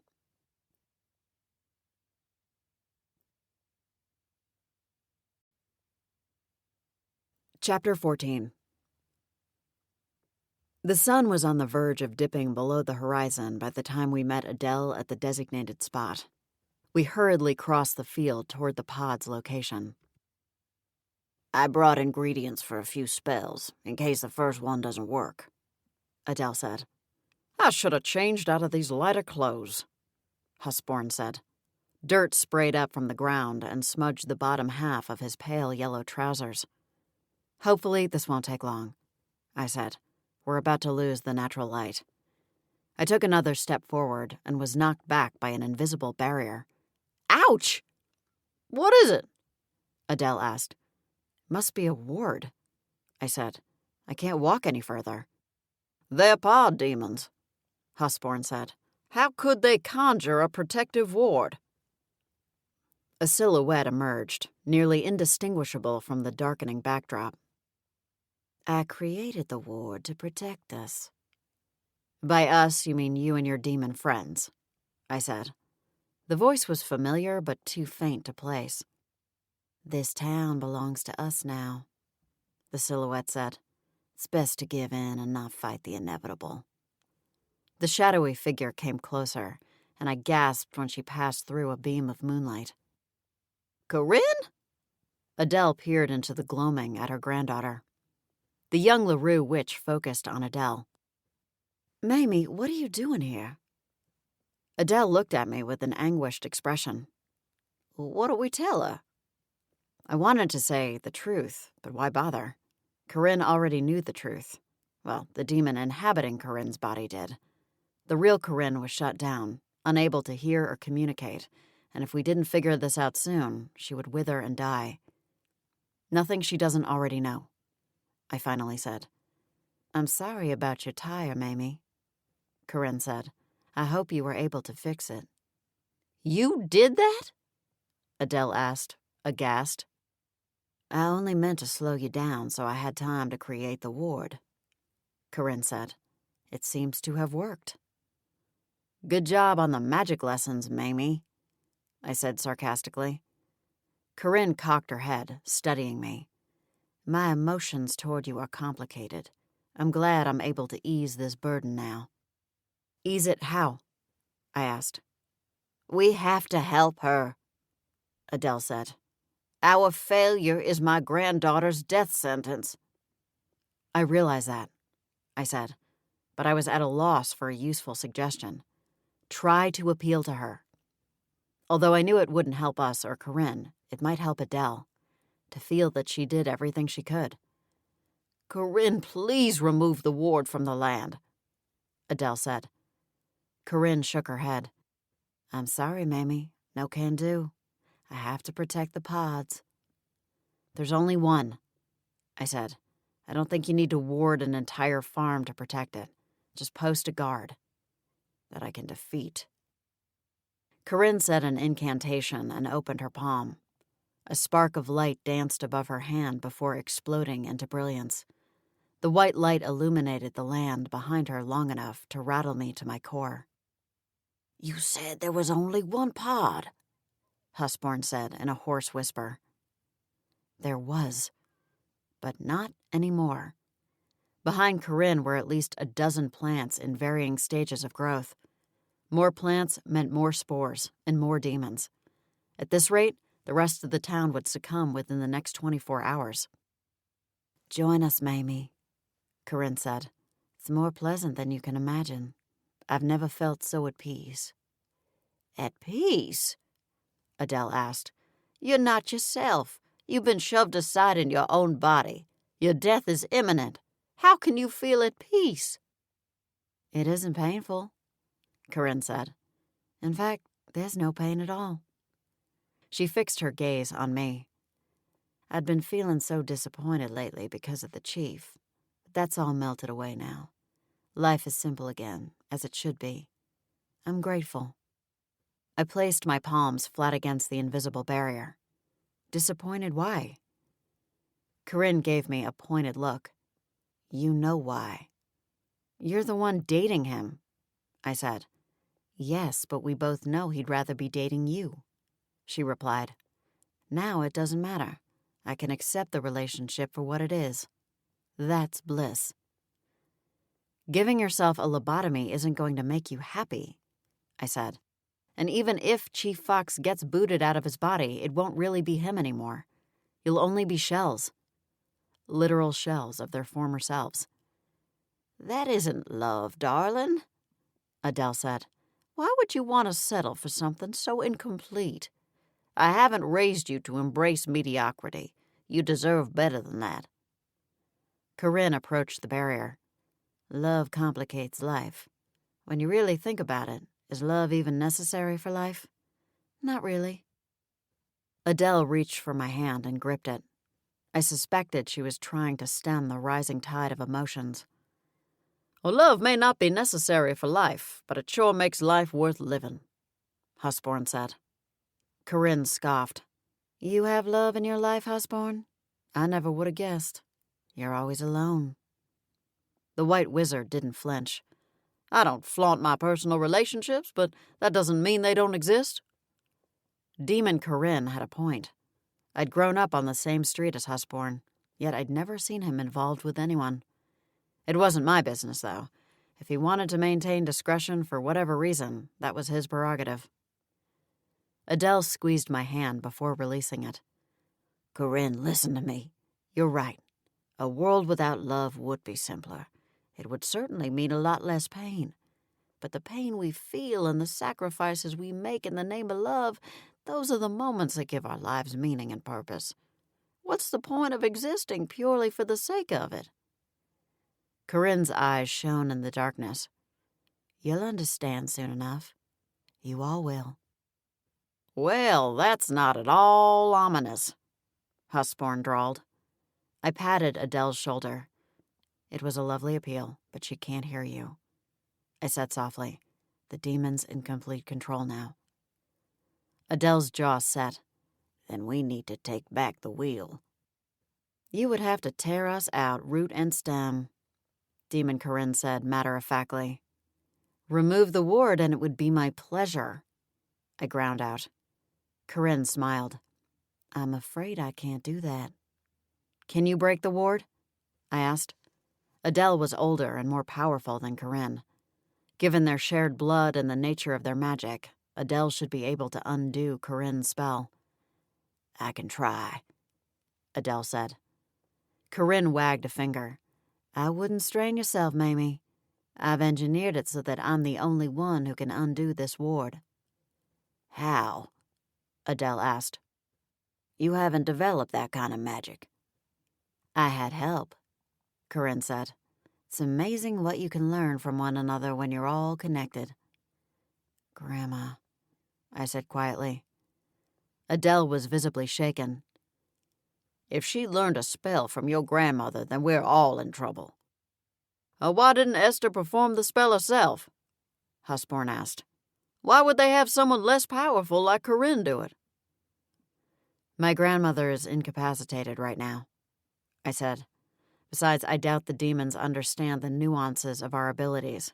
To them, we're just hosts. And let's face it, they've made it clear that complexity doesn't interest them.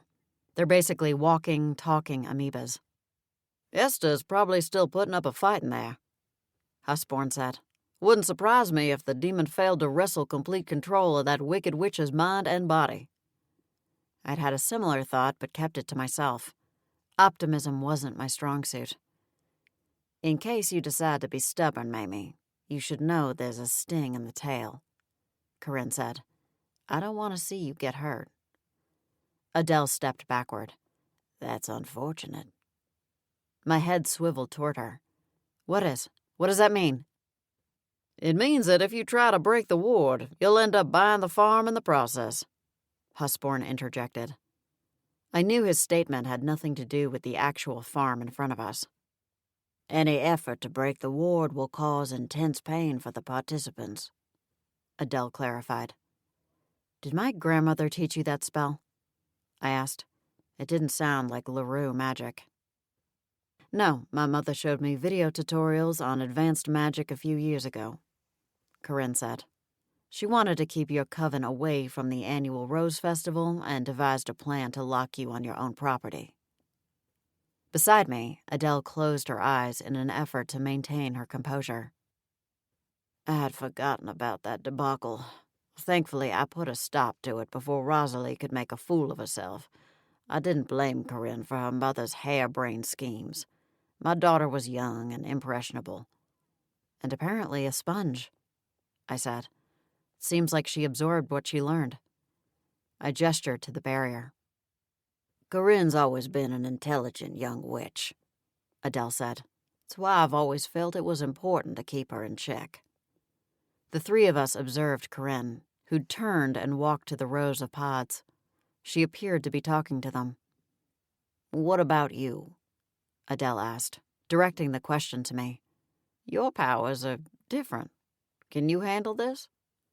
I'll see what I can do, I said, but not right now. Thank you, Adele said, her gaze back on her granddaughter. Don't thank her yet, Husborn said. She hasn't done anything. Adele watched Corinne's silhouette move amongst the plants. That's exactly why I'm thanking her. Husborn seemed to understand. If I acted now, Corinne could get caught in the crossfire. Whatever I decided to do, I'd need the area clear of innocent victims, or I'd risk casualties. Then what do we do now? Husborn asked. I continued to watch as Corinne stroked one of the leaves. Nothing, I said. The mayor issued the warning, and we'll try to protect as many from the spores as we can until we find a way to break through the ward and eradicate the inhabitants without hurting the hosts. And them hurting us, Husborn said. He was right. Thanks to our interactions with Corinne, the three of us were now targets. Take precautions, I said. The demons will be watching us. They'll be more than watching us, Husborn said. They'll be aiming to take us over. That's the surest way to stop us from threatening their existence. I'd been so optimistic when I'd heard from Neville this morning. Things had tumbled dramatically downhill since then. I really hoped this was rock bottom. We left the farm, and I asked Husborn to drop me off downtown and drive my car home. Going to the office? Husborn asked. Going to work, I said. Right now, that didn't require the FBM office.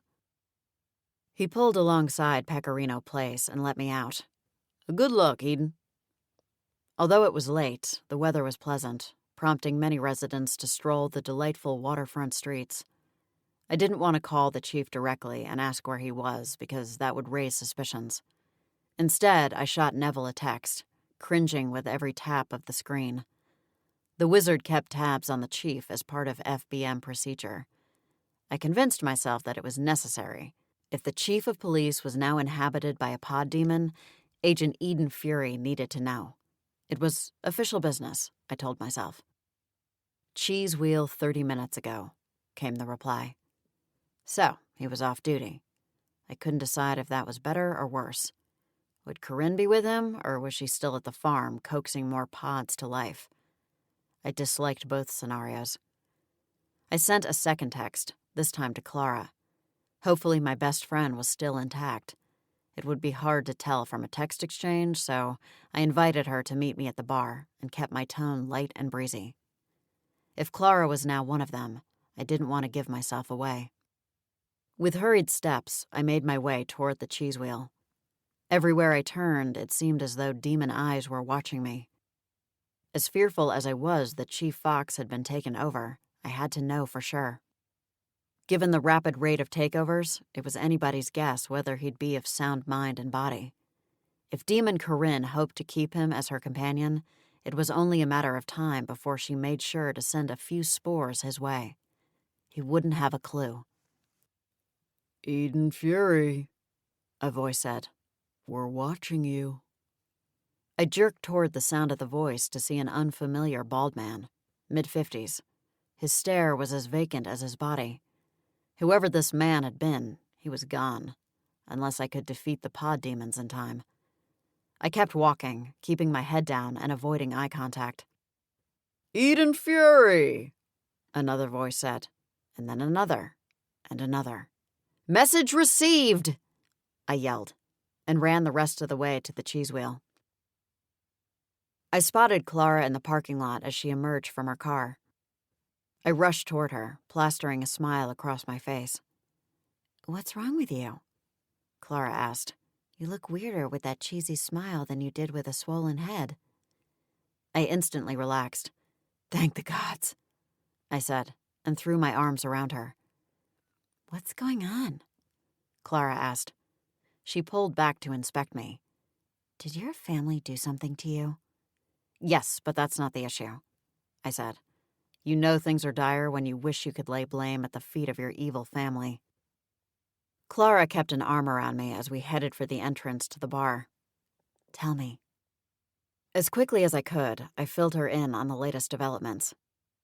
"And Chief Fox is inside, so I need to see whether the head of law enforcement has changed teams." She squeezed my arm. "You don't need to pretend for me, Eden. I can feel all the emotions rushing your body. It's a tornado in there." "The danger is so much worse than I anticipated," I said. "I should have ripped the plant out of the ground when we first discovered it." "You couldn't have," Clara said. "The risk was too great based on the limited information you had. You were right to be cautious. And look where my caution has gotten us. We now live in Stepford, Maryland." I crossed the threshold and scanned the room for any sign of Chief Fox. "There, by the jukebox," Clara whispered in my ear.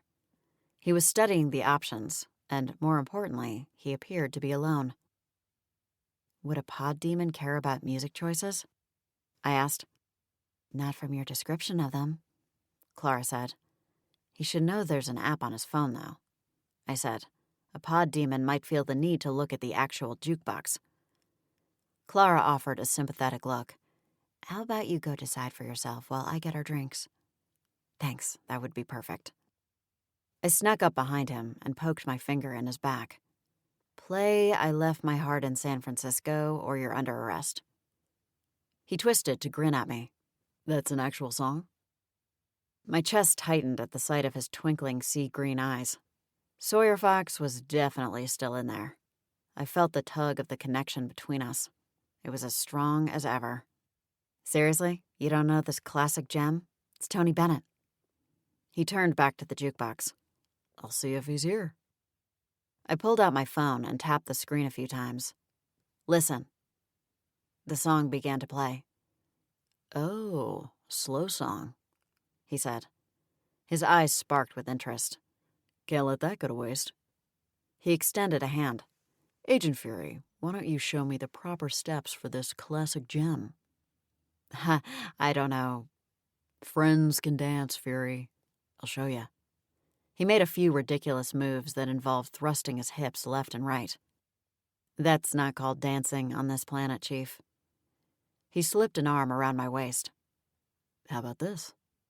He maneuvered us around the makeshift dance floor, swaying gently to the music.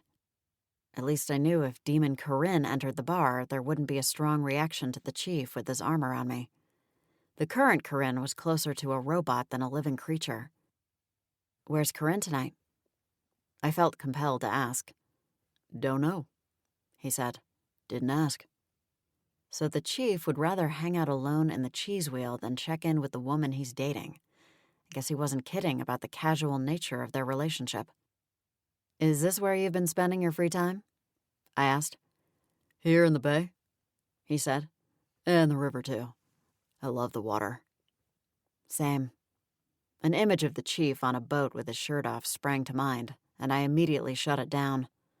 No need to torture myself with those steel abs that were currently pressed against me. Did you really leave your heart in San Francisco? He murmured, and his breath tickled my ear. In a bag in the freezer, I said. I hope no one ignores the Post-it note with my name on it. They'll be in for a nasty shock. He chuckled. You have a macabre sense of humor. I get it from my family. He was so close that I could feel the steady clip of his heartbeat. It was a mesmerizing sound, and I never wanted the moment to end. Have you been sleeping with your windows closed? I asked. He arched an eyebrow. You seem very interested in my sleeping habits, Agent Fury. My cheeks warmed. You don't seem to have any allergies. I've been diligent, as requested, no matter how many times Corinne keeps coming by unannounced and opening them. I tensed. Does she say why she's doing that? She insists I need more fresh air, he said. She's oddly militant about it. I told her I patrol outside half the day every day. Plus, I take Achilles for 100 walks. 100? Okay, that might be a slight exaggeration, but it's a fair number. He nudged me. You know how it is. You have Princess Buttercup. I know, but she's happy to trot around the backyard when I'm not home. I don't think Achilles has the same temperament. No, he likes company and affection and belly rubs. His hand drifted to my lower back, much like his human companion. He seemed to realize what he'd done and jerked his hand back to a safer spot. I think I could do with some more fresh air, I said, breaking apart. Thanks for the dance. It was nice. Too nice. I couldn't handle another second with his arm around me, not without doing something I'd regret. The Chief was still himself. Mission accomplished. It was time to go home and get a good night's sleep, so I could live to fight another day.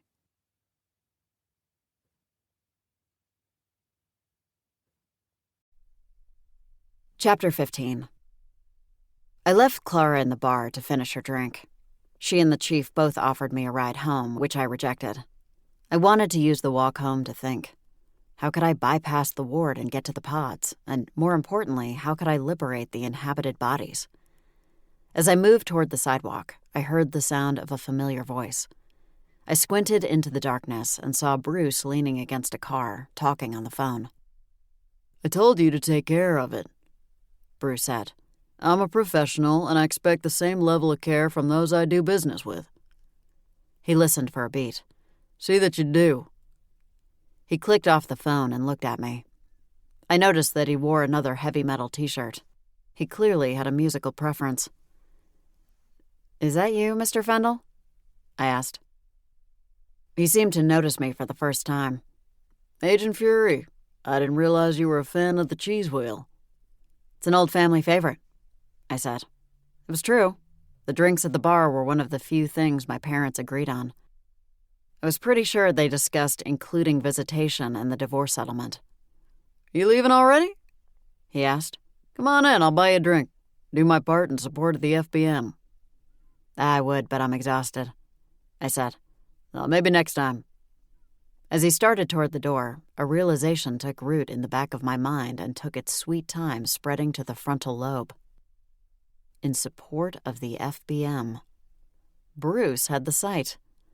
Not only that, but he'd hidden it from me during my last visit. When I showed my badge and identified myself as FBI, he didn't correct me. I debated how to proceed. Why did he let me believe he was a garden-variety human? Was it because he had something to hide? "Mr. Fendel, before you go, can I ask you something?" "I haven't bothered the taskers, if that's what you want to ask," he said.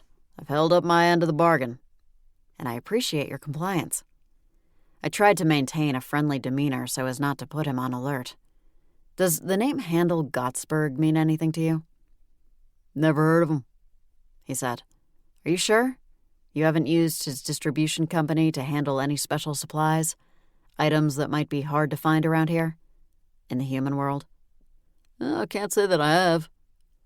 I pretended to think. "Interesting. Then how did you manage to transport the plant here all the way from Otherworld?" "What plant?" Although his expression was placid, I noticed a subtle tick next to his right eye. "The one on the Tasker farm," I said. "Glowing spores, produces pod demons that threaten our very existence. Hard to miss." He laughed awkwardly.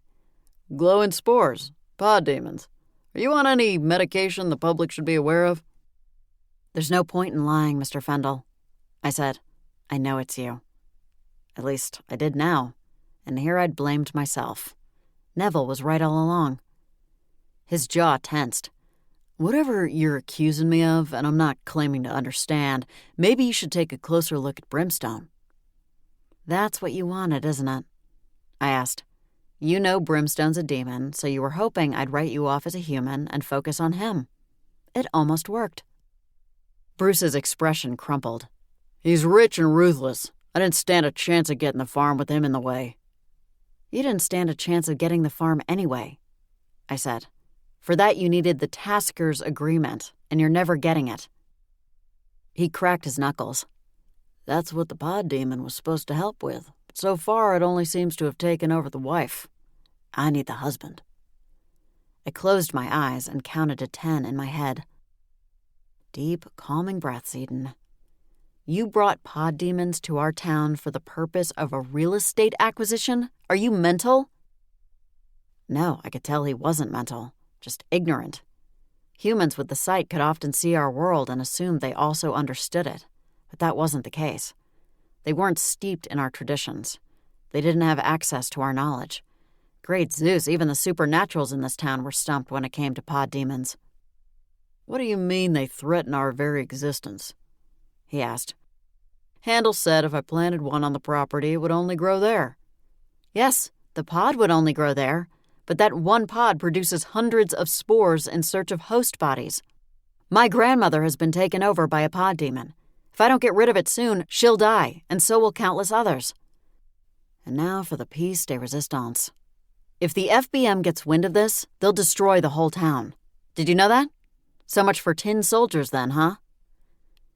He gaped at me for a long stretch, processing the information. "Is it really that bad?" "It's really that bad, Mr. Fendel," I said softly. "I didn't mean for this to get so out of hand," he admitted. "I needed something that would remove the Taskers without actually removing them, you know? I didn't want a murder investigation." "Well, congratulations. What you got is a lot worse." Bruce closed his eyes and ran a hand over his face. "I didn't understand what a pod demon was." I thought they'd take over the taskers' bodies, and then I could get them to sign away the land and nobody would be the wiser."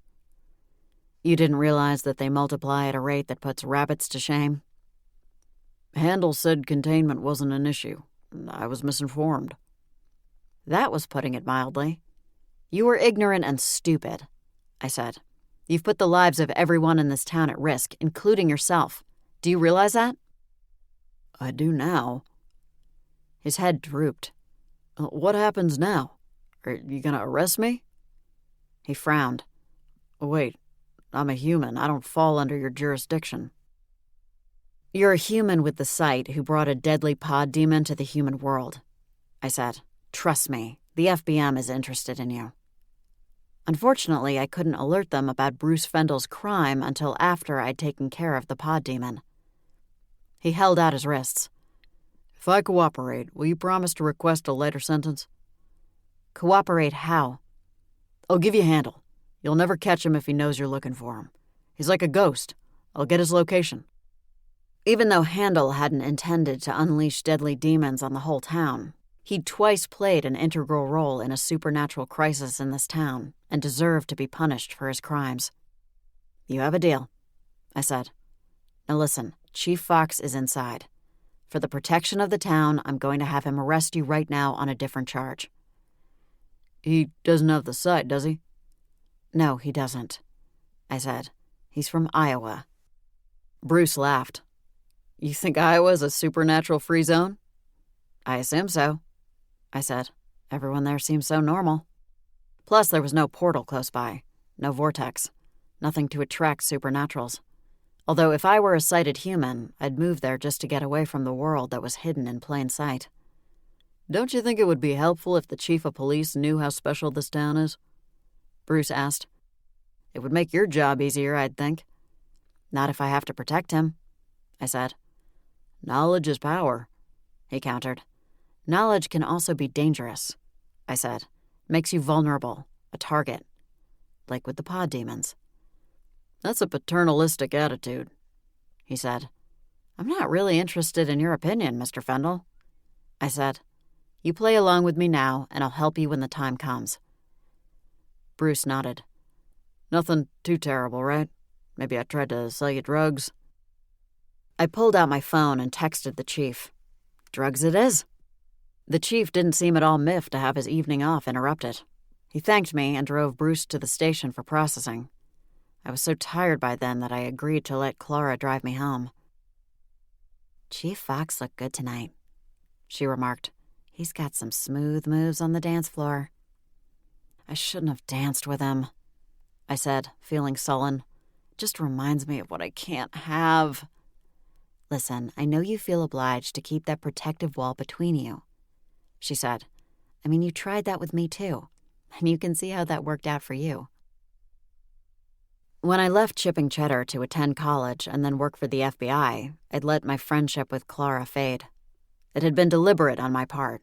I'd hoped to distance myself from my family, and in turn from my true nature, and Clara was one more reminder of the real Eden. Now that I was back, however, it seemed pointless and stupid. Clara had always been a good friend, and she deserved better. "Clara, you know it had nothing to do with you." She silenced me with a look. "Of course I know. I've known you forever, and I know the truth about you, so I understand. But Chief Fox is oblivious." "Good. That's how he should be. Safer." "For him or for you?" I exhaled loudly. "Is this where you tell me to listen to my heart?" I asked, "because you and I both know the world doesn't work that way." As an empath, Clara struggled with intimacy. She found relationships and the resulting emotions too overwhelming. She pulled into the driveway and let the engine idle. "I think you should tell him the truth. Don't let your family scare you into believing he'll reject you, or you'll endanger him. That's their way of controlling you." "The ultimate pod demons," I joked. "This pod demon situation is pretty serious, huh?"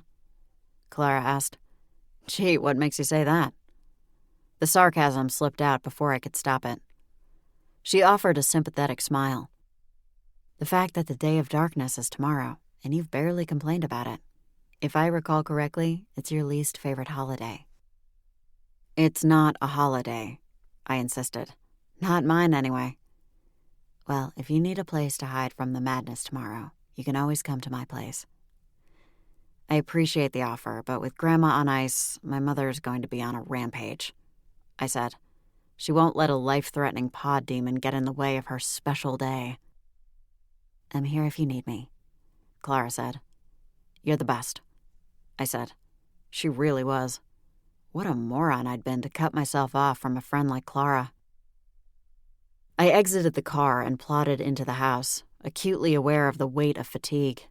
Downstairs was quiet, so I climbed the attic steps and changed into shorts and a t-shirt before collapsing on the mattress. As much as I wanted to avoid sleep as a preventative measure, I was simply too exhausted. I also wanted to escape the parade of thoughts marching through my mind. Sleep would give me a reprieve. The day of darkness had plagued me as a kid, and escaping chipping Cheddar had granted me freedom from the celebration until now. Dread crept from my toes to my legs, and then spread throughout the rest of my body. I yawned, and my body begged to curl into a ball and rest. I'll watch over you, Alice said. She emerged from the wall and hovered beside the mattress. If I see any spores, I can wake you. Are you sure? I don't want you to stage an all-night vigil. Why not? I'm a ghost. It's not like I have an early morning appointment. I fluffed the pillow beneath my head. That would be helpful, Alice. Thank you. Sweet dreams, Eden. From your lips to the gods' ears. I rolled onto my side and let sleep take me.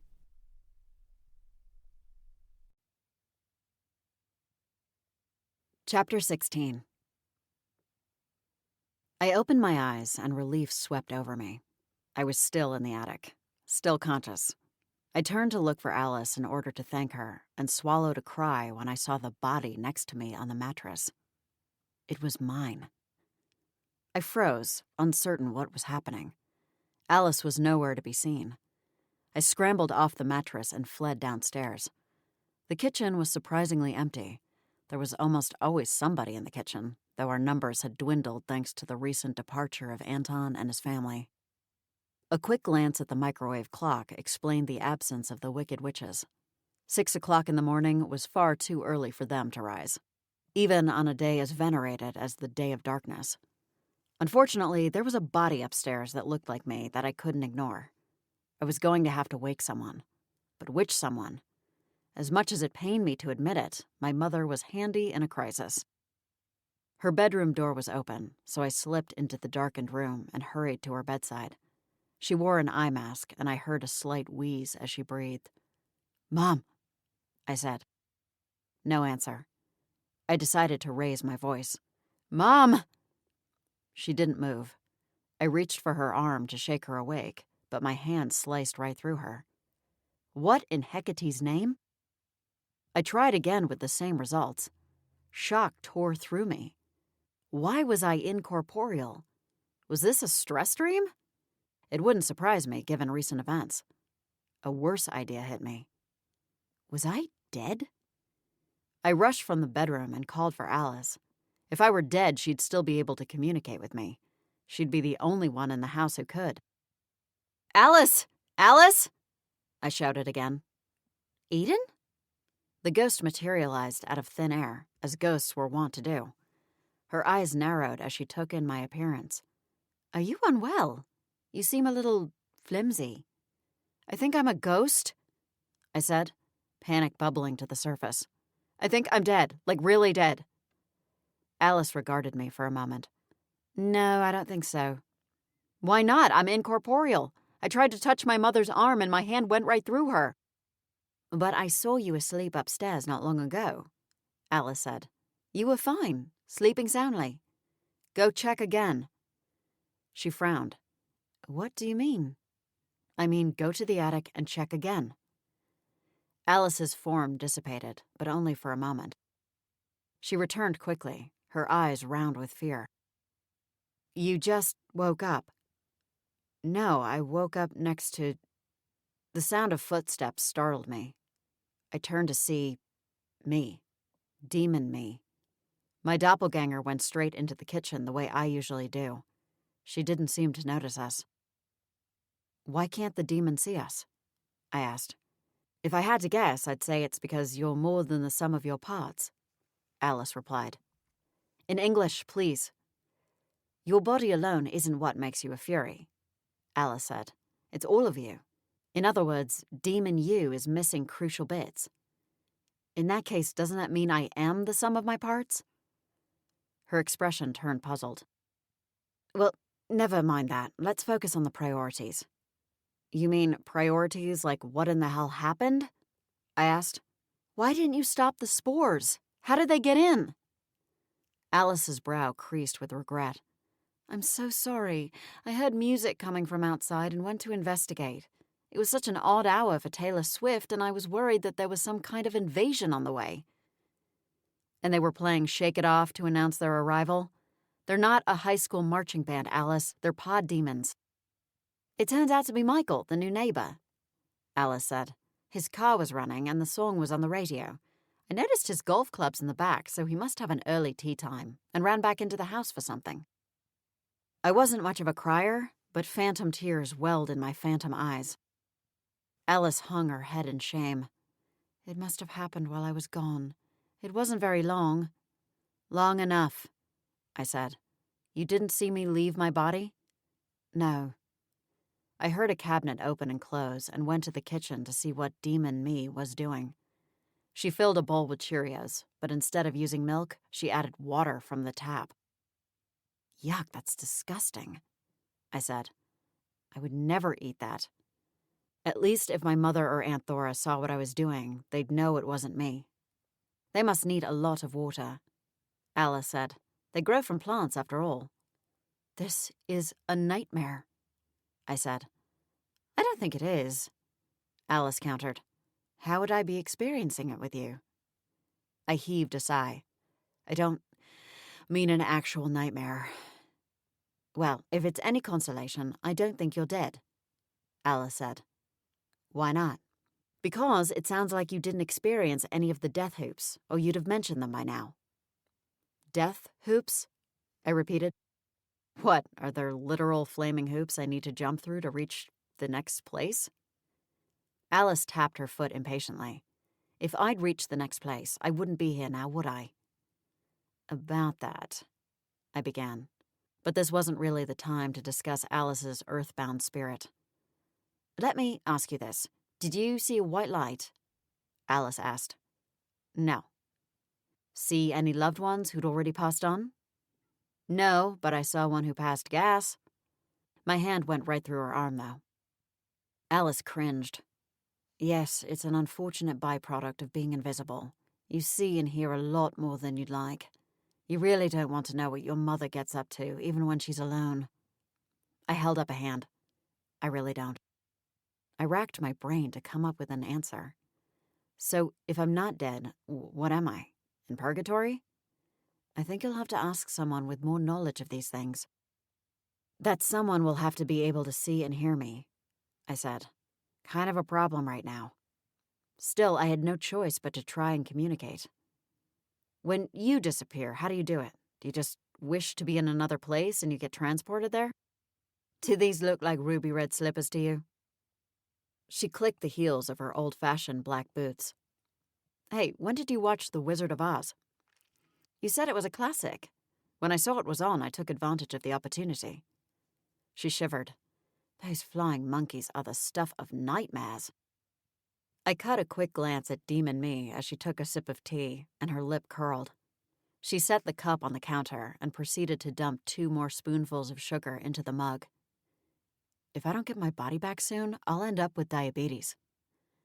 In the distance, I heard a toilet flush and waited to see whether my mother or Aunt Thora would realize that I'd been taken over. My mother padded into the kitchen first. You're up early. Must be all the excitement for the day of darkness. My mother shivered. I can't wait to soak up all that magical energy. I'm happy if you're happy, Demon Me said. Well, that's sweet, my mother replied. I flung out my hand. Oh, come on. I would never say that, Mom. You know I don't care if you're happy. Maybe after wrongfully killing you, she's decided to exercise more caution, Alice suggested. Aunt Thora must have slipped into the backyard unnoticed because she entered the house through the back door with a basket of lemons in her hand. My lemons must know it's a special day. Their color seems more vibrant than usual. She lifted one to her nose and inhaled its scent. It's like a citrus drug. I can't wait for you to put on your dress, my mother told Demon Me. You're going to love it. What about Esther? Aunt Thora asked. Are we going to wake her? My mother chewed her lip. I'm not sure what to do about that. We need her for the photos. Are you kidding me? I yelled. You do not need to de-ice Grandma for the sake of photos. This took keeping up appearances to a new level. I think we should include her, Demon Me said. Aunt Thora shot the demon a quizzical look. You do? It's a family photo on one of the most special days of the year, Demon Me said. It won't be the same without her. Oh, liar! Eden, honey, why don't you go and get dressed? My mother asked. That way, if we need to make any adjustments to your outfit, we have plenty of time. First ritual starts in 2 hours. Sure, I'm finished eating now. My mother wrinkled her nose. You ate food on a morning like this?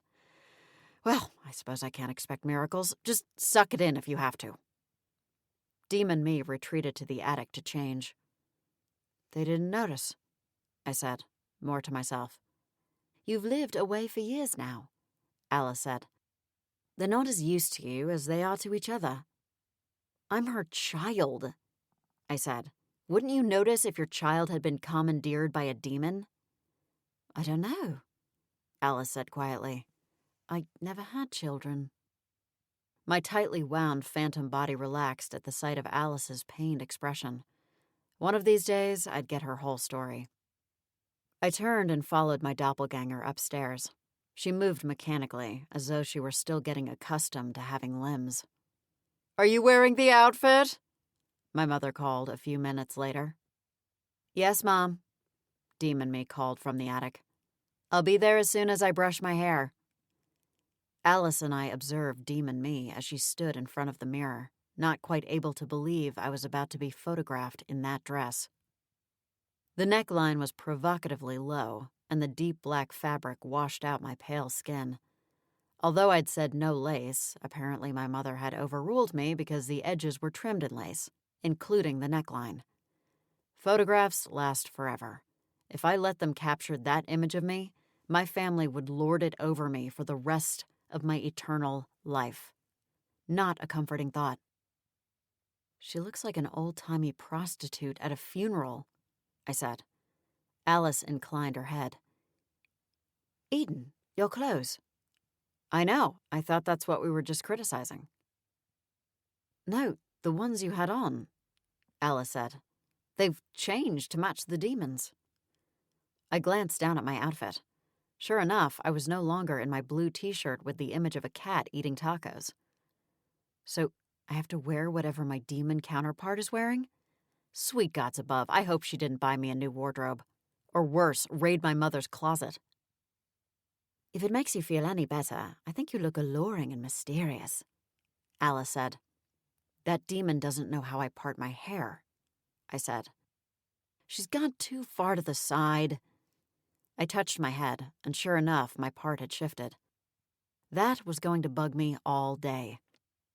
She missed a button on the bodice, too, Alice said. Ugh, the ghost was right. The top of my boobs were peeking out. I can't let me out in public like that. I think you have bigger priorities at the moment, Alice said. Can't I combine my priorities? I asked. If I get rid of the demons before I have to leave the house, then maybe I can avoid being seen in public in that outfit. Alice observed Demon Me with interest. Why do you think she can't hear me? She's still you. She's not all of me, though. Not if this, I waved my hands in front of me, is walking around out here. So you took your powers with you? Alice asked. Seems unlikely. I don't think I took them because Demon Karen still had access to magic, I said. I think it's because they're generally simple creatures. Their main goals are to multiply and survive. My powers might be too complex for this demon to access. And Demon Corinne only used magic when they felt it was necessary to protect the species' goals, Alice said, seeming to understand. Magic and powers don't hold any interest for them unless they serve as the means to an end, I said. They really are single-minded. Demon me headed for the stairs, and I trailed behind, careful not to move too quickly and stir up a breeze. Eden, my mother said as I entered the kitchen. Her gaze traveled over me. you look surprisingly sexy. I didn't think it was possible. A little more makeup wouldn't do any harm. Which colors do you suggest? Demon me asked. Why don't you let me do it? My mother asked. Smoky eyes would look amazing on you. Not as amazing as my eyes, of course, but still worth doing. I'm in your capable hands, Demon me said. I couldn't listen to another word. My own mother failed to recognize that wasn't me. The same mother who killed me for being too nice. Huh, what a world. I started to walk away. Eden, Alice called. Where are you going? I craned my neck to look at her. To get help, I said. If there's even a ghost of a chance that Neville can see me, I have to try.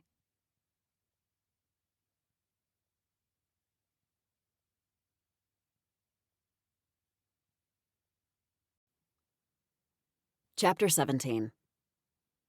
I made it as far as the driveway, debating the options. I couldn't drive a car if my hands and feet couldn't make contact with the steering wheel and pedals. What other mode of transport? Right, problem solved. Large black wings fanned out behind me. They were the fury trait I'd inherited after accidentally using my siphoning power in San Francisco. I tended to keep them under cloak and key, but now seemed like the perfect time to make use of them. I launched into the air and headed for the office. Knowing Neville, he was already there, diligently trying to find a solution to our pod problem. The town looked so peaceful from the vantage point of the sky above. In the distance, the lighthouse stood head and shoulders above the other buildings.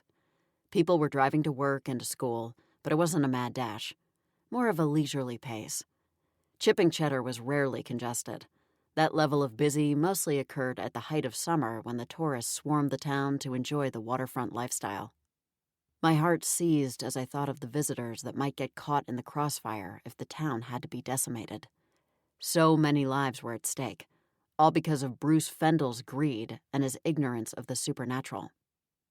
I zeroed in on the office and lowered myself straight into the building through the roof, landing near the back table where Neville liked to tinker with inventions. As anticipated, Neville was already hunched over his desk, typing away on the keyboard. I tucked away my wings and went to see if he'd unearthed any valuable intel. I leaned over his shoulder and read the article headline, 10 spells every wizard must learn before age 30. How about the spell that allows you to see and hear whatever I am? I asked. Neville slipped out of his chair and fell on the floor. Agent Fury, where did you come from? My phantom heart thumped wildly. Neville, you can hear me? He twisted to peer up from me from his spot on the floor. Why wouldn't I be able to hear you? Because I'm a ghost. I demonstrated my apparitional skills by slicing my hand through the back of his chair. He blinked rapidly. You're not a ghost. That's what Alice thinks too, but when I woke up, I wasn't in my body. The demon was. The wizard staggered to his feet, still fixated on me. Why are you dressed like you're attending a Spanish Inquisition? Because it's the day of darkness, and Demon Me is following my mother's sartorial orders like some kind of witchy soldier. You didn't wake up in this dress? His eyes drifted to the exposed part of my chest, and I snapped my fingers. Eyes up here, Rover. Neville's head snapped back to eye level. Sorry, he mumbled. I woke up in the clothes I slept in, but when the demon changed her clothes, my appearance changed too. That's helpful, Neville said. He seemed to have recovered from the shock. I believe you're an astral projection. That's an out-of-body experience, right? More or less, Neville said. You've projected your self or your consciousness from your physical form, except you're still attached to your physical body. The cord hasn't been severed yet. Yet.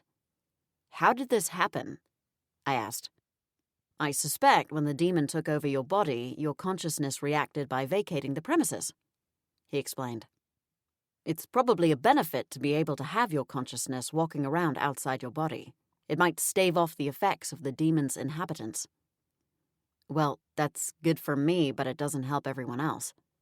"No, but the fact that you can still retain agency." Neville nodded, more to himself.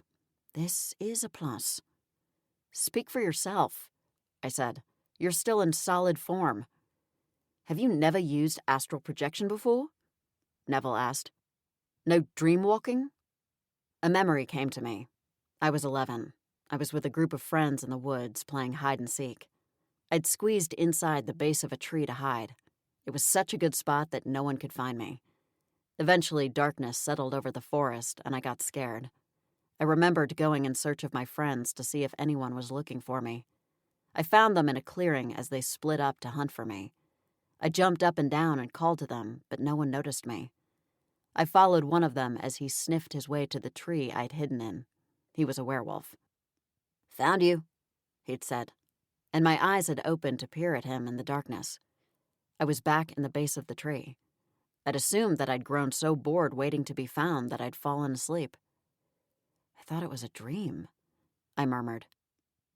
"Why do I have to wear the same clothes as Demon Me?" I asked. I really wanted out of this dress. It itched and it wasn't even real. "It makes sense," he said. "You're a projection of yourself, after all." "I guess it doesn't work the other way around," I said. "When I sprouted wings, I doubt Demon Me felt the pinch." "It's unlikely the demon feels much of anything at all," Neville said. "Even if it does, it might not understand the implication." "Let's hope not." "We'll have to add this to your list of abilities," Neville said. On the bright side, it wasn't a new power. It was one I simply didn't realize I possessed because I'd suppressed it. "Let's wait until I'm back to normal before updating my list," I said. "Speaking of normal, why can you see me? That didn't seem normal to me." "It's the office," the wizard said. "I have several wards installed, including one that reveals invisibility spells. It's not that you're invisible in the usual sense, but the ward isn't designed to recognize nuances. The key principles still apply." "So you won't be able to see me outside of the office?" "Not yet." He hustled to the table at the back of the office. "But I can change that." "What are you going to do? Ward the whole town so everyone can see me?" I joked. "That wouldn't be wise," Neville said. "Imagine the questions it would raise to see 2 federal agents wandering around town. It would also give the pod demons a reason to act against your physical form. Even single-minded creatures will take action to protect themselves from extinction." "They'll destroy my body if they see me as a threat?" Neville nodded. "That would remove the threat, wouldn't it? You'd be dead. As far as they know, you've succumbed like every other resident who's been inhabited. Now you can continue to work against them without alerting them." "It's going to be you and me against the world if we don't finish them off soon." That was a horror story I wanted no part of. By the way, we can thank Bruce Fendel for this mess. I updated him on last night's events. "You see, Agent Fury?" Neville said. "There was a logical reason that pod ended up in town that had nothing to do with you. Perhaps you're not the magnet for trouble you think you are." He was right. The pod demons didn't choose to come here. They were brought here as part of a business tactic. My presence, the portal, the vortex, all a coincidence. It was a relief to know I hadn't caused this crisis. Neville began pulling materials off the shelves. "I remember this one time at Wizard Camp." "Wizard Camp?" He hastened to glance at me. "You didn't go to camp?" "Do you seriously think I'd have gone to supernatural camp? I'd rather have slit my throat." "Well, I happen to adore camp," Neville said. "Where do you think I developed my interest in botany?" "Friday nights when you were home alone and everyone else had plans?" He cocked an eyebrow. My, Astral Eden has a rather taut tongue, doesn't she?" "I never went to camp," I said dully. "Anyway, this one time at Camp Chickamerlin." I barked a short laugh. "Your camp was called Chickamerlin? Why not just Merlin?" "I didn't name the camp, Agent Fury. I simply attended it." He opened a small box and retrieved a plain silver band. Anywho, I had a friend at camp called Franklin, and one of Franklin's favorite pranks involved astral projection. He would pretend to be asleep. Meanwhile, he'd be running around the campground, wreaking havoc. He could touch things? I made another attempt to make contact with a solid object, but my hand went straight through the table. Franklin embraced his abilities, Neville said. He honed the skill over time. So a few of us got together after Franklin had short-sheeted our beds one too many times and devised a spell to pierce the veil, as it were, and be able to see him. And you were successful? Naturally. That's when I acquired the nickname Neville the Devil. I coughed to cover a laugh. Neville the Devil? He shook a pair of pliers at me. Don't laugh, Agent Fury. Piercing the veil was considered the devil's work. Only because they'd never met my family. Neville turned his attention to the ring. I need to fashion myself a charmed object, similar to your invisibility locket. Only this one will allow me to see and hear you outside of this office. Will it take long? Not for me, Neville said. Why do you think the FBM pays me the moderate bucks? I'm putting in for a raise for you, Neville, I said. As soon as I'm corporeal again. You're too kind. He reached for a mortar and pestle. As long as I wear the ring, that should allow me to carry on communicating with you. You're so much cooler than Q, I said. James Bond would be lucky to have you. And I would be lucky to have access to the British Secret Service's research and development budget, but hey-ho. Neville shrugged. Luckily, I can work my magic on a budget. Small mercies. We have to put a stop to them, Neville. They keep multiplying. Alice only left her post for a few minutes, and I was invaded. Neville pushed up his glasses before they could slide to the end of his nose. I have an idea, but I'm going to have to enlist help. From whom? He lowered his gaze. You're not going to like it. Nausea rose in my throat as the realization washed over me.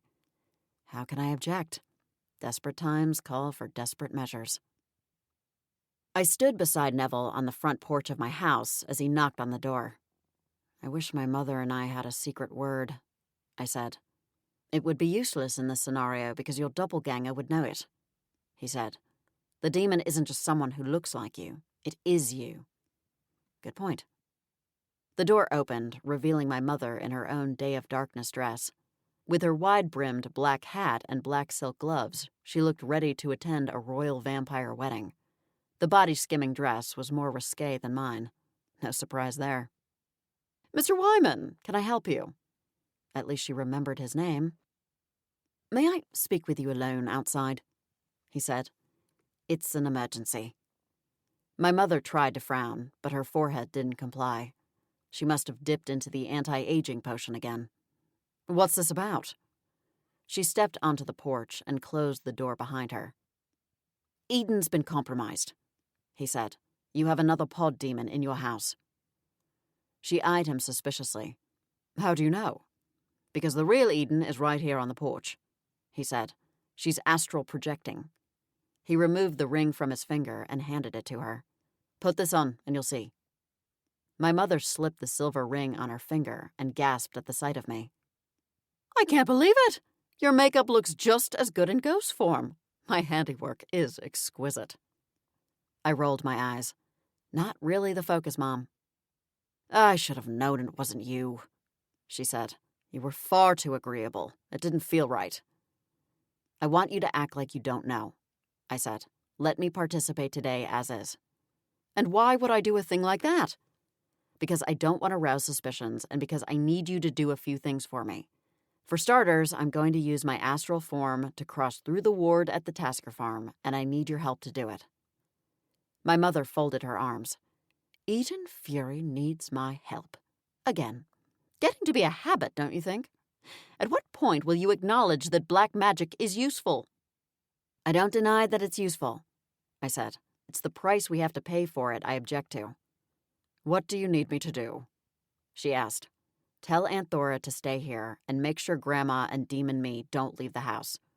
Easily done, my mother said. Then give Neville back the ring and come with us to the farm, I said. He'll explain the rest in the car. He's in charge. Whatever he says, you do it. He couldn't have made more than one ring? My mother asked. He's kind of working on short notice. I said. My mother removed the ring and begrudgingly gave it back to Neville. "I'll be right back."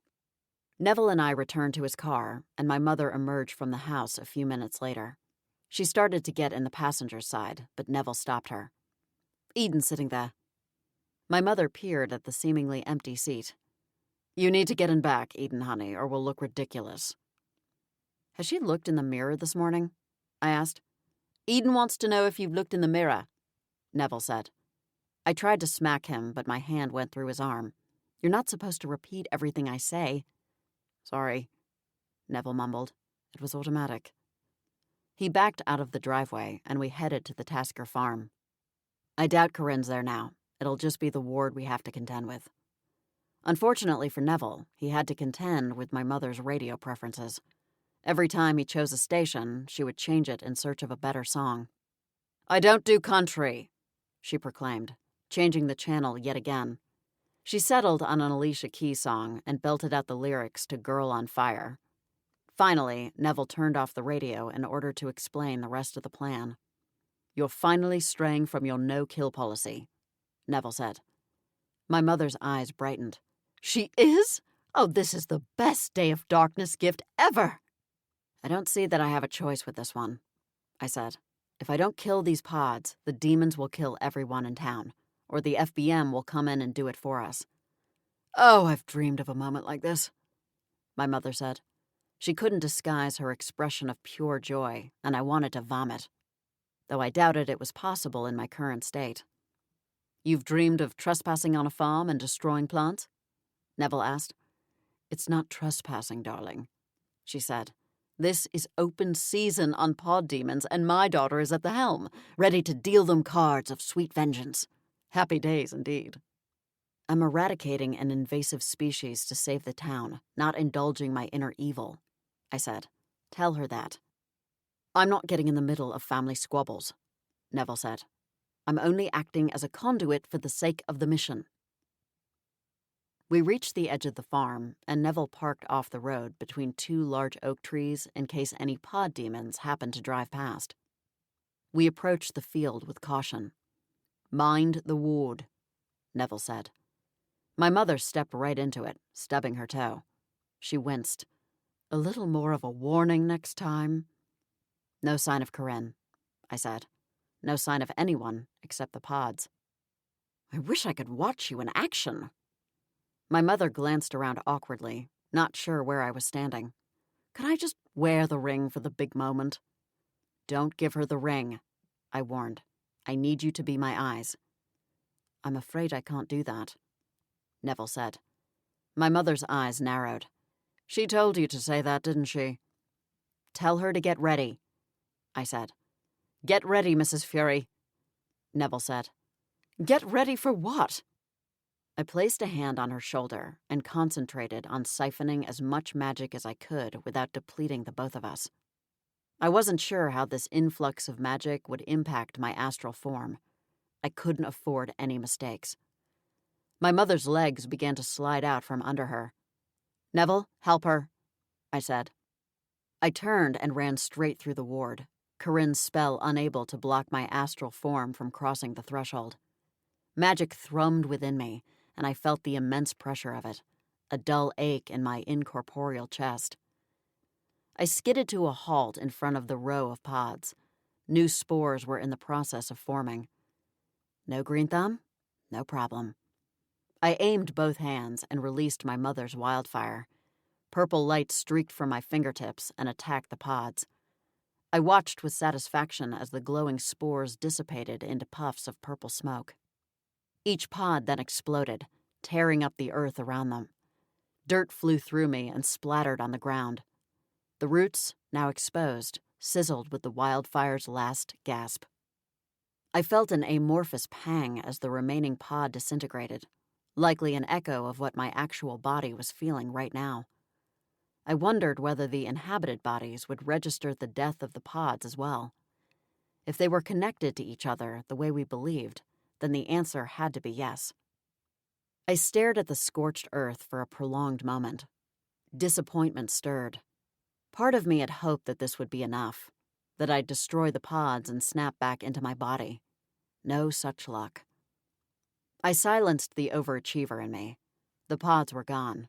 This was a huge step in the demon's defeat. I crossed the field and walked back through the ward to where my mother and Neville awaited me. I'd celebrate when the deed was fully done. "I think I have it figured out," I said. "How to look good while astral projecting?" Neville asked. "Yes, you can thank the outfit, I think. All that black and lace really lends itself to a more apparitional form." "I completely agree," my mother said. She seemed to have recovered from my surprise siphoning act. I stifled a groan. "Not that. How to defeat the pod demons."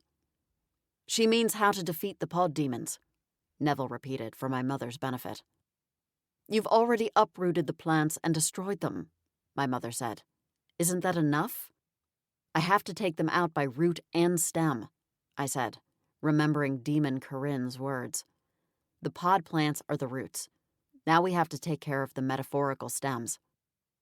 "You can't kill any of those people, Eden," Neville said. "They'd be lost to us forever." "I know they would, but I won't." Neville stood silently for a beat. "You think one will be enough?" "Now that the pods have been destroyed, yes," I said. "They can't generate any more spores. The only connection now is through the demons walking around. A network." "Like the cloud," he said, more to himself. "The cloud?" my mother asked, instinctively looking skyward. "Cloud computing," Neville said. "Where you store and access data online instead of on your computer's hard drive. Agent Fury just wiped out the hard drive. The inhabited bodies are the network." My mother pursed her lips, confused. "I thought you two weren't actually in the cybercrime division." "It's not a perfect analogy, but it's the best I've got," I said. "Hopefully everyone will be strong enough to reclaim their original forms once the bodies have been vacated." Neville looked at me. "How do you propose to handle this when you don't currently occupy your own body?" "I have a plan." He pushed his glasses back to the bridge of his nose. "Do you need me to help execute it?" "Execute?" my mother asked, her eyes shining with excitement. "Who are we executing?" I gave him a solemn look. "Always." Chapter 18. Neville and I waited at a safe distance while my mother, Demon Me, and Aunt Thora prepared the Day of Darkness ritual at the Vortex.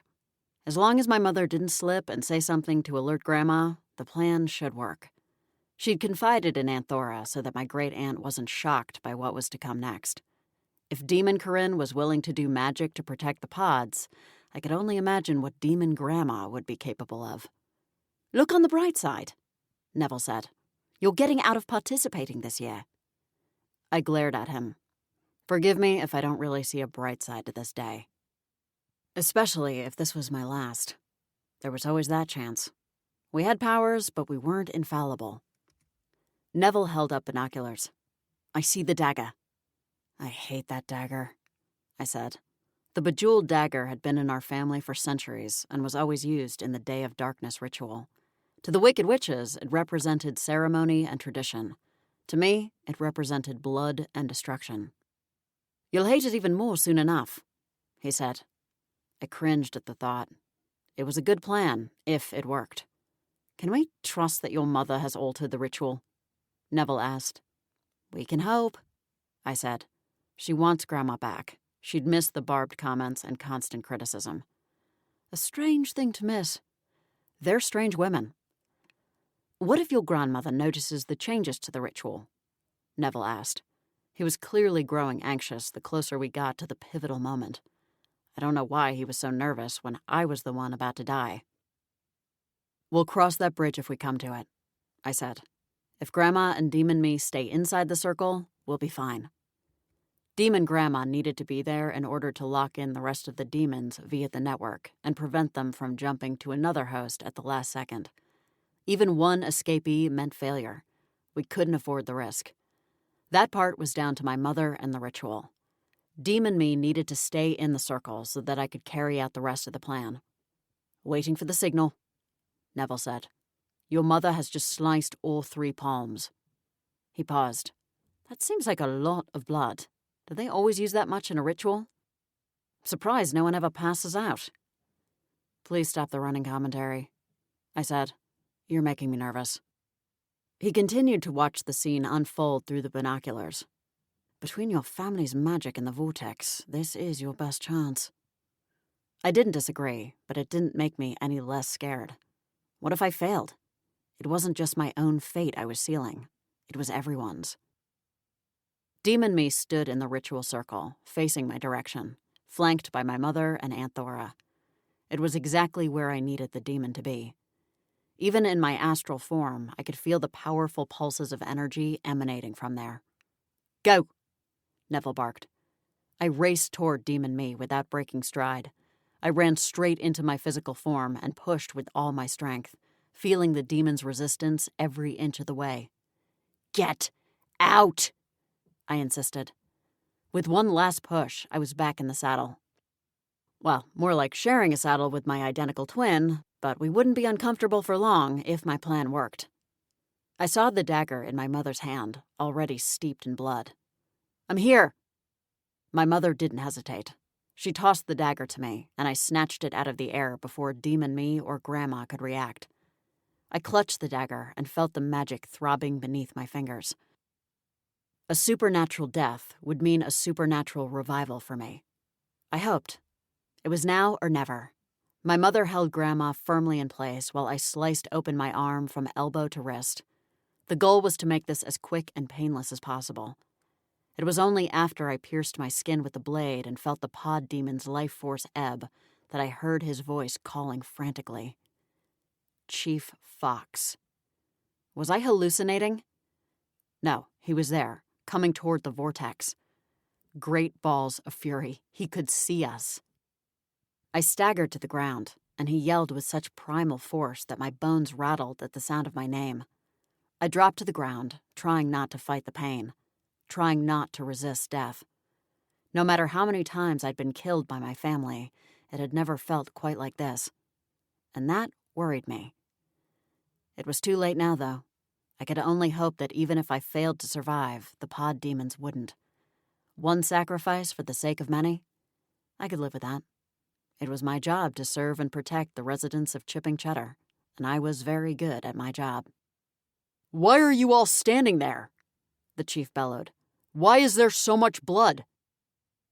Although their images were hazy, I could see my mother and Aunt Thora arguing with Neville. I thought you cloaked it, I heard Neville say. Why would I bother to cloak it when you could have done it? My mother shot back. Apparently, we'd been too distracted by our plan to assign cloaking duties. I don't know what you're arguing about, but stop right now, the chief said. She's hurt. The pain in his voice was palpable. It's okay, I whispered, but I wasn't sure whether I'd actually made any sound. Eden. The next thing I knew, the chief was cradling my head in his lap. His tears slid from the scruff on his chin, past the dimple I adored, and landed on my cheek. I didn't have the strength to wipe them away. Too weak. Sorry, I murmured. Eden, don't leave, he whispered. Stay with me, please. He held me against his chest, and the last sound I heard was the brutal pounding of his heart. And then I was gone. Eden! Someone slapped my cheek. Hard. Ouch! I rubbed the sore spot on my skin. Who did that? Does it really matter? You're alive now. That's what counts. My mother loomed over me, flanked by Grandma and Aunt Thora. Did it work? I asked. My gaze flickered to Grandma. Surprisingly, you managed to accomplish something, Grandma said. Somebody schedule a parade. Relief washed over me. Grandma was no longer occupied.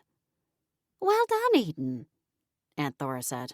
It took a lot of courage to do what you did. Oh, please, my mother said dismissively. Marrying her father took more courage than that.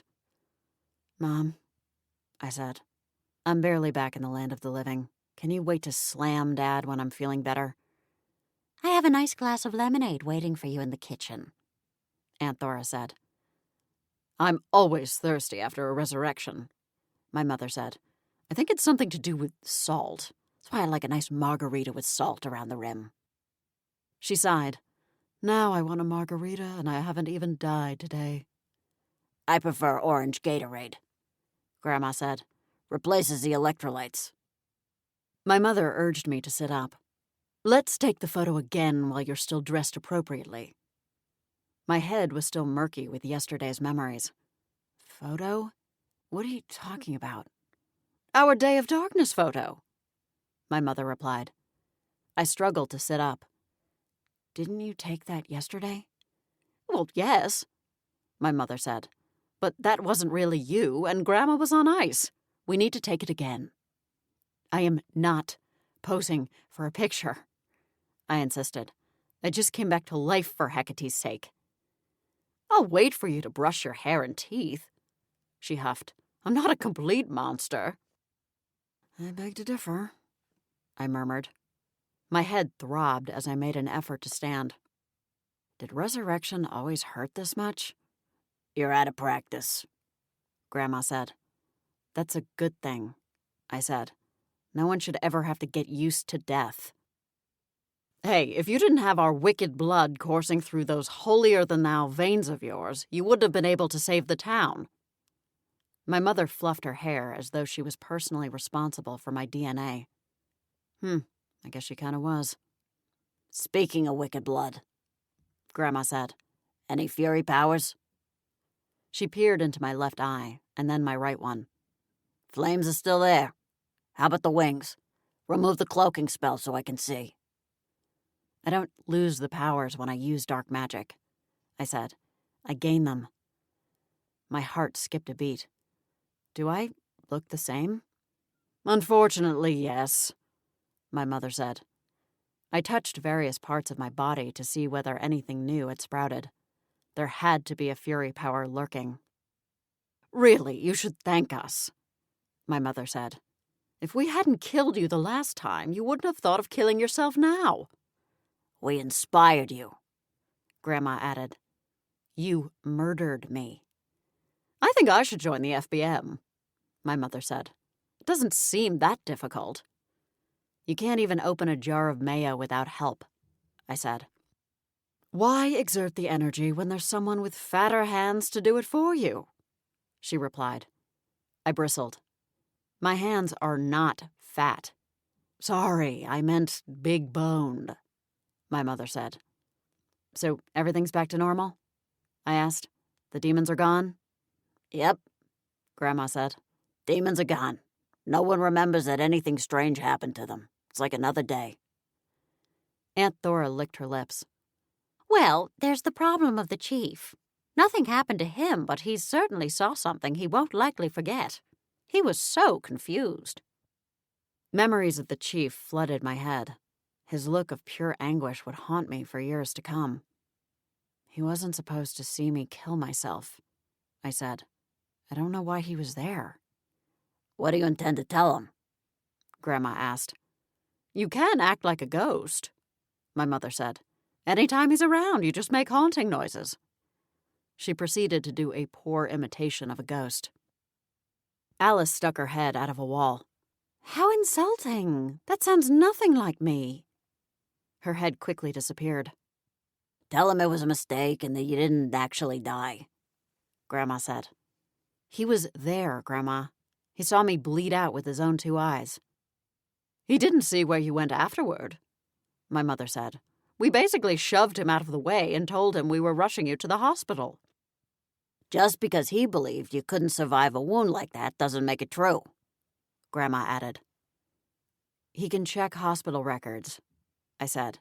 He'll know I wasn't treated. You have a sister-in-law for a doctor, my mother said matter-of-factly. Verity treated the wound at home. There was blood everywhere, I said. We were dressed like we escaped from a Spanish insane asylum in the 1800s.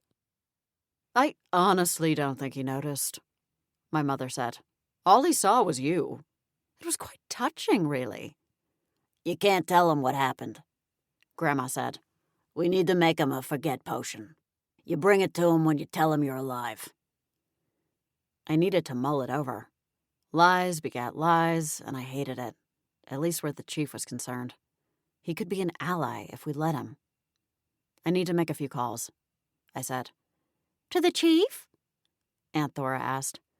That's not a good idea, Eden, my mother said.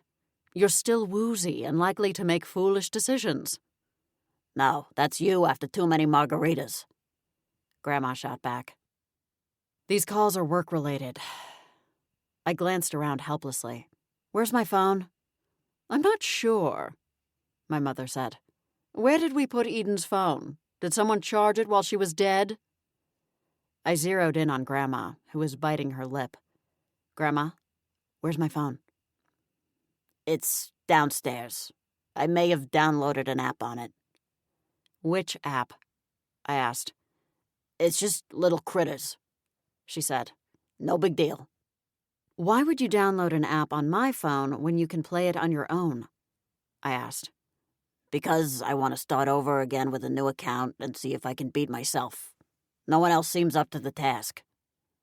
Grandma, I use that phone for work. You can't use it to play games. What? I wasn't sure if you'd come back, she said. It's been a while since you had to be resurrected. There was a chance your only granddaughter wouldn't come back from the dead, and your first thought was to open a little critters account on my phone? Grandma shrugged. What can I say? It's addictive. She held out her hands. And you're here now. All's well that ends well, right? I brushed past her.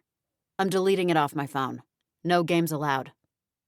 No games, huh? Oh boy, Chief Fox dodged a bullet with you, she muttered. I hurried downstairs and was intercepted by Princess Buttercup. The hellhound jumped up and landed a paw on each shoulder. Watch the flaming spittle, I warned. Her panting was enough to blow me backward.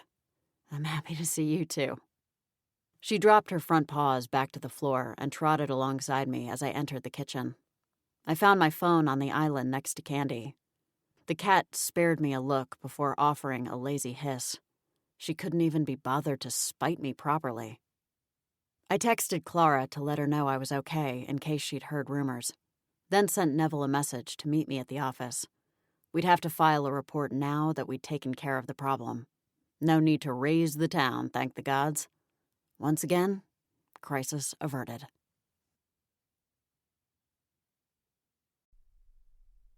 Chapter 19. I nabbed a parking spot right outside the office. I'm alive and I got a good spot? Today must be my lucky day. I opened the office door with ease, pleased to find that Neville's ward was down. If I didn't have to deal with wards for a while, I'd be a happy fury. Great infernal goddesses! Neville hurried to the door and embraced me before I could fully enter. I was so relieved to hear from you. He continued to hold me a little too tightly. Having a little trouble breathing, I croaked. He released me, pink-cheeked. How inconsiderate. You've only just been reborn and here I am squeezing the life out of you. It's okay, Neville. I'm happy to be here too. I went to my desk and my gaze landed on the sun lamp. Chief Fox's pained expression flashed in my mind again. I still had to decide what to do. I switched on the lamp and sat. I took the liberty of starting the report, he said. Feel free to review and sign it. He gestured to the paperwork on his desk. You'll be happy to know that I've received confirmation of Handel's extraction as well. Perfect, thanks. So Bruce Fendel had made good on his promise. That was great news. Handel wouldn't be allowed to set foot or distribute anything in this world ever again. I think this calls for a celebratory donut, Neville said. My treat. I rolled back my chair. Why not? It isn't every day I come back to life. Then I would decide what to do about Chief Fox after a nice sugar high. We went next door to Hole's, where Paige was busy selecting donuts behind the counter. Another bear claw, please, an elderly woman said. I'm feeling hungry. Hi, Mr. Riggin, I said to the old man beside her. He turned to smile at me. Agent Fury, what a nice surprise. He put an arm around the woman. Shelley, this is Agent Fury. How are you feeling, Mrs. Riggin? I asked. I understand you've been unwell." Much better, thank you. It's like I've been asleep for a week. I feel like a new woman now, though. "It's a miracle." Mr. Riggin inclined his head toward Paige. "We decided to treat ourselves. I usually make my own baked goods," Mrs. Riggin said. "Stuart insisted that we come here. I've been spending so much time in the house. It feels good to be out and about." "I'm glad you're back to your old self," I said. "I guess the doctors were right," Mr. Riggin said. "There wasn't anything wrong with her. I'm just grateful I have my Shelley back." He kissed the top of her head. "Hey there," Paige greeted us. "The usual for you, Neville?" "I might try something new today," he said. "I feel like taking a chance." "Wow, big day." Paige handed Mr. Riggin their big bag of bear claws, and the elderly couple waved goodbye as they left the shop. I think I'll try your finest chocolate glazed donut, please," the wizard said. Paige laughed. "They're all the same, Neville." "One for me, too," I said. I wasn't about to turn down chocolate in any form. As Paige retrieved the donuts, the bell above the door tinkled, alerting her to another customer. I turned with half a donut in my mouth, and my heart stopped. Chief Fox paused mid-stride and gaped at me. Although he wore his uniform, his face was unshaven, and there were dark circles under his beautiful sea-green eyes. I saw the rapid onslaught of emotions as he processed my appearance. Shock, confusion, relief, and something else. Neville plucked the donut from my mouth. I didn't know how to handle this. What do you say to the chief of police? To the guy you desperately want, when he discovers you're no longer dead? What does he say to you? Apparently, the answer is nothing. His long strides covered the shop in what seemed like a nanosecond. He gathered me in his arms and pressed his lips to mine, urgent and hungry. That single kiss sparked a raging inferno between us. He leaned into me as though trying to merge our bodies together. Forget resurrection. I never felt more alive. This moment, his reaction, changed everything. I couldn't lie to him anymore. Didn't want to. He was a strong man with a sharp mind and a kind heart. If anyone could handle the truth, it was Sawyer Fox. "Oxygen, anyone?" I heard Neville say. He sounded so far away. The chief buried his hands in my hair and leaned his forehead against mine. "I don't understand," he rasped. "I watched you die. I saw it. I checked your pulse. I even tried to resuscitate you. They took you away. They said to the hospital, but I checked." I slipped my hand into his and squeezed. "I'm okay." "Why didn't you tell me?" "You were next," I said. I had work I needed to take care of first. A strangled laugh escaped him. "Only you would consider eating a donut part of your job."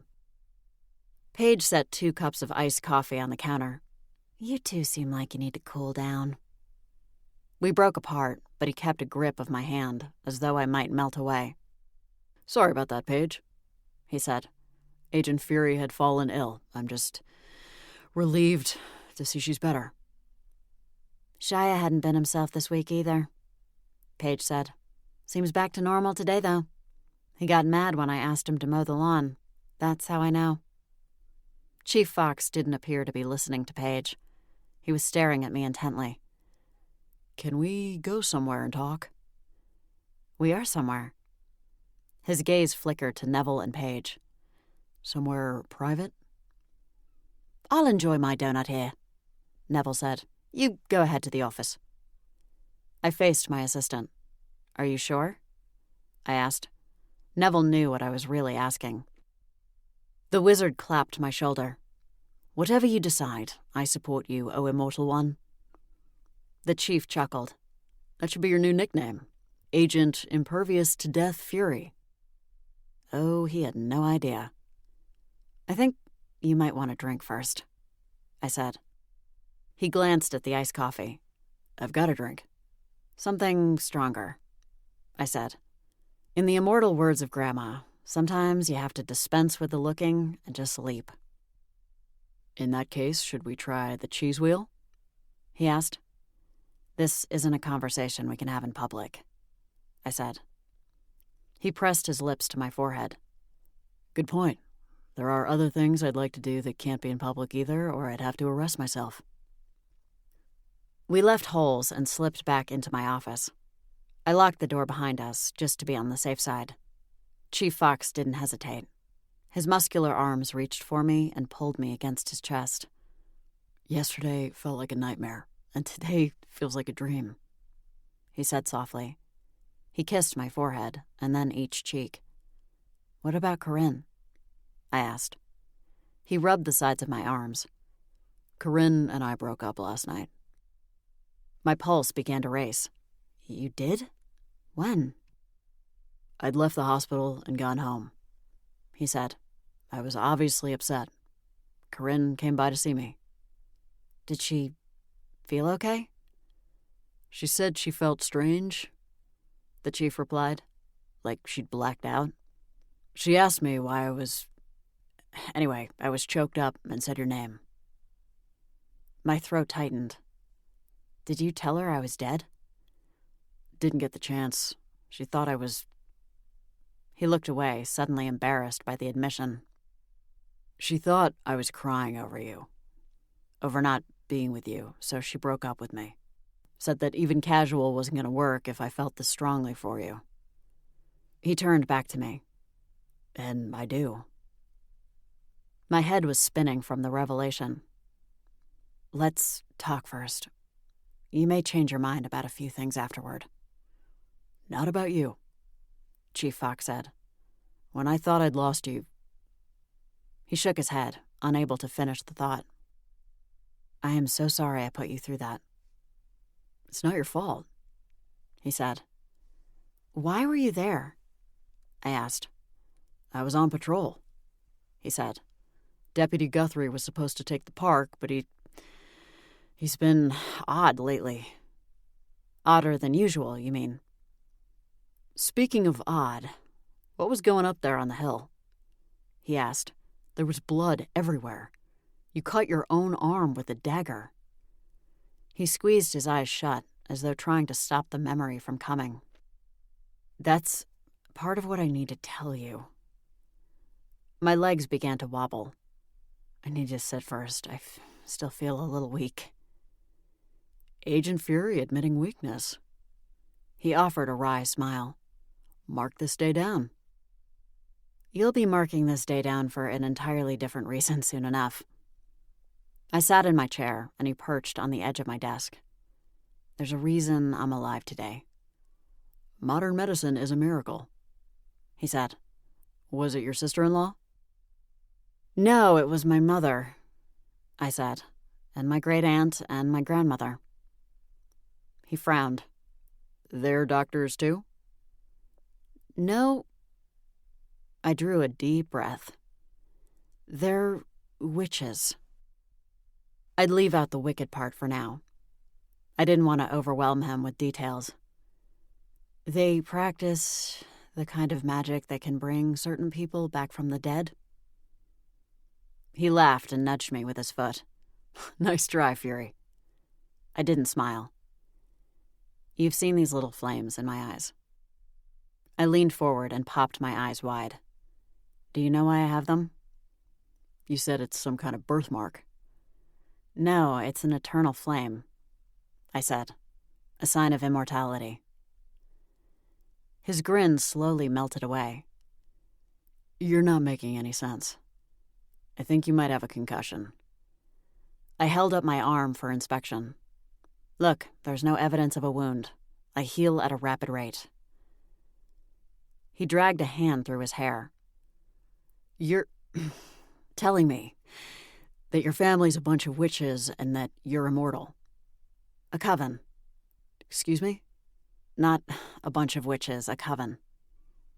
"You're gonna get hung up on collective nouns at a time like this?" he asked in disbelief. "So why aren't you a witch?"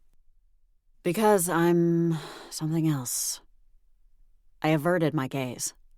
"I know that much already," he said, his tone light. I rubbed my sweaty palms on my thighs. "I'm a fury." He squinted at me. One of those kinky sex people that dresses up in animal costumes? No, that's a furry, I said. I'm a fury, an angry one, an infernal goddess. I don't work for the FBI. I work for a secret part of the organization known as the Federal Bureau of Magic. He looked at me in silence for a long beat. Does Neville know? He finally asked. Of course. He's my assistant. He's also a wizard. Chief Fox shifted off the desk and back to his feet. You want me to believe there's an actual government agency dedicated to magic? It's the truth. I don't know much about computers, I said. It's only a cover. He took a step backward.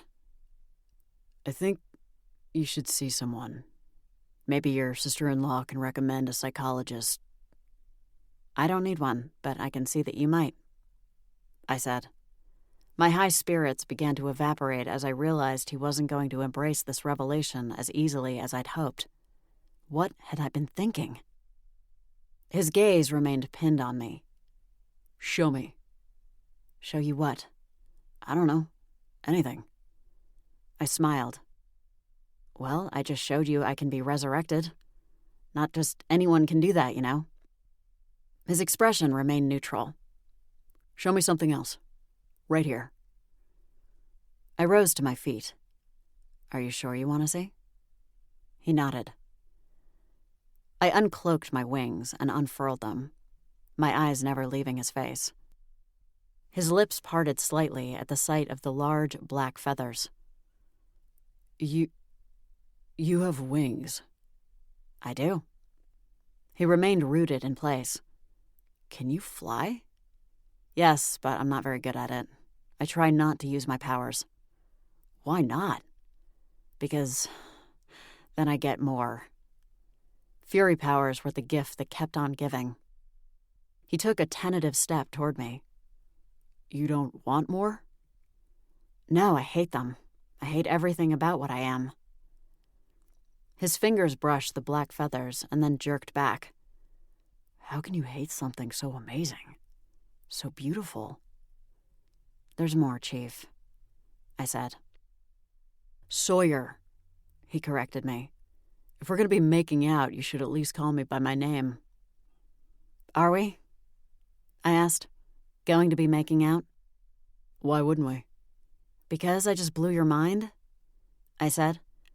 Eden, you blew my mind the moment I met you, and it had nothing to do with magic or fury powers or anything supernatural. I was drunk and mistook you for a stripper, I said. If that blew your mind, then the bar is pretty low. He chuckled and slipped an arm around my waist, careful to avoid the wings. I can't claim to understand everything you're telling me right now, but I'm willing to try. You're not frightened? He stroked the wing with his free hand. More odd than frightened. I mean, you weren't kidding about needing a drink for this conversation. You don't want to run for the hills? Why run when you can fly? He said. He cupped my face in his hands. Are you sure you want to give us a try? What about the rules? I curled my fingers around his. Let's say that death brings with it a little perspective. What other magic can you do? A hint of a smile played upon my lips. Come closer, and I'll show you.